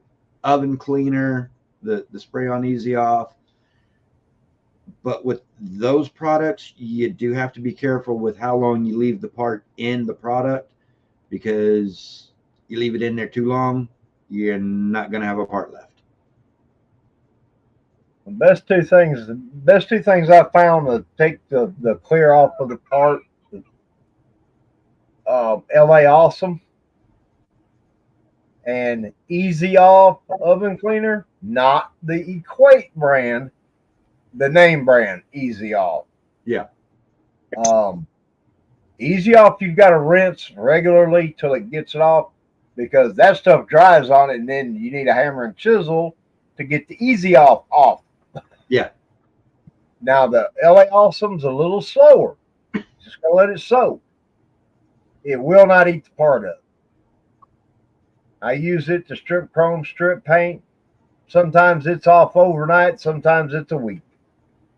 I found it doesn't work on the gold plating though. It doesn't do shit to the gold. Oh, really? Yeah. Huh. Whereas for me, the gold is they're just chroming it and then they're shooting it with a clear yellow over the top, but it won't. I'm not get the LA Awesome will not touch the gold. Huh.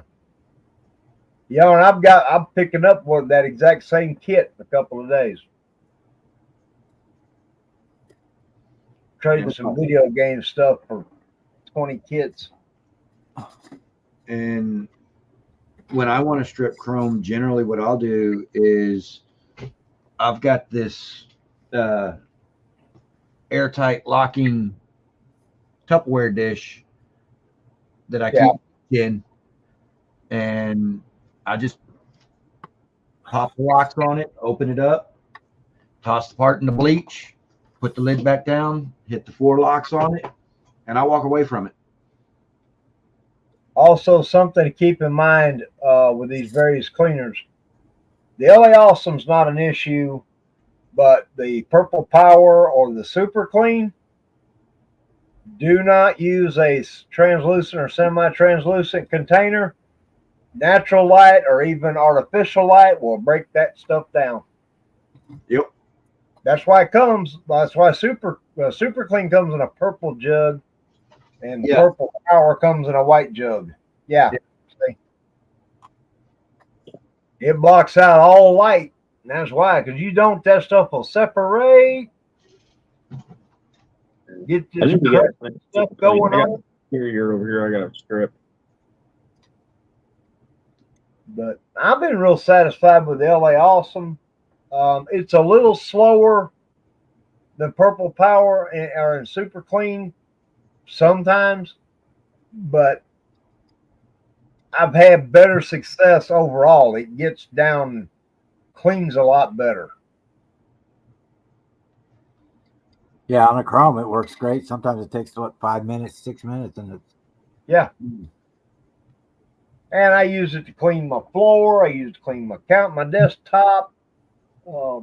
Cleans the wheels and tires on my truck real good. Yeah, when I'm done with it, I take it over and toss it in the toilet and scrub the toilet with it. Yeah.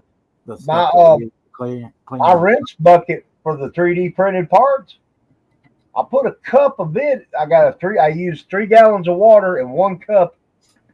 Yeah, 1.5 cup of LA Awesome in there. Because this resin is an oil, it's got an oil base to it. But it cleans the stuff right up. Yeah. Yeah, I cleaned the timing chain cover to a 2.9 Ford V6. Other than it didn't shine, you swore down, I just pulled it out the parts box. But I mean, it took all the caked on junk off of it. Most of the paint. I mean, it was a nice, clean aluminum piece when I got ready to put it back on the motor. Yep. And nice thing about LA Awesome. Want to know where you get it? Dollar General. Store. Like Dollar General. Big jug of it. This big jug is like $4. Yep. And What's, that big jug that King Bob just showed, that gonna last for a minute. I go through about 2 a year, 1.5, 2 a year. And look at the kit you build too, Bob. Like I said I use it for, let's say, when I go clean the toilet or whatever, I use that. Normally, if I use it for parts, when I go get rid of it, I put it in the toilet and scrub the toilet then, but I don't always do the toilet. Yeah. It's common enough to do it that way. So in between, I just use it. Yeah. So I also use to clean the head on the weed eater. Cleans up the mowing deck, both on the zero turn and the push mower. Mm. But when you spray the wheels, when you get done, get them all cleaned up, you spray some lubricant in there because it takes the grease out. Yeah. And with the brake fluid, you got to be real super careful because There's no brake fluid. That will dissolve your parts. it'll make the plastic brittle. Yeah. If you're not leave it too long, it will make the Is that plastic. Super Clean will strip paint? Because I don't know if you can see it. Paint on my Prowler cracked and rippled. I got to strip it. Yeah. That's going to be fun to strip. It's done that. Yeah. It all rippled and cracked, which I'm mad the interior did that because the Prowler is, again, one of my probably better paint jobs. Yeah. Did it gunmetal gray and then the interior's a red and black two-tone. That's like with this the Silverado wedge bed bash that I'm building. I had a while ago hit the firewall for the truck with primer, and then I hit it after that dried out and cured up a little bit. I put some gloss black on it, and then that gloss black sat for like 2 weeks. And I just went out today to hit it with some Rust-Oleum aluminum, and it immediately crackled. Yep. Rust-Oleum will do that once in a while. And I've been using the Rust-Oleum aluminum over a gloss black for years and years and years and years. The first time I had it crackle like that. That's the problem I've run into with some of these rattle can paints. They're changing the formulas. Yeah.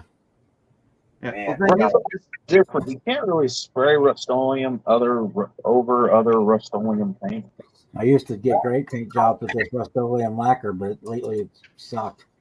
most of this Are Rust like this is no shine, no nothing, straight out of the Rust-Oleum can. I've seen a pretty good reflection in that. This isn't. I didn't even primer this. I sprayed this right over the kit plastic. Yeah. Well, the biggest thing I use primer for is to level all my panels. Yeah. Just like you do on a big car. These are the exhaust pipes for the Impala that I'm working on. Painted these the exact same way that I did the exact same cans and process that I did the firewall on that pickup with. And the cans in order: Rust-Oleum 2X gray primer.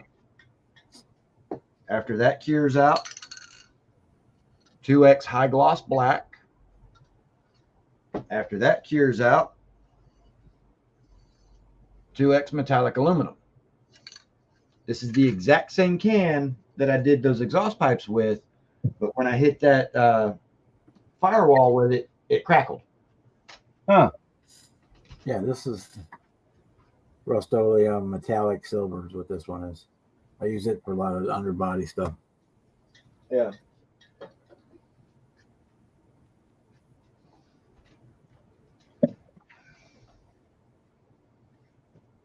I like Yeah. using that Rust-Oleum chrome. Is that Rust-Oleum chrome? It's for as cheap as those damn cans are. It's pretty good chrome. It's not the best of some of the other ones, but it's for cheap as it is. Yeah, either the Mr. Hobby or the Tamiya. I mean, if you really need a super, super, super smooth finish, Yeah. those are the one because the Mr. Hobby 1500. Yeah. You can Well, just run black. I like Cans are like $9 around here. When I get a big rattle can primer. That's the only reason I ever was the Mr. Surfacer rattle can primer.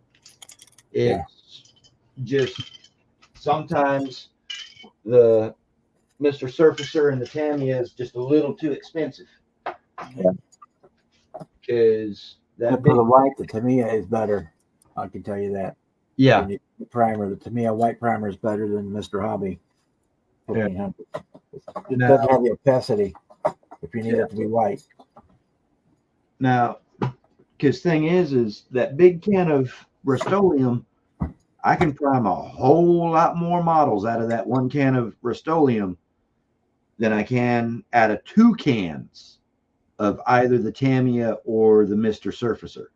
Because they're both, the Tamiya and the Surfacer, they're both the same size cans. That and with the cans, Rust-Oleum cans being so big, after you're done with them, they're perfect curves. Yeah. They're on the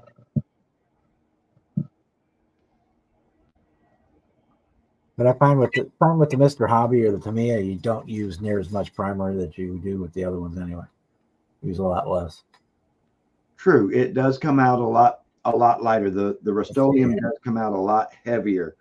Yeah. And the way I combat that is if I'm using Rust-Oleum, let's say I was going to prime this Camaro body, I'd hold, let me get it real far away.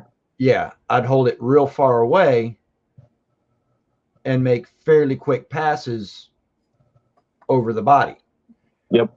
Whereas with the Surfacer or the Tamiya, I'm going to get closer to it 6 or 8 inches, yeah. and go a little slower. You're putting more of the actual primers actually going on the body, less of it's going off into space. Yeah. And it's a finer pigment. It's finer mist. It's a finer pigment, and it's a lighter mist. It's a lower volume of paint coming out. So you'll get a lot smoother. But if you got something, you got to sand out scratches or something with, I use the Rust-Oleum, like for something like this, the 2X, where I've got all the build lines. I got of this 3D printed rocket. It's 8 million lines, ridges on it. And I can run my hands up, got it, you can hear it. Mm-hmm. Bob, throw me up for a second. So I use the Rust-Oleum 2X sandable primer for that one. That I need to get another can so I can finish that. That's where I get going. The high build primer. And the cans are so big, Rust-Oleum, they're good for once you're done with them. Yeah. Yep. Oh, the little ones work. Little ones work for that too. Yeah, but with these being so big, you get less paint on your hand holding it at the bottom. They make these things called gloves. Yeah, they do. And I have 2 boxes of them. I just don't ever wear any. It's got paint all over me and shit. I don't have none. That's so funny. You get them at Harbor Freight real cheap. Yeah. Actually, I need to spray tomorrow all the chrome on this Mercury, because I can tell a smoker had this kit before I got it. All the chrome is so fucking yellow. But I don't have a working booth right now in Boston, so I got to use rattle can. If I'm doing something little, I'll let her brush right here. But if I'm doing something like a body where I'm going to spray a lot of color, a lot of paint, then I just have to rattle can it. Take it outside. I don't even have a paint booth. My paint booth is the corner of my basement with shit hanging from the rafters. Well, I've got one, but it doesn't work. I got to get a new one. Well, I'm gonna get off here before I fall asleep and fall out my chair here. We're 15 minutes past where I was planning to go. Still got 15 people watching. I want to thank everybody. We got Boston. We got Mini Mike. Mini Mike, everybody in chat. Edward. Y'all have a good one. Yep. Bob, Ed, Jimmy. We'll be around later in the week. If Rob isn't on Thursday, I'll fire one up. Or if Jimmy doesn't come on Friday, I'll fire one up. So, all right, we will see you on those or catching other people's lives. Cliff will be on tomorrow night. So you can everybody on screen, everybody in chat. Y'all have a wonderful night. Sleep well, and see you later. Y'all take care. See y'all. Night.